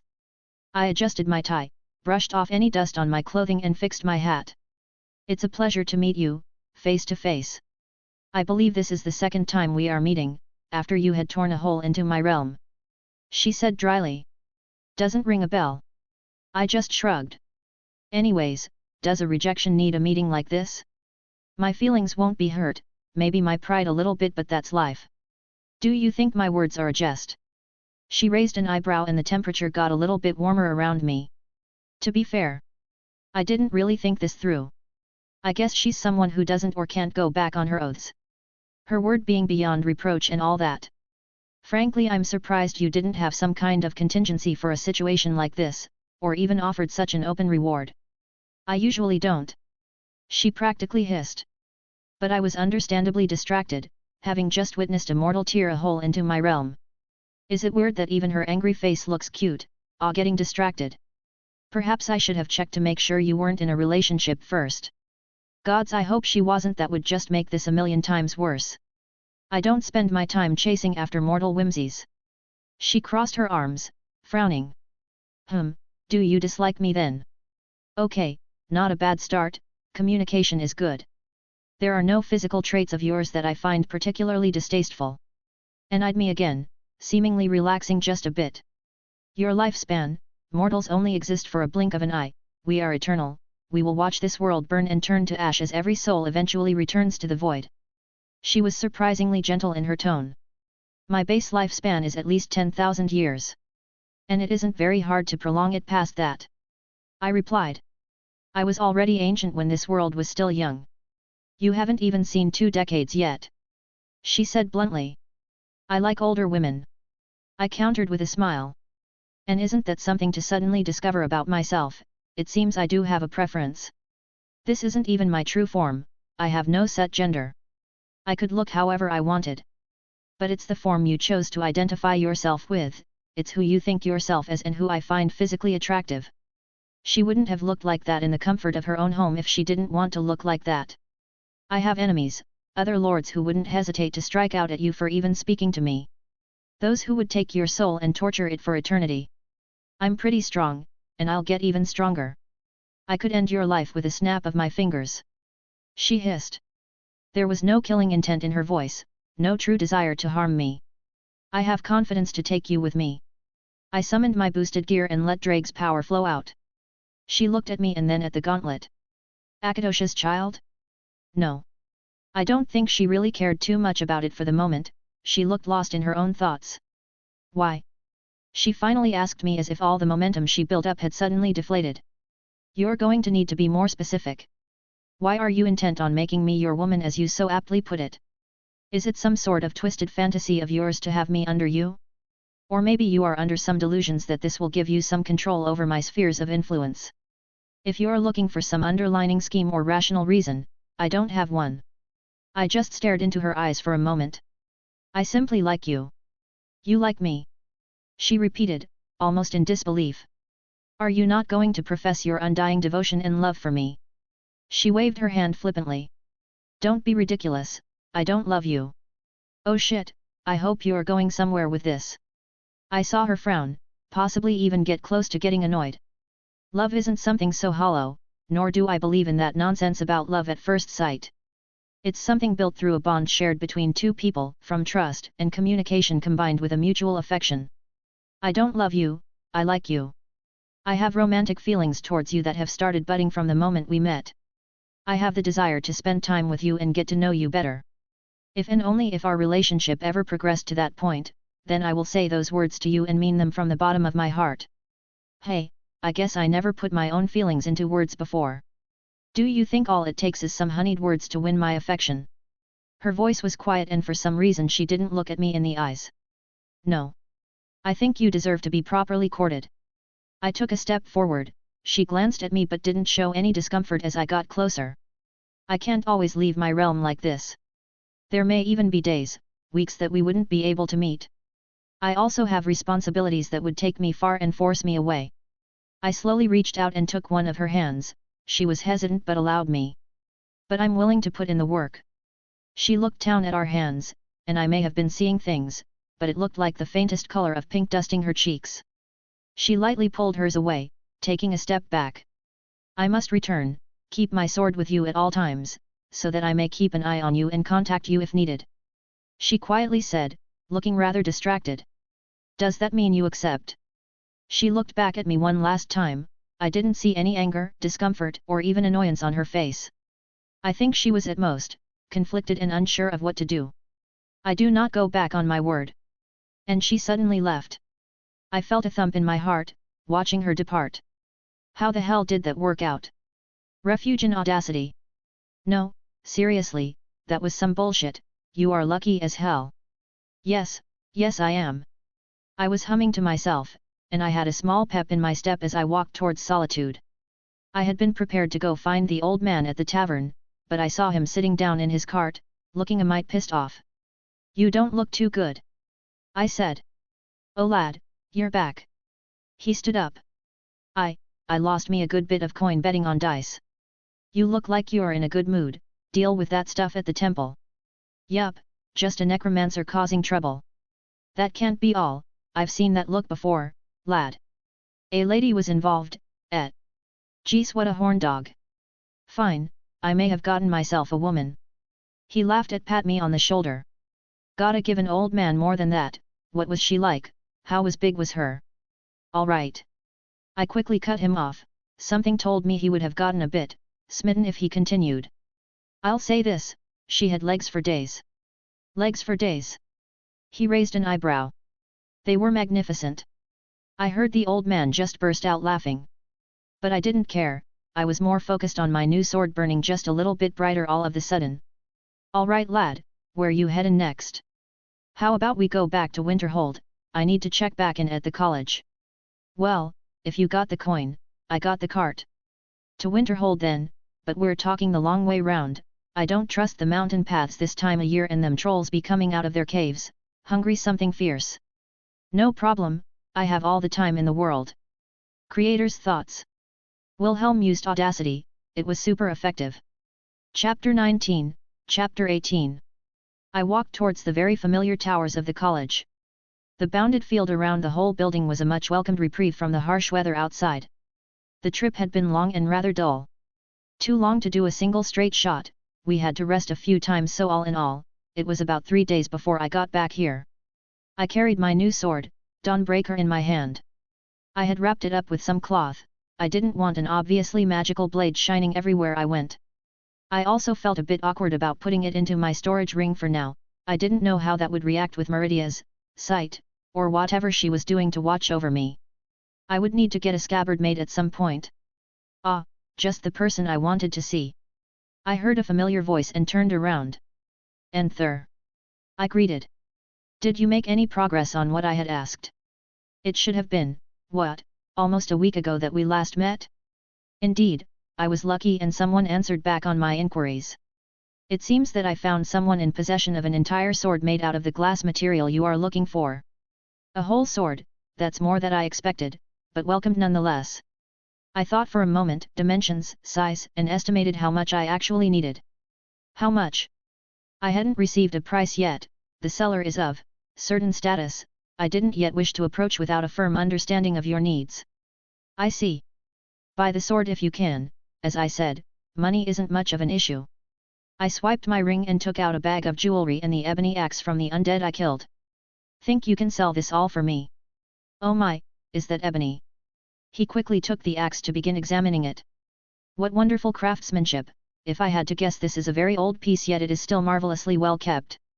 Fought an undead swinging it around. I shrugged. Oh, a dragger with an ebony axe, he must have been a powerful one with status before he died. The elf nodded in understanding as he peeked inside the bag. It was just some trinkets that were scattered around the loot I had taken as well. Nothing too interesting. What's this? He picked out a ring in particular and inspected it. This is enchanted. Is it? I didn't even notice, not that I had paid it much attention to begin with. Whoops, I guess I left that in there. He just hummed, handing the ring to me and looking at the bag again. The jewelry will probably run about 1,000 septims, after I take my commission, of course. Of course. I accepted that he would be making coin off me, it was the nature of the business. The axe though, well, ebony isn't readily available on the market, even the Nord warriors all over will want this piece. I can estimate, probably around 5,000 to 6,000 septims at the lower end. That's better than I thought. I'm in no rush yet, but get a hold of that glass sword as soon as possible. The sooner I have it, the sooner I can truly start planning out my mystic code. I'll reach out to my contacts right away. He gave a nod and wrapped everything up, taking it to who knows where. I didn't think he would cheat me, he was too open about his practices for that. If it got around that he was cheating his customers, the people in the college would stop trusting him. No doubt the Archmage also keeps an eye on his dealings. If anything crossed certain lines, I don't think he would stay on the sidelines. Regardless, it seems like everything is coming together. I can't wait to finally get started, though I don't think I'll be doing the actual forging. Guess I'll need to check back in on the companions for that, hopefully they aren't too pissed. I really need to keep my temper in check. It shouldn't have bothered me as much as it did. I flopped onto my bed, and that was something nice to think about. My bed, the first time I had actually been into my room in the college since coming here. It was just a small little room with a few shelves, a tables, and my bed inside. Nothing extravagant, but it got the job done, and it's not like I would need to spend lots of time in here. Well, it beats sleeping outside in the snow. Barely. Another voice replied. I tilted my head up to see the familiar form of Meridia, sitting on the edge of my bed. Hello. I'm glad I shut my door, would have been a bit awkward otherwise. I'm happy to see you again. Even if I didn't expect our next meeting to be so soon. She crossed her arms and snorted. Is this the hole that you live in? For now, I guess. I don't really need much else while studying here at the college. I suppose this college is impressive enough, by mortal standards. She gazed up at the ceiling. I can only recall a handful of places in this world that have better protections than here. I'm glad it gets your seal of approval. I lightly chuckled. Of course I want you to. She cut herself off. I expect certain standards from you. Well, I do have a question while you're here. Would it be okay to store your sword inside my ring? I wiggled my finger. Let me see. She gestured. I walked around my bed and sat next to her. I felt her hand stroke the metal band, inspecting it. It would not be a problem. Her hand started to pull away, but I lightly grabbed it. There was only a slight surprise on her end, but she allowed it all the same. Can I ask why you're here? Do you not welcome me? She said quietly. I'll always be happy to have you here, I'm just wondering if something is wrong or... I merely had a few moments free. She replied bluntly. I see, it must be time-consuming, having to overlook all your followers in addition to your duties that involves your domain. She was a god in all but name. I can somewhat guess that she had a lot of things she did on a daily basis. I do not have much influence in Skyrim, but in other parts of Tamriel, I have entire congregations waiting on my word and acting as extensions of my will. She sighed, and I saw her relax more than I had before. Unfortunately, that also means I end up with some particularly stupid mortals. Well, that's inevitable, people are stupid in general. I rolled my eyes as the thought of believers, not because I was looking down on her, but those groups tend to attract the idiots by nature of their inception. But you seem upset over something particular, what happened? She looked conflicted. I don't think she was used to talking to people, or rather opening up in any capacity. I mean, from what I heard about her peers, they weren't the most friendly sort. One of my priests had the idea that I would be pleased if he raised a group of undead, then sacrificed them to me at one of my temples. Her words were venomous as she spat them out. Of course, overturn the natural order to gain favor with one whose domain is life. What a genius plan! I deadpanned. Want me to go beat him up for you? I gave her a smirk. I heard a small laugh from her for the first time, and it was adorable. His own actions had already seen to that.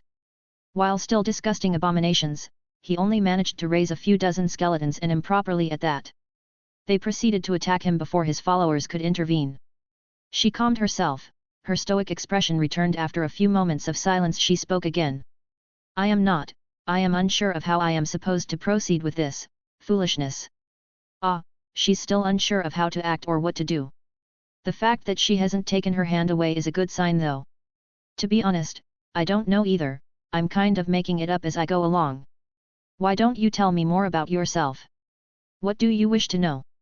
Tell me something silly, like your favorite color, flower, food, animal, anything. I want to know more about you than what I've read in a book. She looked a bit surprised. You don't wish to ask me about the time before Nirn or of my origins. Did you think I was trying to pry some secret information from you? The thought crossed my mind. She replied honestly. I see. I couldn't help but sigh. I guess there is still too much distance between us for something like dragon's tongue. She cut me off. My favorite flower is dragon's tongue. Yellow is the color I enjoy the most. And I find ducks pleasant to watch. I just stared for a moment, a small smile creeping up on my face. What about food? I have no preferences for mortal sustenance. Well, we'll have to fix that in the future. I'm happy that she's willing to meet me halfway here. Thank you for telling me. I gave her hand a little squeeze. She looked down to where our fingers were intertwined, staring for a moment. I am confused. Is that why you came back so soon? Even if she had a few moments, it seemed like she came here with a purpose. She didn't answer, but instead stood up. I wished to test something. I was going to respond, but I quickly felt something I was unfamiliar with. Her lips pressed against mine ever so slightly and only for a brief moment. After that brief moment, saw her trace her finger across her lips, like she was unsure of what happened. She turned to look at me, maybe even somewhat sadly. I need to return. I see. I said, standing up as well. I'll be waiting until next time. My time spent with you so far has been agreeable. She said quietly. Before I can step away from my duties again, I expect you to remain whole and in good health. I took a step forward, my hands reached for hers. She looked a bit hesitant, and dare I say bashful, as I felt her soft hands in mine for another moment before she disappeared. I took a deep breath to calm my beating heart. What a woman! I grabbed my sword and put it into my ring, and as I took a step out of my room, I was suddenly teleported away. I blinked, looking around. I was in a room I didn't recognize, circular in nature, so I assumed in one of the college's towers. There were books everywhere and various magical doodads. At the center of the room, was a small garden with all sorts of herbs growing with an artificial light right above. Wilhelm, glad you could come. Archmage Aaron popped up next to me. Well, I didn't really have a choice. I said dryly. Oh? Indeed, I suppose you are correct. It was my fault, but I'm sure you can understand, because you see, I was quite frantic when I found out a Daedric Lord had appeared in my school. He didn't yell, but his words carried a lot of weight. I could tell he was upset. Whoops. Yes, whoops. He frowned. What did you do, Wilhelm? Did you make a deal with one of them? Please tell me you didn't sell your soul. I didn't, I'm perfectly fine. I denied. Then what did you do to get the attention of one of their ilk? He paced around the room. Your job, you went to the statue of Meridia, that's who appeared, I see. Did you become her champion then? I heard about her champions in the past, wielding her holy sword. I have the sword, I brought it out from my ring. But I didn't become her champion. Oh, Wilhelm, divines, you didn't steal it from her temple, did you? He sighed. It's okay, this is fixable, at least you aren't bound to her. She'll want to be appeased, she hates undead fiercely. Perhaps we should find some rogue necromancers around Skyrim and offer them up. He stroked his beard, looking around the room and pulled several books to him. No. No, a few crypts are around here, no doubt they have Draggr walking the halls, Perhaps she'll take that as a peace offering. I didn't steal it either, she willingly gave it to me. I scratched my cheek. Gods, this was embarrassing. It's like trying to tell my mom that I finally got a girlfriend. I believe I am missing something then. He slammed a book shut. Yet, how do I put this? I thought about how to phrase this properly. I cleared out her temple from a necromancer, and she offered me a reward, something like, "I'll give you anything in my power." Oh, brilliant, so you asked for the sword then? He clapped his hands. Well done, Dawnbreaker is marvelous sword, especially when diving into the ancient tombs that litter Skyrim. Not quite. He stopped, staring at me as his eyes narrowed. Wilhelm, what did you do? So I may have, asked her Tobemawuman. Pardon? I believe I misheard you. He lost pretty much all light in his eyes as he just looked at me, utterly dumbfounded. I asked her to be my woman. Ah, I thought that's what I heard you say. He clapped his hands, casting a spell and summoning a bottle of ale into his hand, before downing it quite quickly. So, you are in a romantic relationship with the Daedric Lord, Meridia? Yup. Okay. Okay. I questioned. He nodded his hands, summoning a staff into his hand. He walked up to me, gave me a reassuring smile, and bopped me on the head. Ow! I rubbed my head. I'm not apologizing. Of course not, you're still a young man, I doubt the head on your shoulders has even taken back your thought process yet. I raised a finger up, about to respond but closed my mouth. That's actually fair. Indeed. He sighed. I suppose, this is substantially better than the worst case I was preparing for. So, would it be okay if she appeared here more? Are you asking me for permission for your Daedric Lord girlfriend to tear her way into this realm from oblivion and pop into the college, for a social visit? Okay, when you spell it out like that, it sounds kind of weird. You know, this isn't the strangest conversation I've ever had. I have met Sheogorath before. He rubbed his temples. Even with the power of the college backing me, I don't think I have the ability to stop her, if I wanted to, that is. Mind you, I don't wish to do battle against an entity like her. My only request is that no harm come to my college and its people. I will make sure nothing happens. I gave my word. Okay. He nodded. Now it's time for your punishment.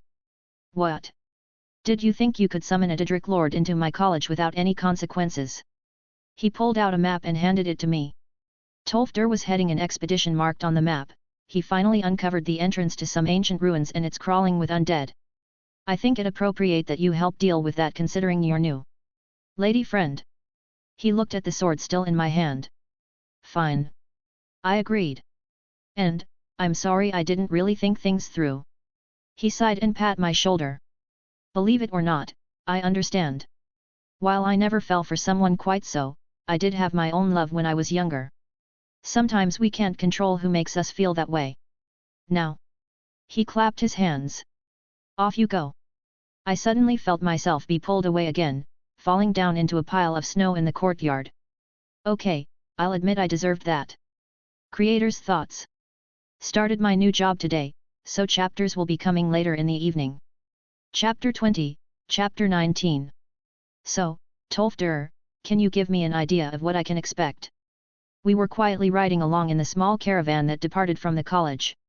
Only the necessities had been completed over at the excavation site. Basically, setting up some stairways, reinforcing the immediate paths to stop cave-ins. They had to stop when they somehow triggered a bunch of the mummified remains in the place to start rising. There were actually a few people from Winterhold coming along. A couple guards and a few of the Jarl's people. This whole thing was conducted with the support of the Jarl, surprisingly, considering the strained relationship. But I guess gold can mend all kinds of bridges. Yeah, they agreed to a 60-40 split with the Jarl, as in the college getting the 40% for all gold and items of immediate monetary value. The terms were more specific than that, but I didn't really bother to listen to all of that. Basically, we would get the historical artifacts, a decent sum, and the blessing from the Jarl since this thing was still on his land. I recognized the guards coming along, not really knowing their names, but hey, we shared a drink and that was something important in this place. They were happy enough that I was coming along to clear the place of undead. They were more so just to make sure everything goes smoothly and whatnot. There were probably another dozen people of various backgrounds. Scholars, mages, or people who were just academically interested in the ancient ruins. So, yeah, several carts carrying supplies and everything braving these blizzards like winds. Thankfully the ruins were only about an hour out of the city. Dragr, he said idly, producing a flame in his hand for warmth. They seem to be the basic variety, but there are quite a few of them. I ran into some of them on my job. Actually, I'd been meaning to ask a question about that. One of the undead that the necromancer used was a bit stronger than the rest. He even did this magic where he shouted and blew me away. You faced a Dragr that could use the Thursday Tolfdir looked at me in surprise. No idea what that is. Oh yes, I forgot you are new to Skyrim. I suppose this knowledge isn't as widespread outside. The Thursday at its basic, is the language of dragons. He said, molding his hands around his small flame, keeping it contained and radiating heat. The Thursday isn't like magic as you would probably know it. When a dragon speaks, the world listens. Oh, that makes sense. They aren't casting spells, they are forcing their will onto reality. I mused. It sounded more like divine words from back home. Actually, that's also quite similar to how primordial runes work as well. That is exactly correctly. He blinked, giving a smile. Even the fires that spout from their mouths, it is merely a few words for a dragon, yet not much a mortal can do to match it. I have heard legends that when two dragons do battle, it is actually them having an argument. HOH, that sounds interesting, I wonder. I think me and Drake shared a similar thought there.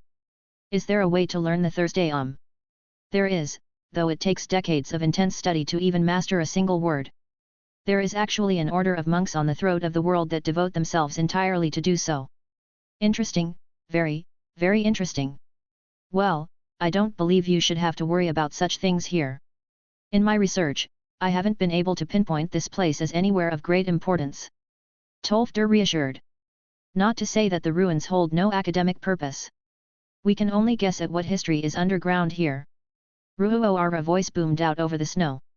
Is that a troll? I questioned, seeing the outline of an ape-like creature smashing its hands into the ground.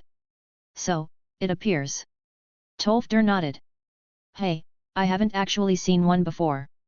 Ugly things, aren't they? He hummed in agreement.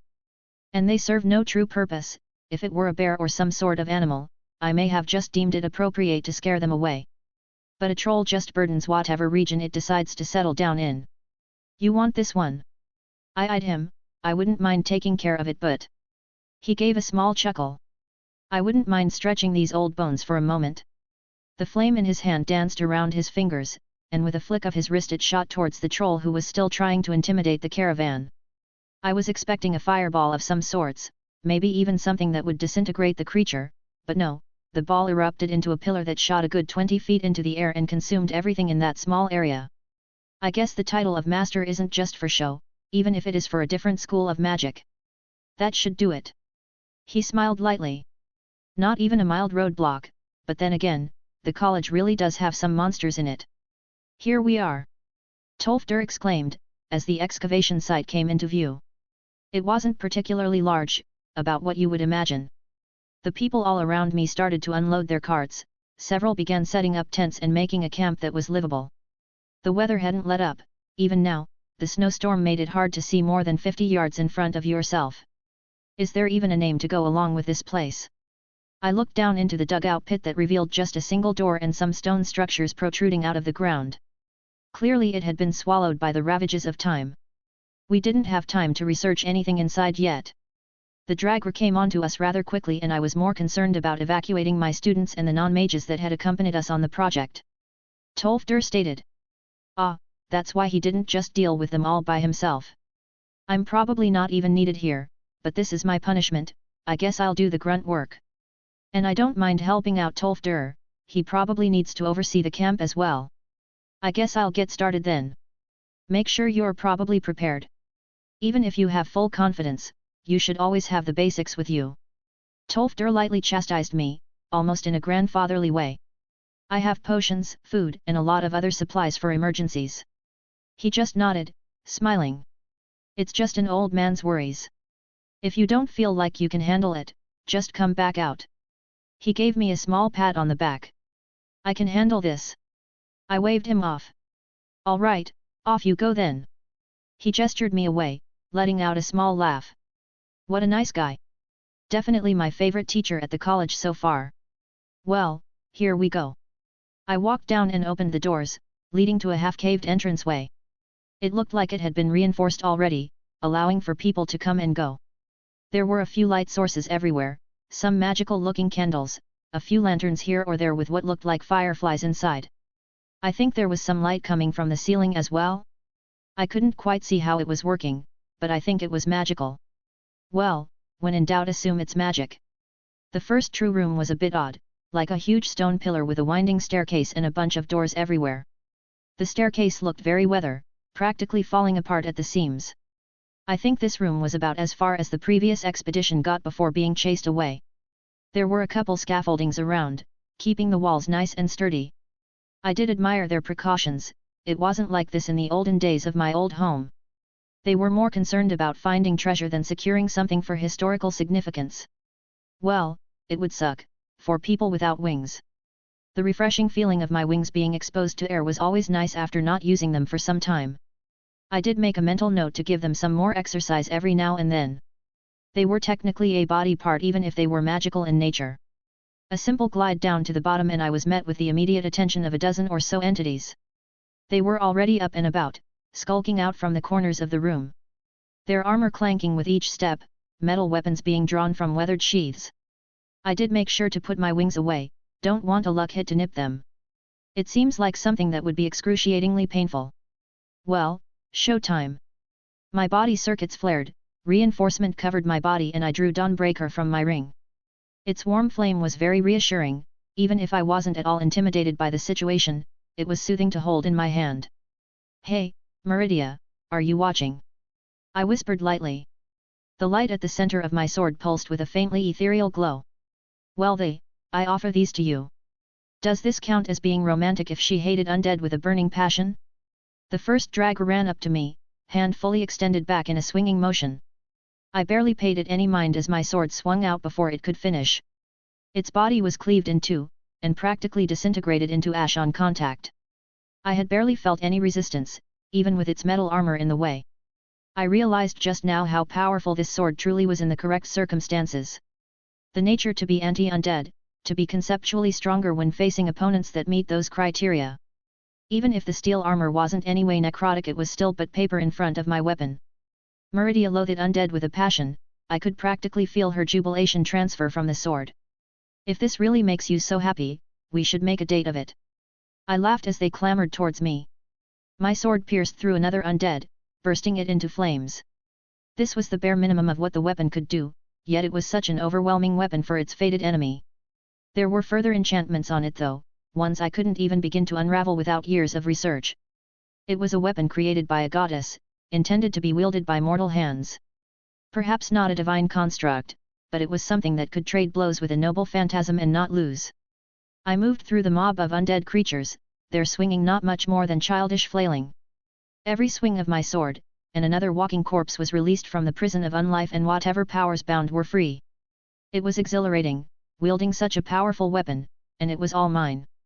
With a few short moves, the group of zombies had disappeared from the world, and my sword sung with happiness, light filling the room and removing any stain of corruption.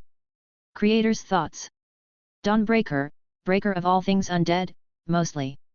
Chapter 21, Chapter 20. Dungeon diving was apparently a pastime in Skyrim. The traps, undead, winding tombs and mazes that stood between an adventurer and the loot at the end. What no one wanted to talk about, was how fucking annoying it was going through everything. I was probably pissed off by the third room. After killing all the dragger, and finding the secret passage through that little area, it led me into more of a crypt. There were coffins lining the walls with a weird pedestal at the end of a narrow chamber with a magical-looking necklace on it and some metal bars stopping me from going forward. I had tried to do the obvious thing, pull the metal bars up like I had done previously, but it looked like they weren't budging. I mean, I could probably blast me way out of here, but this whole place could come down on me. What a situation I found myself. The only thing of significance in this little area was an obviously magical necklace on the pedestal right near the metal bars. Can you say trap? I picked it up, waiting for something to happen, and nothing. So, am I missing something here or? An ethereal figure appeared in front of me, almost like someone was projecting their consciousness across a far distance. Hold, mage, and listen well. He paused, taking another look at me, seemingly surprised by what he saw. No, who are you? How, you aren't the one who was supposed to come? Pardon? I questioned the odd person. This is all wrong, you shouldn't be here, the predictions foretold the Dragonborn, he muttered. Why have you come here? I was asked to clear this place of the undead for the college expedition. I tilted my head. And who are you to question my coming here? Who exactly are you? I narrowed my eyes. I am of the Psijic order. He said, once again staring at me. You shouldn't be here, leave, mage, there are powers at work that you tamper with. Things that no mortal should put their hands on. Never heard of the Psijic order, but the way he said it, he made it sound like just giving that name would answer all my questions. I suppose they might be famous or something around here. Regardless, I don't answer to you. You've been warned. He said ominously before dispersing. Well, fuck you too. So, this place isn't as mundane as Tolfder thought. Well, mundane I guess is relative with magical zombies walking around. I just looked around this little room I was still in, metal bars barred my way but there had to be some way through. I put my hand on the wall and pulsed some mana, looking for maybe a trick somewhere, until my eyes landing on a coffin sitting upright against the wall. It looked a little too straight to be just haphazardly left there. I inspected it, placing my hand on the metal covering. It was empty and the wall behind it was missing. Aha! I kept my reinforcement up and pulled the lid off. It fought me the entire way. I was apparently going about this incorrectly, but whatever. I didn't care about the traps in this place and just ripped the thing off. Neat. The rest of the dungeon had been a bit more of the same. A level that had arrow traps if you put in a wrong combination with these weird, spinning obelisks with certain figures on them. I just froze the little holes where the arrows came out with a spell and got through it with trial and error. Swinging blades that swung out from the edges of rooms, magical traps that exploded if you stepped on them, and even spikes that shot up from the ground. Someone really didn't want this place to be discovered. But the further I went, the more a strange feeling crept up in my heart, a foreboding sensation that something was awaiting me. Something that tickled my danger sense. There was one more room ahead, the magical energy I felt was palpable, getting through the traps barely even inconvenienced me. I don't think they account for magic when creating them, or maybe whatever was waiting for me was much more dangerous and these were supposed to just keep out the idiots. As I walked through, I saw it. Massive blue orb, slowing spinning in place. I could feel it, the pure, unadulterated power it emitted. That thing is dangerous. Drake spoke up immediately. I would be cautious of that thing even if I was here in my prime. That's not good.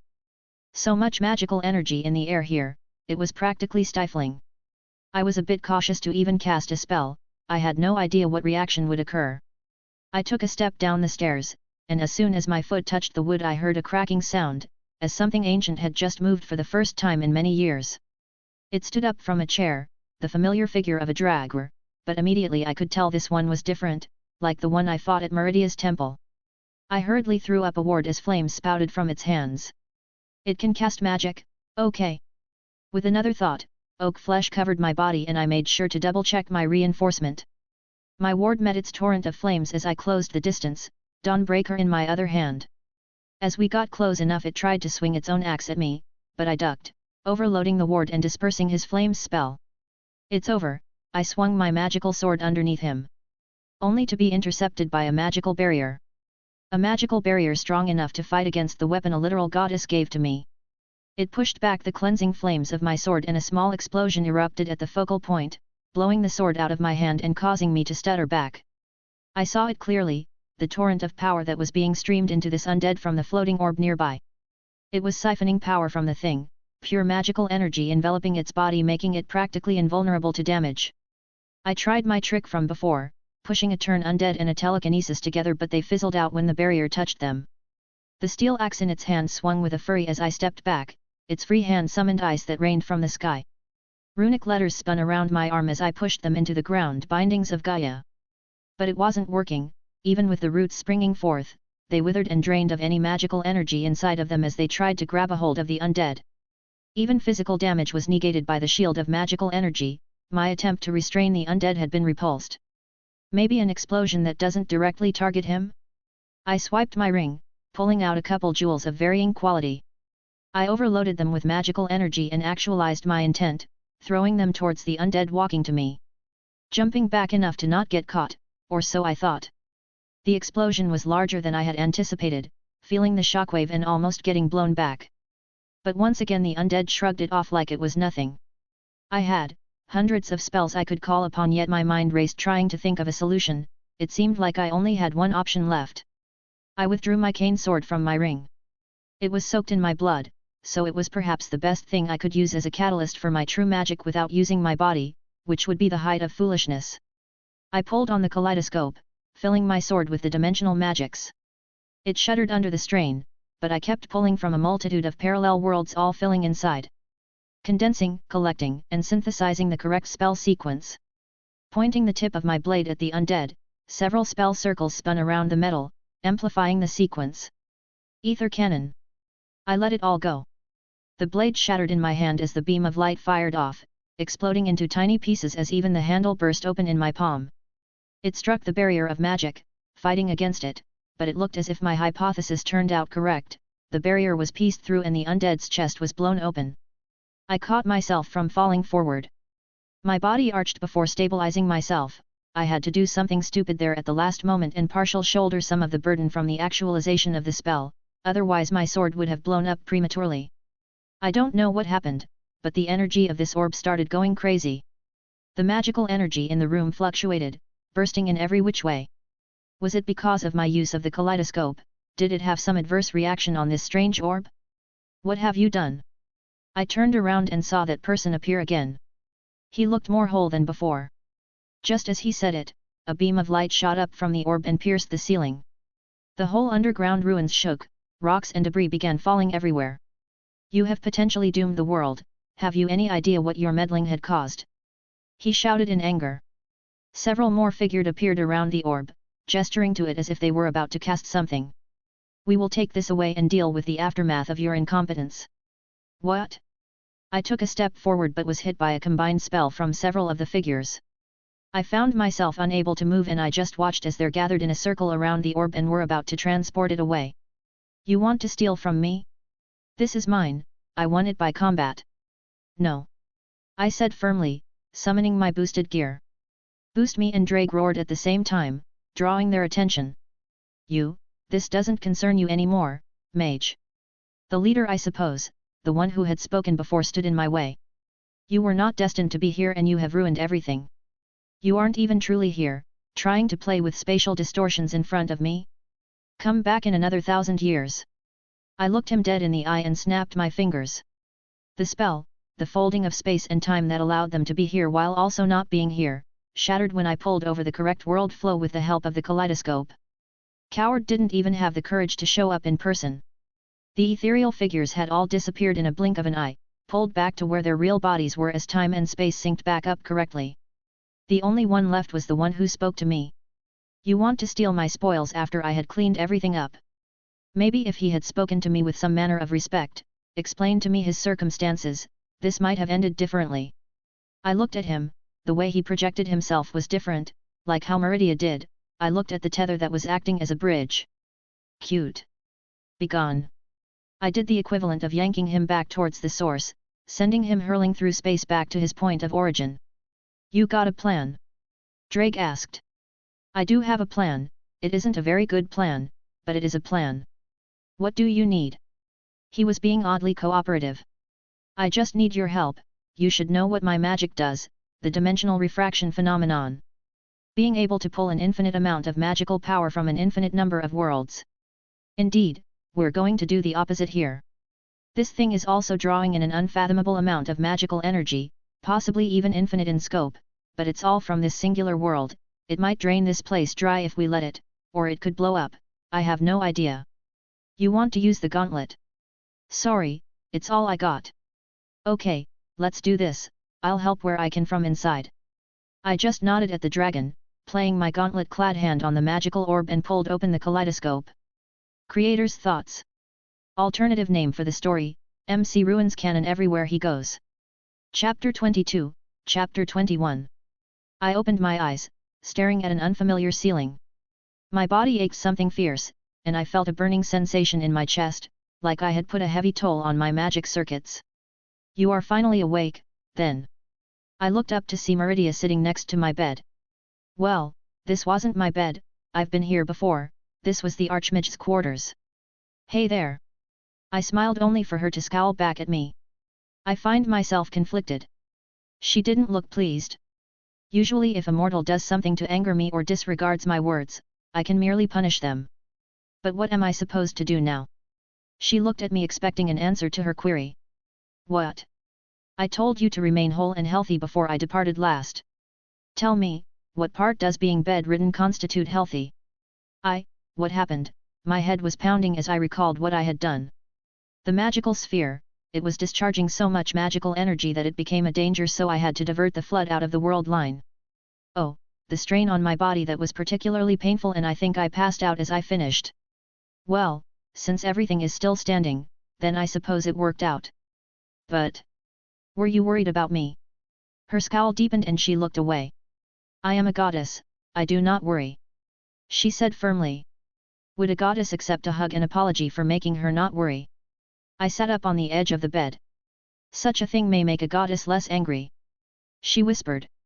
My legs were still a bit wobbly, but I stood up and wrapped my arms around her, letting her head rest against my chest.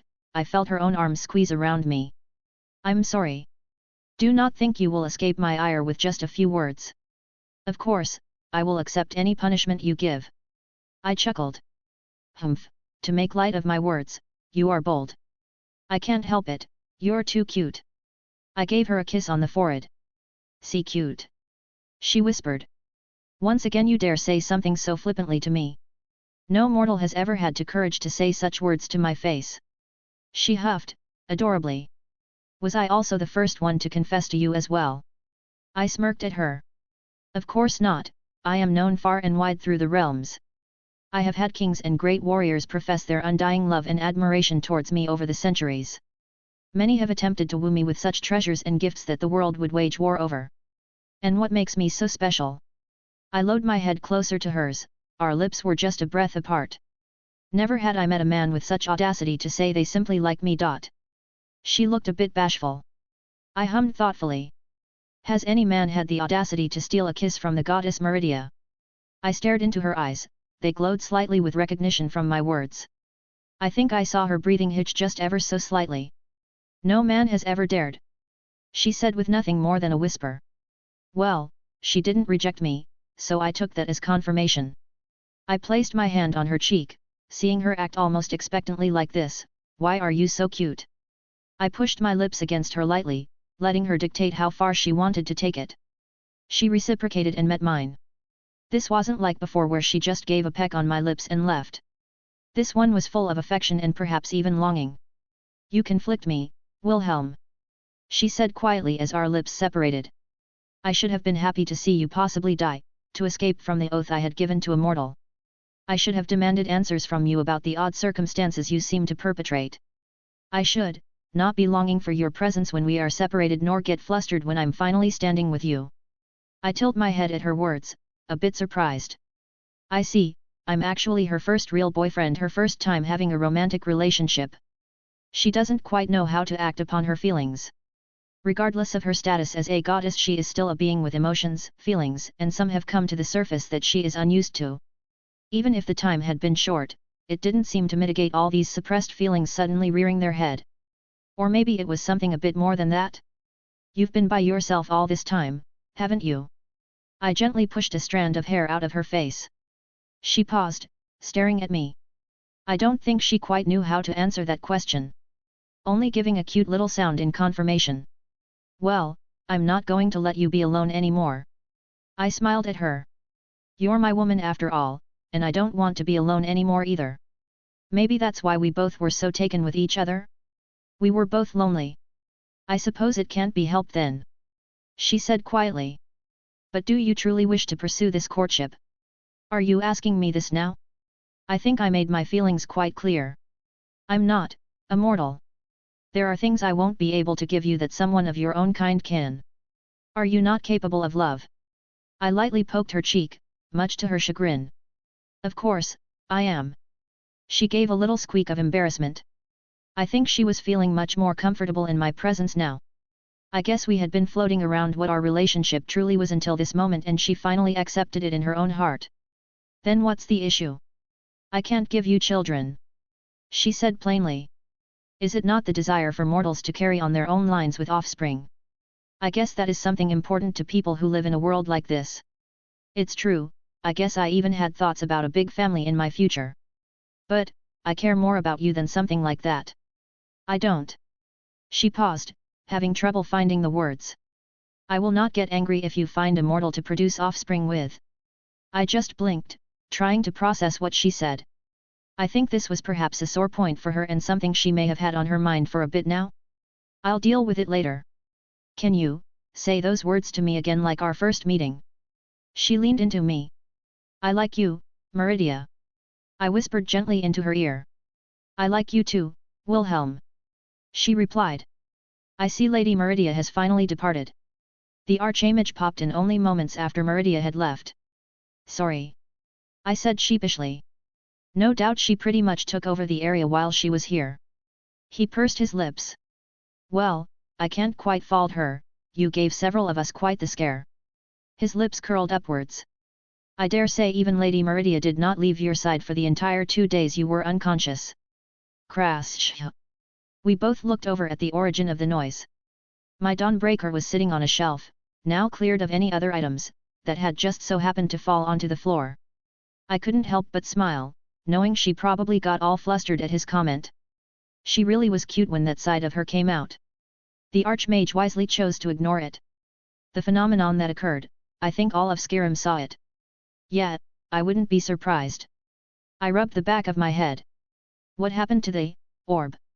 You mean the Eye of Magnus? I was going to ask you that question. He looked at me with a thoughtful expression. All we had to go on were some very ancient tomes in the tomb that described the artifact in question, and they called it the Eye of Magnus. Sorry, I don't have a clue. I shrugged. I think I passed out trying to stop it from either exploding or sucking up all the magicka in the world. Or maybe it was doing neither and I overreacted. Well, the world is still spinning, and no one died. It seems you were successful in your endeavors. Well done, Wilhelm. He was only being slightly sarcastic. I just snorted. Well, there was another party there, they called themselves the Psijic Order. The Archmage finished for me. I had one of them visit me and try to request my aid in apprehending you. Oh. I don't suppose you know who the Psijic Order are. I don't. I guess you could call them an ancient order of mystics. They generally don't interfere in the world's affairs, usually only keeping dangerous things away from those who would misuse them. He rubbed his beard.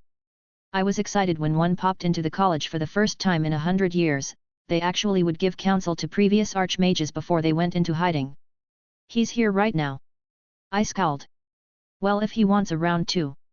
No, I kicked him out when he didn't seem to see a problem with attacking one of my students without proper justification other than ruining everything. He sneered, but quickly recovered. Remember this, Wilhelm, you are a part of this college, and you will have my support. He pat my shoulder. Unless you try to destroy the world, then we may have a problem. I let out a small laugh. Thank you, for helping me with everything. It was genuine thanks as well, he had been constantly giving me support since I arrived. He nodded. With that being said, you should know that you have drawn quite a bit of attention. I have no doubt that Ankano has already sent word to the Thalmor, and while I can deny them at the college, they will most likely try something when you are out and about. Him again. I frowned. Well, if they wish to start a conflict with me, they best be prepared. Quite. He smirked. But don't be arrogant. He lightly flicked my forehead. For all their hot air, the Thalmor are very accomplished in magic. Don't give them a chance to overwhelm you. He waved his hand, fixing everything that had fallen to the floor earlier. Well then, I have satiated my curiosity. And it's such a shame you don't possess the Eye of Magnus, because I just so happen to know where another artifact bearing the name of Magnus dwells. He nodded to himself. Indeed it is a shame, for I believe they would complement each other wonderfully. Too bad, for I guess the staff of Magnus will forever dwell within the ruins of Labyrinthian, guarded by very power entities that one should not venture into with proper concern and preparations. He gave me one last wink before teleporting away. He was laying it on pretty thick there, but I don't actually have this eye of Magnus. About that. Hey Drake. So, I guess it's my turn now. Something you want to tell me? I may have grabbed the eye and took it inside the boosted gear. I just blinked, letting the words process for a moment. Oh. Yeah, so it's here if you want to do something with it. I'm kinda just keeping it segregated in a corner. Hey, well, since I have it then, I do have an idea of what to do with it. So, did Meridia really watch over me for 2 days? Oh yes, she was fussing all over you. It was amusing to see this goddess act like a blushing schoolgirl. Wow. It's impressive how quickly you managed to steal her heart. I told you before, I got game. I think it had more to do with her being lonely and you giving the first genuine confession she's ever received. That's a fair point. Wait, since when could you take things into the boosted gear? Creator's thoughts. Happy Thanksgiving to all your Americans. Anyways, hey race the chatper for the day. Chapter 23, Chapter 22. While I wasn't bedridden anymore, I still didn't adventure out of the college for another couple days, just deciding to take it easy and do some studying. I was also pleased to find out that the college did in fact have a dining area. Actually, the college had a lot of things I didn't know about until now. It took me sitting down to realize I had been bouncing all around the place without resting. I'm certainly not against being on the move and with a purpose, but it's good to sit down and reflect sometimes. My only purpose right now was to just get as strong as possible. I did not like the feeling of weakness, being unable to choose my own paths in life, having to actually avoid certain foes because of their power. What could I do if a dragon pops up right now? It ashamed me to admit, not much. Well, not much without sacrificing myself, either crippling my potential or just outright giving a last hurrah. Wilhelm, just the person I was looking for. I turned around and saw Enther walking towards me. Enther, you look like you bring good news. I do. But first it's good to see you up and about. The whole college is in a tizzy about what happened. He slid into a chair at my table. I have a few friends that are particularly interested. I see, and I'm sure these interested parties have been most generous with their patronage in the past. I lightly tapped my fingers on the table, studying his expression. Oh yes, most generous. One might even call them repeat customers. He held back a toothy smile. And no doubt they would pay quite a sum for information of such an unnatural phenomenon. Who knows? He smirked at me. Well, I suppose I could say a few things, from one friend to another. He's being very overt in asking me for information. I prefer this than trying to pick apart my words or trying to subtly get me to say things by accident. It seems there was a magical artifact that would absorb magicka non-stop in the depths. I was able to discharge all the stored power safely, but I don't know what happened to the artifact after that. Not much different than the official reports then. He sighed. Well, I have one little bit of information that was left out. I leaned in. The Psijic order made an appearance. His eyes widened, mouth opened about to say something then closed. That is a very valuable piece of information. Indeed, I'm sure you will be able to report back to your very generous patrons with good news. Yeah, go fuck yourself, Psijic order. He nodded vigorously. I do have more business with you though. He reached into a bag he was carrying on his back and took out a wooden box, placing it on the table. I am man who can get things. He boasted, removing the lid. There laid a sword, made of a familiar blue glass. Its name is Chill Rend. How beautiful. I ran my finger across the surface, it was exactly the same as the sample the Archmage gave me. Where did you find it? I doubt the excited look on my face was missed by him, but I was too happy to finally have this here. Well. He looked around, and I wasn't quite sure why the dining area was rarely ever occupied, people were always busy, never having time to sit down here and waste time. You've heard about Riften, yes? I did, dragon attack, nasty thing. I nodded along, I did feel sympathy for those people at Riften. Yes, but did you know the Thieves Guild is based in Riften? He whispered. I did not. Actually, I barely knew anything about the Thieves Guild, really only their name referenced once or twice in a book. Well, you didn't hear this from me, but their previous leader had put his hands on the guild's treasure. This only came out due to the aftermath of the dragon attack. One thing led to another, and a new master took his place. I hear she's been picking apart all of his possessions, trying to sell them away to refill the guild coffers. And this was one of his. I eyed the weapon. Maybe it was, maybe it wasn't. He gave an exaggerated shrug. I see, and what is this costing me? Well, considering how much the gems and the axe sold for, you would owe me a little over 1,000 septims, but, why don't I just make it an even trade? He gave me a smirk. Call it, the friend discount. I believe this has been a mutually beneficial relationship, and I look forward to your services for any future endeavors. I held out my hand, sharing the same smiling as him. He grabbed it, giving it a shake. Yes, it has been most rewarding. With that he got up and left the room. I lifted the sword out of the box, putting it eye level, getting a feel for the weight. A light swing and it left behind a chilly mist in its wake. It's beautiful, right? I asked, turning my head, eyeing Meridia sitting at the table. She had been appearing more often lately, even if it was only for a few moments. Not that I'm complaining, I just hope she wasn't disregarding anything important to come see me. These past 2 days she had popped in probably half a dozen times to merely exchange a few words before departing again. My sword is better. She gave a small grunt. Of course. I replied without a second thought. Dawnbreaker is also much more powerful, you made it after all. Flattery will get you nowhere. She said, but her happy expression betrayed her words. I put the sword back away and put it all in my ring. Would you like to go for a walk? I offered my hand. I would like that. She stood up, taking my hand. I took her out of the dining area, through the May halls that housed a large font of Magica and out to the courtyard. I suppose you don't get much of a chance to walk among mortals. I never had a reason to before. She sniffed. It generally caused more of a ruckus when I appeared in the past before my followers. I learned to keep my dealings more impersonal.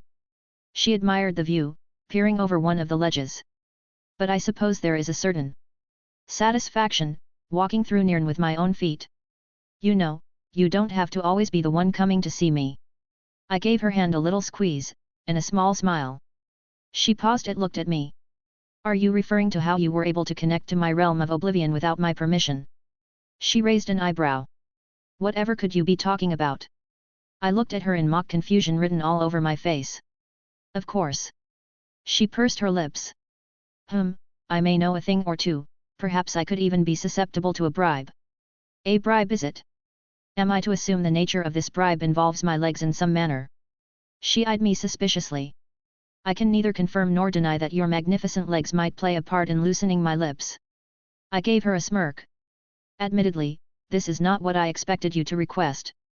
I looked up, staring into her Meridia's beautiful eyes as my head rested on her lap. Oh, what did you expect? Please give a very detailed explanation. I won't fall for your games. She huffed cutely. To find out that my man is a deviant. I couldn't help but laugh a little. So, I'm your man now. Is there any need to deny it? She looked away with an ever so slight blush on her cheeks. So cute, it was too much and I gave her thigh a little squeeze. She gave a small yelp in surprise, looking back down at me and huffing again. Is it about time to uphold your end of the bargain? She crossed her arms. It's called the Kaleidoscope, a magic that allows me some manner of control over space and dimensions. Which was true. I've never heard of such a thing. She looked at me thoughtfully. How many people know about this magic of yours? Just me and my grandfather. I guess I'll just refer to my previous self as grandfather for now, makes it less complicated. Kisker Zelretch Schweinorg, I briefly wondered about him then pushed such thoughts aside, I was more focused on the beautiful woman whose lap I now occupied. Perhaps that is for the best, the method in which you tore into my realm, I do not wish for it to be widespread. I shudder to think what would occur if one of the others could make use of such a method and possibly enter Nirn fully.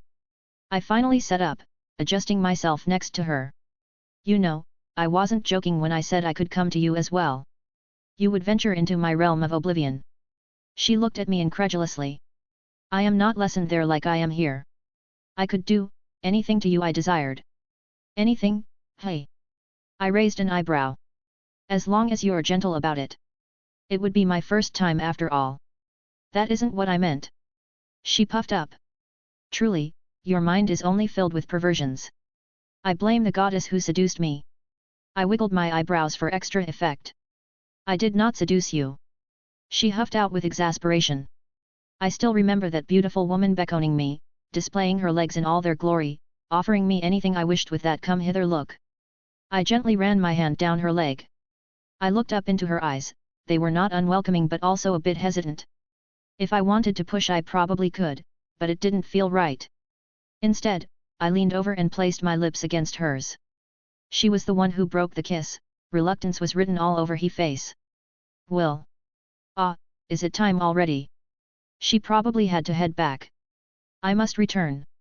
I could feel the hint of sadness she gave off. I see. I stood up, taking her hands into mine as she followed. I'll miss you. I gave her a reassuring smile. Your absence will be noticeable. She replied, trying ever so hard to keep her expression neutral. Gods, it was so adorable when she acted like this. I guess some things were still difficult for her to say out loud. I briefly wondered what would happen if I pinched her cheeks, but I didn't want to ruin the mood. She looked down at our hands then back up to me.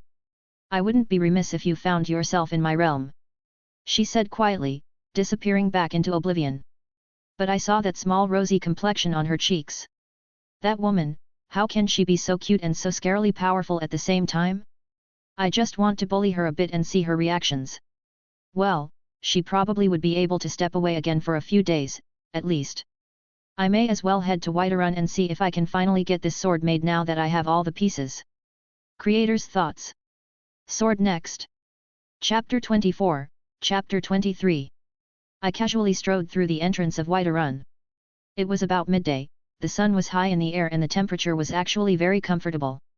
I had flown all the way down from Winterhold, something I was a bit hesitant to do because of the laws surrounding flight. For some reason they outlawed flight-based magics pretty much over the entire empire, yet allowed various forms of teleportation. Bugger if I know why, I just didn't want someone to spot me and get in trouble just because I was being impatient. And that wasn't even considering my wings, it was usually just a good idea to not do it unless an emergency. Well, I saw Ankano skulking around and decided to head off that little annoyance and just sneak out and fly away from the college without any notice. I did land a bit away from the city and walked the little distance in between. It was a nice little trip, minus the giant fucking rat that tried to attack me. Creepy little bugger got blown the fuck up, but otherwise it was relaxing. I waved to the guards who gave me a nod. I don't know if it was the same ones, but they seemed friendly enough. Maybe it was and they noticed my clothing?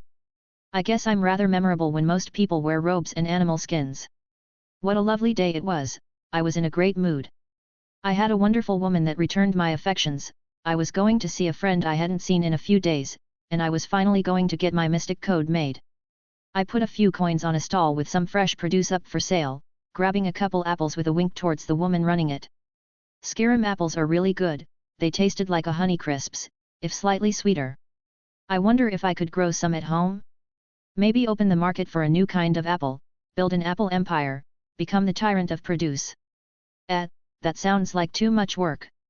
Though I wouldn't mind a tree or two for my own enjoyment. These would probably be even better if they were chilled, cold fruit is the way to go.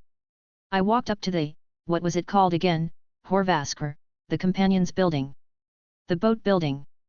Thorum, think fast, I shouted, as I opened the door spotting my friend, and tossing him an apple. He was sitting at a table, holding what looked like some ice to his head. He barely even looked at he caught the apple, before taking a confused look. Will. He greeted me happily. There were a few others in the building, but it seemed rather quiet overall. Heya. I sat down next to him. You look, not too good. I took a bit of a hit on the noggin in the last mission. He flexed his hand and the ice disappeared. Thorum. Did you learn magic? I was genuinely surprised. He smiled bright. I took your advice and picked up a few books at the market. Well done. I was impressed. What have you learned? I took another bite of my apple. Just frostbite and flames. He replied. I tried the basic healing spell, but I've been having trouble with it. I'm officially in charge of chilling all the mead now. He gave a good-natured laugh. Well, that is a good use of magic. Tell me, what happened to you? I cast my own healing spell on him. Farengar, the Jarl's court wizard, paid for the companions to seek out a tablet from the Bleak Falls Barrow. Bleak Falls Barrow, where have I heard that name before? It's the ancient ruins between Whiterun and Helgen. Ah, I remember seeing it on a map now. Lots of Draugr, I presume. They were many, but the companions couldn't be stopped by a few undead. He said with pride. It wasn't until we met Deathlord at the end that we finally met a worthy opponent. Even in undeath, the masters of the Thursday are not to be trifled with. I've run into one of those. A necromancer raised one under Meridia's statue when I took that job. You fought one by yourself. Thorm clasped my shoulder. My friend, that was mighty dangerous of you. It worked out. I waved him off. What about you? The companions fought hard, with our teamwork we managed to subdue the undead. I merely got clipped by one of its shouts. He looked a little sheepish. But we returned with the tablet, something to do about the dragons that the court wizard is using to study. How was the loot? Both times I've delved into an old tomb or temple I've gotten a lot of good stuff. A few enchanted weapons and some treasure. Should last the companions several months if rationed well. He brushed off his apple before taking a bite. What brings you around Whiterun again, my friend? I finally got all the stuff to make my magical foci, I just need a good smith to help me forge it. Orland Greymane is at the forge right now, and I think you're in luck, he doesn't have any large commissions. I stood up from my seat quickly. As always, Thorum, you are the best. I pat him on the shoulder as I head out the back doors towards the forge. What do ya want, boy? The old smith looked at me as I walked up the steps towards the supposed Sky Forge. I've only heard a few things about this forge, supposed to make really good steel weapons, good enough that they have their own name to differentiate them. As one would assume Skyforge steel. Well, I was hoping you'd be willing to take on a very specific commission for me. What ya need? He didn't look too interested, barely sparing me a glance. A magical foci in the shape of a sword. He paused his working and turned to face me. Do I look like a mage, boy? I don't need you to be a mage, I need you to do the forging, I can do all the magical aspects. He let out a snort. You want me to work around you, then? He raised an eyebrow. I don't just let anyone into my forge when I'm working. 2,000 septims. I just threw out my savings. Once again he just paused and blinked at me. Explain to me what it is you actually need. I'll do you one better. I withdrew a few pieces of parchment from my ring. Just because I had been resting a few days, didn't mean I lazed around. These are the schematics. I rolled them out on the nearby table. He dropped the hammer and pliers in his hand and walked over, flattening the rolled pages and getting a good look. This is mad. He finally said. Can you not do it? I challenged. You want the blade part to be made of glass. Not just any glass. I took out Chilrend and the small chunk I had stored. What is? He picked up the sword. I don't think I've ever heard of glass like this. He admired the weapon. And you want me to reforge this? Yup. I said with a gleeful smile. It's a pity, this sword is beautiful. He sighed, setting it down. You're a lucky lad, not many Nords can work with glass like I can. But the other stuff, you must be mad if you think this will work. You want the handle made out of ebony, with orichalcum enamel and what looks like moonstone running inside all the way to the blade from the base of the hilt, and there is a little spherical section at the base where something should go, an ornament of sorts. Can you do it? Son, this is the most ridiculous sword I've ever seen, and I'm now too curious to see how it turns out. Well, the pride of a blacksmith is an interesting thing. And I'm sure a couple thousand septims doesn't hurt. The money is well worth it. He nodded without a second thought. I'm going to have to smelt this sword down first, and this glass isn't what I'm more used to, it may take some trial and error. I took off my vest, and unbuttoned my shirt, and rolled up my sleeves.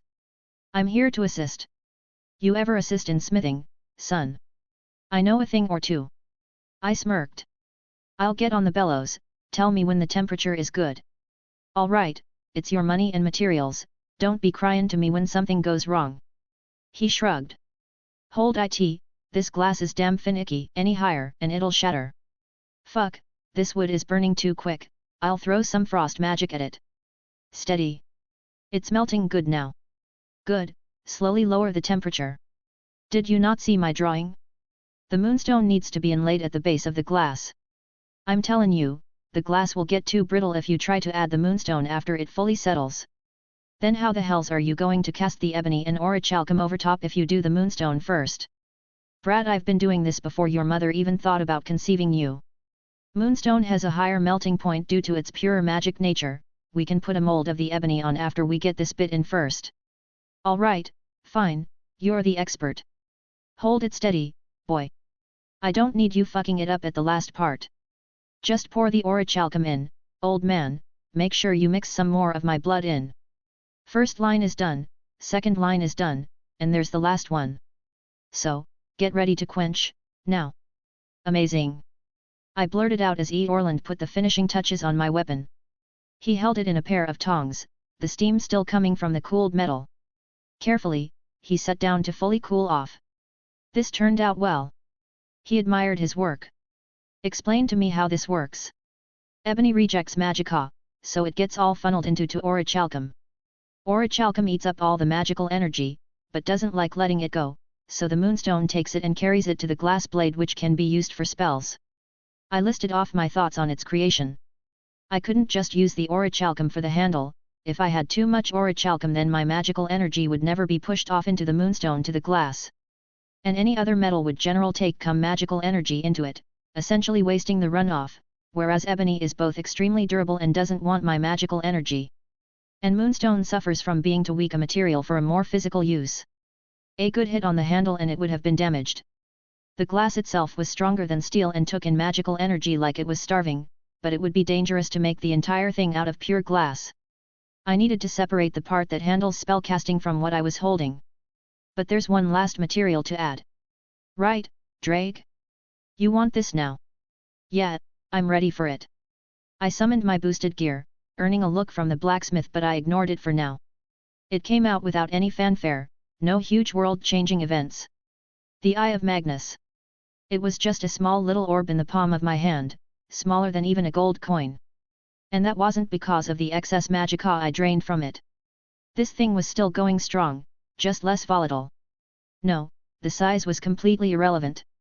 Its physical form didn't truly exist, it was an exertion into this plane of existence, and it was how we perceived it. I could therefore shrink it down to something manageable. Carefully, I inserted the eye into the base of the pommel, a small opening that allowed it to click into place. My sword hummed as the eye filled the entire thing with power. I picked up my finished sword, giving it a careful swing. With another swing, I pulled upon the kaleidoscope and filled it with the dimensional energies as it lit up in a rainbow light. For some reason the glass retained that chill like fog every time I swung. The light let off a sort of afterimage because of the cold air. The weapon needs a name. Orland spoke up. It's too good a work of mine to be nameless. Well, I thought of name immediately. Mirage. Author's notes, I'll add a picture of the sword in the comments. Creator's thoughts. Pew Pew Glass Sword. Chapter 25, Chapter 24. I wasn't giggling to myself like a child, regardless of what Drake would say. I was merely appreciating my amazing new sword. Mirage. I repeated the name several times in my head as I swung the sword about. The afterimage that blurred every time it cut through the air just made it all the more beautiful. My instinct was telling me that this sword would be able to fully handle the might of my magic. The addition of the Eye of Magus, well, I would even put it on par with my old jeweled sword. Maybe slightly different in application, but to compare them side by side, I don't think mine would lose out. Truthfully, I felt more whole than I had since my memories had surfaced. The feeling that I'm no longer constrained. I had to stop myself from thoroughly testing this thing here and now. I was getting some looks as I swung it around near the blacksmith area. One of the things I did in the immediate time frame was sort of program my calculations into my sword. The Eye of Magus was many things, some which I had yet to still decipher, but it was more than capable of acting as a sort of magical computer to process what I needed and help along my magic. Perhaps its nature as a higher dimensional object had led to its ability of synchronize with those aspects of the kaleidoscope. Not just that, the sword itself was powered to an impressive level with the inclusion of the eye in the hilt. There was also the side benefit of being able to draw in magical energy faster than I could with my old jeweled sword, though further testing was required. It really felt good to complete this thing after working towards it for about a bit now. A thought did cross my mind, I really need to brush up on my swordsmanship. Since I'll probably be using my sword as an actual sword, it would be better to perhaps find a teacher somewhere. Now though, I'm kinda at a loss on what to do. Well, there's always that one place that the Archmage told me about. I wouldn't mind picking up another ridiculously powerful object. I did find a map of where the ruins were when I was bored the other day, and I really wanted to get some practice in with this thing. With a shrug, I slashed open in front of me as the immediate air distorted and a vibrant display of colors formed a portal. I'm back, baby! As I reaffirmed my spot on the world line and re-entered the normal flow of the world, the view came forward and the cold air once more hit my face. Ruhoor! A familiar sound vibrated in front of me as I apparently appeared right into the nests of a few trolls. Well, I did want some test subjects. I was curious about the combat applications of my weapon. I pulled on the kaleidoscope, and I felt a weird sensation vibrate from the eye. I had felt it previously, but I was in no position to test it. Here though, it looks like these trolls were volunteering. How considerate. They were dozens of feet away and I swung Mirage with a slow overhead slash. The space in front of me distorted. No, that isn't quite right. The space was fine, it didn't shatter nor break in any way. It's more like, what did they call this in the East, sword phantom? Attaching your intent on your blade and releasing it in a slash to extend the range. I was sort of doing something like that, but with magical energy apparently. I think the eye was doing it somehow. Oh, I see now. I think the eye can't exist in multiple realities simultaneously when all connected, therefore when I attempt to use something like the dimensional refraction phenomenon, there is a sort of physical reaction where the magical energy generated is amplified and then kind of solidified onto the sword. To pull on magical energy from multiple realities, my sword has to simultaneously exist within those realities at the same time. I don't just open a portal and let my sword drink its fill. That would require too much time. My sword acts as a nexus bridging and overlapping between how many worlds I wish to pull from and to gather the required amount without harming the native dimensions. It was one of the reasons I need a foci to perform this feat. While I could technically do so without my sword, my body would explode pretty quickly. Even using this method, it can be very straining on my body. The amount my previous self had to pull on to push back the moon was a good indicator of this. His body never recovered even though he's practically immortal. The eye essentially sees itself even though only one exists, and thus tries to pull on its own magical energy creating this effect. Basically, I can cheat and use this to my advantage. There is no true harm done, just something I need to take into consideration for the future. I'm reminded of that one heroic spirit that used a sword technique to mimic magic. And here I am using magic to mimic a sword technique. Needless to say, the troll was bisected with ease. There were two more and I was suddenly filled with inspiration. That heroic spirit, he used the dimensional refraction phenomenon to attack 3 times in a single breath. I have true access to the kaleidoscope, couldn't I figure out something similar? Granted I don't have the confidence to claim his skills with a sword, but I would dare anyone to say my magic doesn't reach the standard. I mentally began to run some calculations in my head as another troll roared and charged towards me with its lanky body. I relaxed my own body, taking Mirage with 2 hands and going into a loose stance. When it got close enough I simply moved to stab it through the chest and as its clawed hands swung down, my sword pierced its heart but I was also behind it, stabbing it through the back. I felt a pulling sensation and a sudden stifling feeling as I walked a few feet away from the now dead troll. It wasn't exactly painful, but not something pleasant to feel either, perhaps I'm just not used to the sensation. I was in 2 places at once as I both stabbed the troll from the front and back. Neither were me yet both of them were true until my own presence was reaffirmed and realigned unto the world. What a strange feeling, is this how that heroic spirit felt when he uses his technique? It seemed like a success on the surface. My body was a little stiff, though nothing beyond that, but I think I just need to train it more. I waved my sword casually to the side, cutting the head off the last troll as it got close. The power behind the accumulated energy was impressive even after seeing it once more. What should I call this technique? I suppose I should pay homage to my inspiration. What did that guy call his own attack sub-aim-gashi, the swallow reversal? If I remember correctly, he made a cage of 3 sword strikes whereas I attacked twice, once from the front and once from the back. I'll call it swallow returns to pay homage. Well, if I'm playing off the theme I may as well all my flying slash in the same way as well. 1/1 bird? I should be able to actualize more with further training. I looked towards a nearby cliff. 2 birds I said as I swung forward, and 2 more magical sword phantoms flew off and cleaved a chunk out of the rock. Overlaying multiple swings using the kaleidoscope, I could perform this technique multiple times to truly copy those Eastern sword skills that were lost to time. Well, I was never good at naming things, but this should do for now. It still took a bit of concentration to pull these moves off, maybe attaching a trigger word and calling out their names would help. I could certainly hypnotize myself to streamline the whole thing. Arias existed for a reason. A trigger phrase often helped one focus even without resorting to hypnotizing on yourself. Especially when belief was such a crucial element in any spell casting. I should put all that on hold for the moment. I don't want to get sidetracked, gods know I do easily. Now where's that entrance?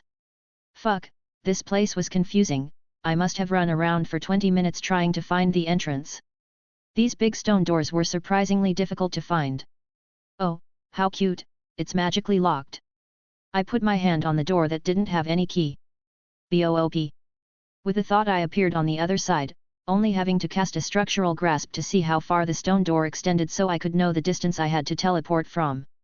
As I took a few steps inside the large chamber, it began to rumble and shake. There were large bones in the area that were lifted up off the ground, all shooting towards the center of the area as they combined into a large, familiar shape.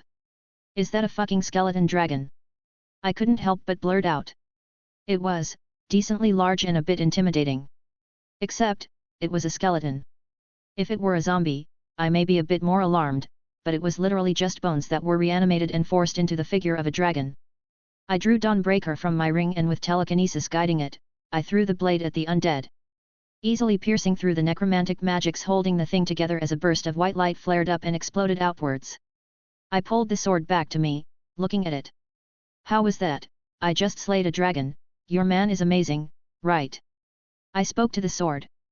There was no response, clearly, she was too awestruck at my mighty figure. On a side note, free dragon bones. These are mine now. Womazwati I Voljanar. I stopped looking around as I felt something shudder around me. It sounded like someone just spoke. Projecting their voice from far away. Hell, the magical energy in the surroundings were completely drained just from the pressure. It says a lot that I couldn't understand whatever language was spoken, even though I can technically speak any language due to my devil heritage. It sounded somewhat similar to those shouts the Dragr used on me. Was this thing speaking in dragon? Was there a dragon here? Such a thought did give me pause, but at the same time I dismissed the idea. The Archmage had apparently been here before, I doubt he wouldn't have warned me of a dragon. Though he did say there were some extraordinary foes here. I best be on my guard. Nivarayan muts fancy of Nid Oz het. Again, the voice sounded out and the magical energy in the air stirred, in fact, it felt like it tried to drain my mana. No. I felt the origin of the voice and used it as a reference and sliced open a portal. I opened my eyes to find myself in a new chamber.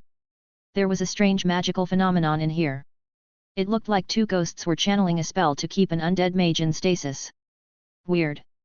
I took a closer look at the undead mage. It was holding something that made my hair stand up on my arms. That was definitely not a normal staff, it even had similar markings as the Eye of Magnus. Is this the staff of Magnus or something? If someone else were here, they would probably have to release the undead if they wanted to claim the staff. Well, unlucky for them. A mere stasis spell? Pfft, I could get around this in my diapers. I withdrew Mirage and sliced through the little bubble, cutting off the zombie's hand holding the staff and pulling it out, all without disturbing the quaint little spell. So much power I felt swell up inside me. If the eye channeled infinite magical energy, this staff was one big amplifier. No wonder the Archmage said these would complement one another. Though a normal person would probably burn themselves inside and out trying to use them in tandem. I, myself, had to be careful until I could test these further. Better stash this away for now in my ring. Now that I think about it, why didn't he want to come get it for himself? I didn't really think he was planning anything nefarious. My instincts told me he was being sincere in all our dealings, and I usually trusted my gut on such things. Well, I guess I won't find out unless I asked him. Nothing else I need here. I just tossed the little zombie hand to the side and teleported away. Creator's thoughts. So, it looks like this Skyrim arc is ending at chapter 30 based on the chapters I've written up so far on my Patreon. But here we are, while using the kaleidoscope to acquire more skills. So I know that technically Tsub Aimga Ishi could mean both Swallow Returns or Swallow Reveral, but I'm entirely copying an attack from World's Apocalypse Online, the swallow return that the MC uses to attack from the front and back at the same time. Chapter 26, Chapter 25. I popped over in Whiterun again, just finding a back alley to not draw attention. I felt like I left a bit abruptly after finishing my sword, and I wanted to check back in with Thorm and show it off if I was being honest. I wonder if he would know anyone who was a good sword trainer? I wouldn't call myself a novice, but I was in no way a master. Even if the previous me was a master, which he wasn't, these kinds of things need to be physically built up, things like muscle memory and instinct thoroughly trained through combat. But until then I had a few more thoughts regarding my magecraft, specifically towards my application of runes. I had 3 spells so far that I considered mine. Bindings of Gaia, using the earth to bind the target with roots/vines. It corresponded to Midgard in the Norse mythology. Fires of Muspelheim, exactly as it sounds, intense fire that basically goes fuck everything in that direction. And the third one was Freezing Winds of Jotunheim, that produced a cascading freezing wind that emanated out from my position. This wasn't just to stay on a certain theme either, 3 spells so far that correspond to 3 of the Norse mythology's 9 realms. Once I completed them, there should be a noticeable increase in their abilities, as I'm borrowing the weight of an entire worldview. There was a reason that mages tend to name things under godly domains or corresponding to certain figures when applicable. The concepts still existed and could be tapped into, as diminished as they were in the current era. There was a downside as well, they would then also be open to weaknesses that come with their borrowed identity. If I were to say, fight someone with a lineage that could be traced back to the Jotun, or giants, of Jotunheim, my freezing spell would have little to no effect even if you discounted any immunities that the individual possessed inherently. Conceptually, why would a Jotun be frozen by Jotunheim cold? That is one of the essences of mystery. It takes on a completely different form of logic than the human perception that is prevalent today. But I digress. I had a few more thoughts on some more spells. A shield based on Asgard was one of my new choices. I was lacking in the defense department. Maybe I should wait until I head back to my home reality before I complete these. I think I would be able to find better reference material there. I was lost in my own thoughts, but something stood out enough in the streets to give me pause. Where was everyone? I've only been gone a few hours, not even 5 by my count, yet there was no one here. Oi, you, what are you doing outside? A turned the corner, immediately shouting at me. What? I was preoccupied for a few hours and I just came out. What's wrong? Did you not hear, you daft boy? A dragon attacked the western watchtower. Most of the guards are already over there fighting it. Even the companions moved out. He exclaimed. The companions, all of them. That means, Thorm is out there fighting a goddamn dragon. Even the Jarl's personal guard is out there. He shook his head. Hurry and get somewhere inside, if it comes over here. I'm a mage, I can help.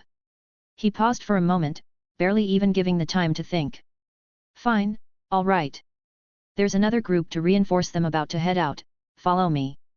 He hurriedly waved his hand over. There were probably less than 20 overall. I had no idea how long they had been fighting or how many had already been sent, but it seemed like it was all hands on deck here. There were even a few that didn't look like soldiers, not that they didn't carry themselves like they could hold a weapon, but clearly different attire. The leader didn't even bat an eye as I followed. I guess they were quite desperate here. Follow me, we're there to grab the wounded and provide relief. That means arrows on the flying lizard and potions to the main fighters. Don't crowd around the companions, let them do their job. Hell, there wasn't even a loose formation. We were practically sprinting towards the west. I saw the watchtower in the distance.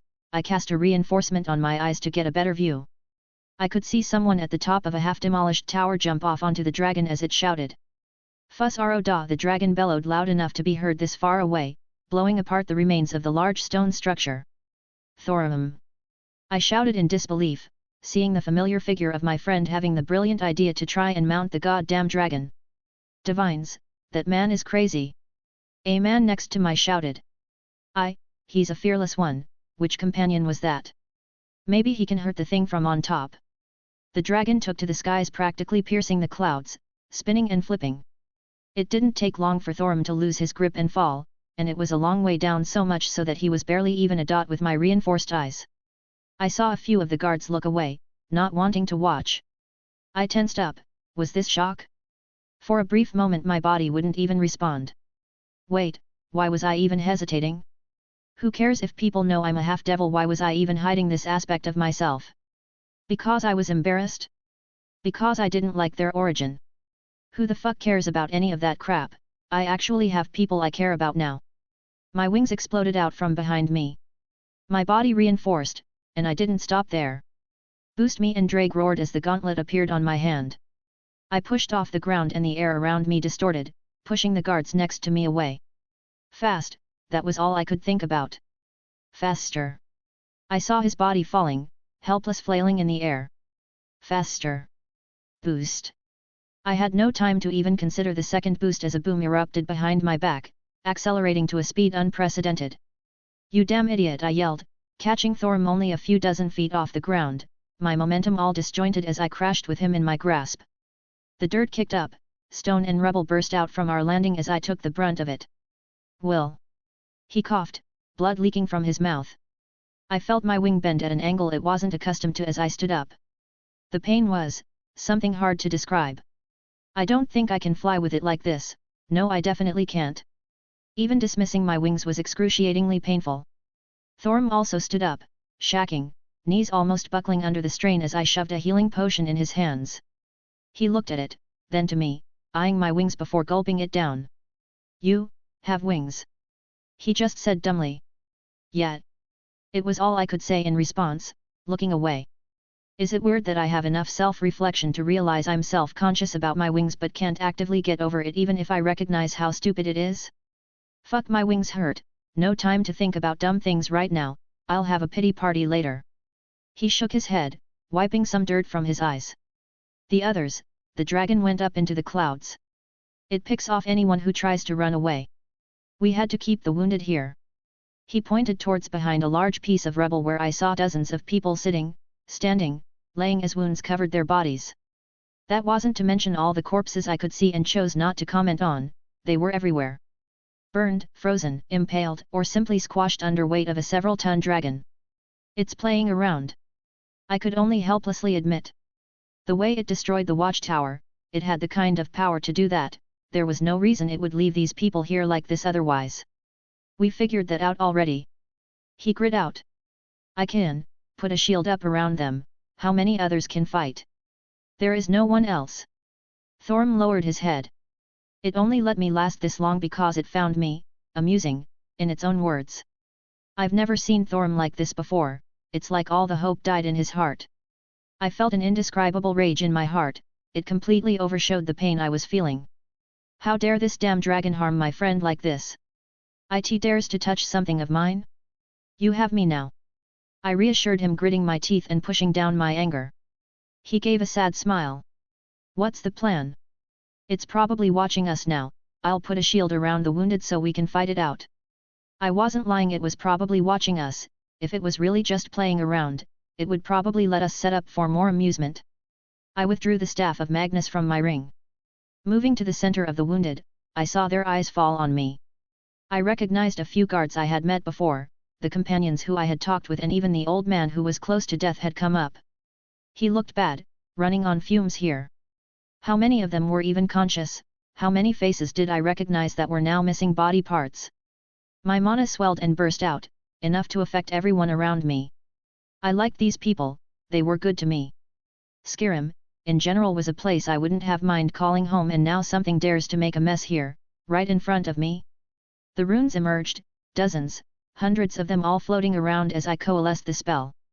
Using the underlying concepts of Greater Ward, applying it in the same manner as a bound field. This mongrel, I'll tear all its scales off one by one. I tried my best to hold back a snarl as my spell came together. My calculations were quick and rough, this spell would not be any masterpiece, but it would be actualized to my needs, I would force it to a suitable level. I was more prone to using finesse, but in this circumstance I'm willing to brute force it. I anchored it with a divine construct. Shield of Asgard. I slammed the staff of Magnus into the ground. The runes shimmered and actualized, forming a translucent shield all around us. The dome giving a rejuvenating effect as a warmth overcame everything inside. The staff was absurd, amplifying the properties of the spell to a whole new level. I don't think I could break this spell without some serious effort and cheating. If it were any other situation, I may have been embarrassed by such sloppy spell casting. It was quite literally being held up by divine might. There was nothing I could do for now, my repertoire wasn't excellent when it came to defensive spells. I grabbed Thorm and cast the best healing spell I could muster. I saw his pale face visibly get more healthy. "Give me your sword." Thorm looked at me in confusion but handed over his steel weapon. It still had my original enchantments on it, but I swept my hand across the flat, casting a reinforcement.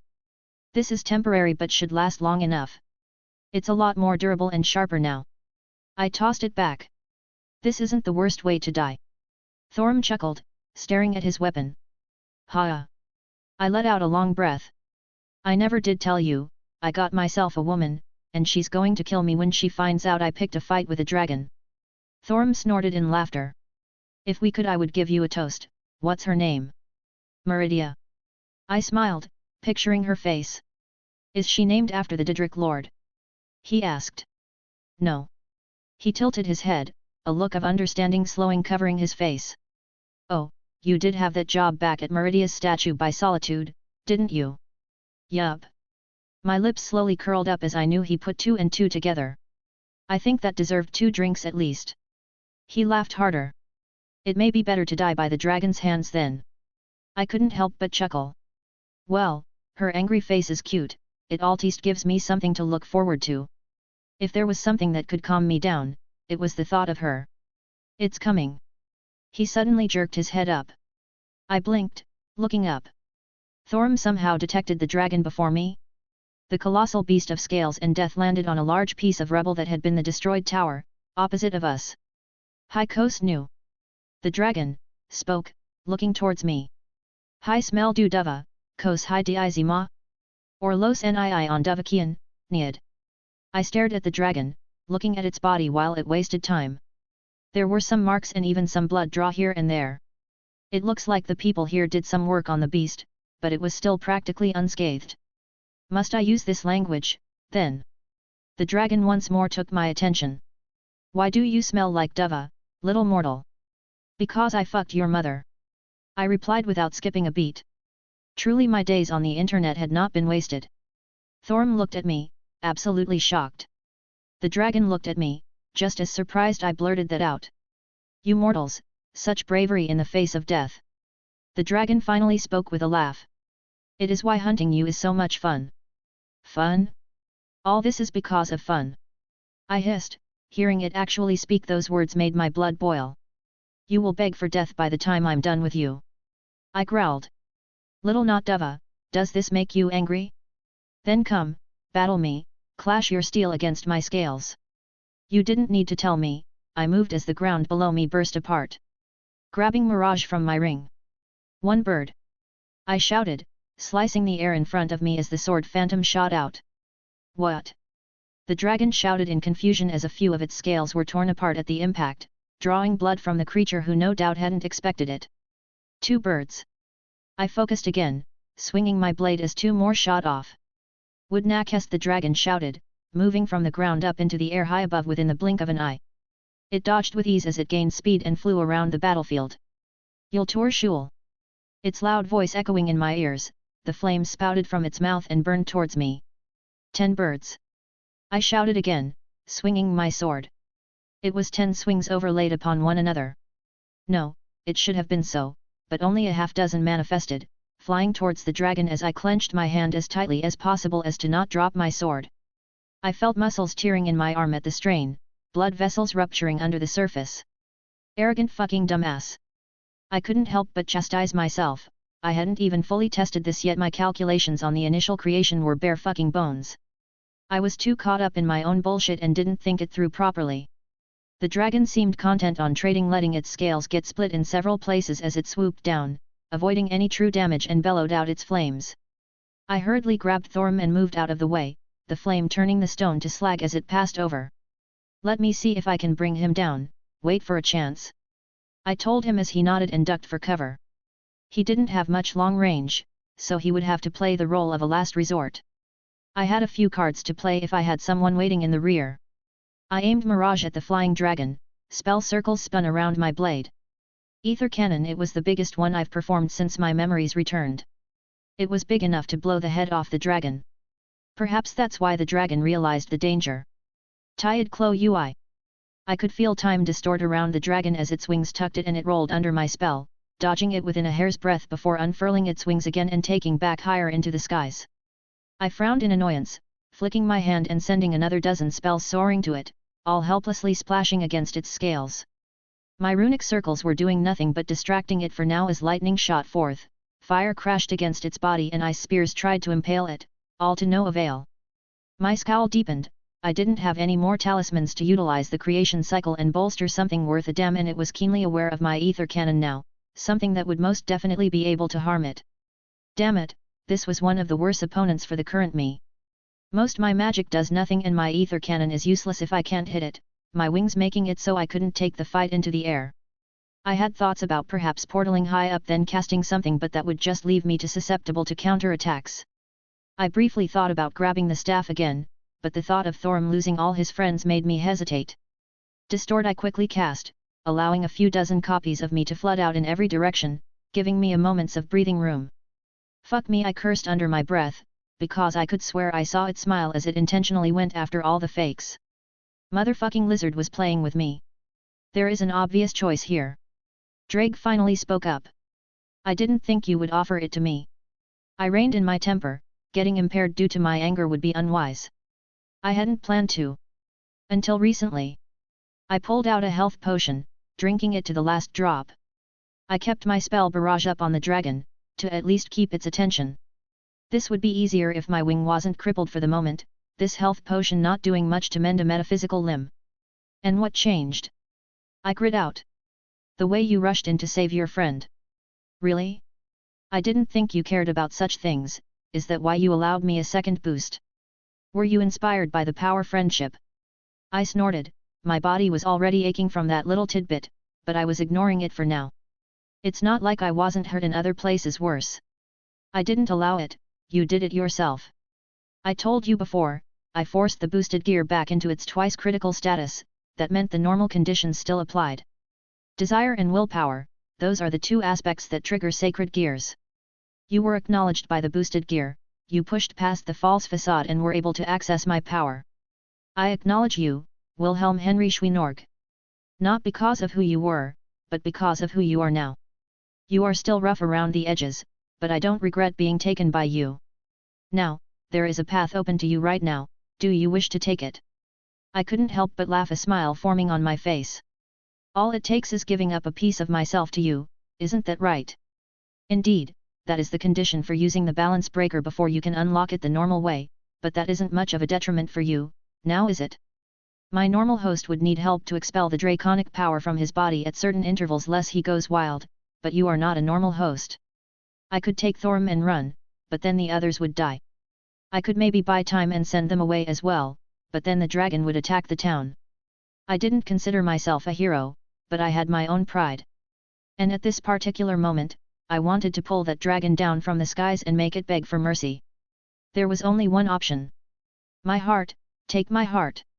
I said without hesitation. Good choice. As he said that, I screamed in pain.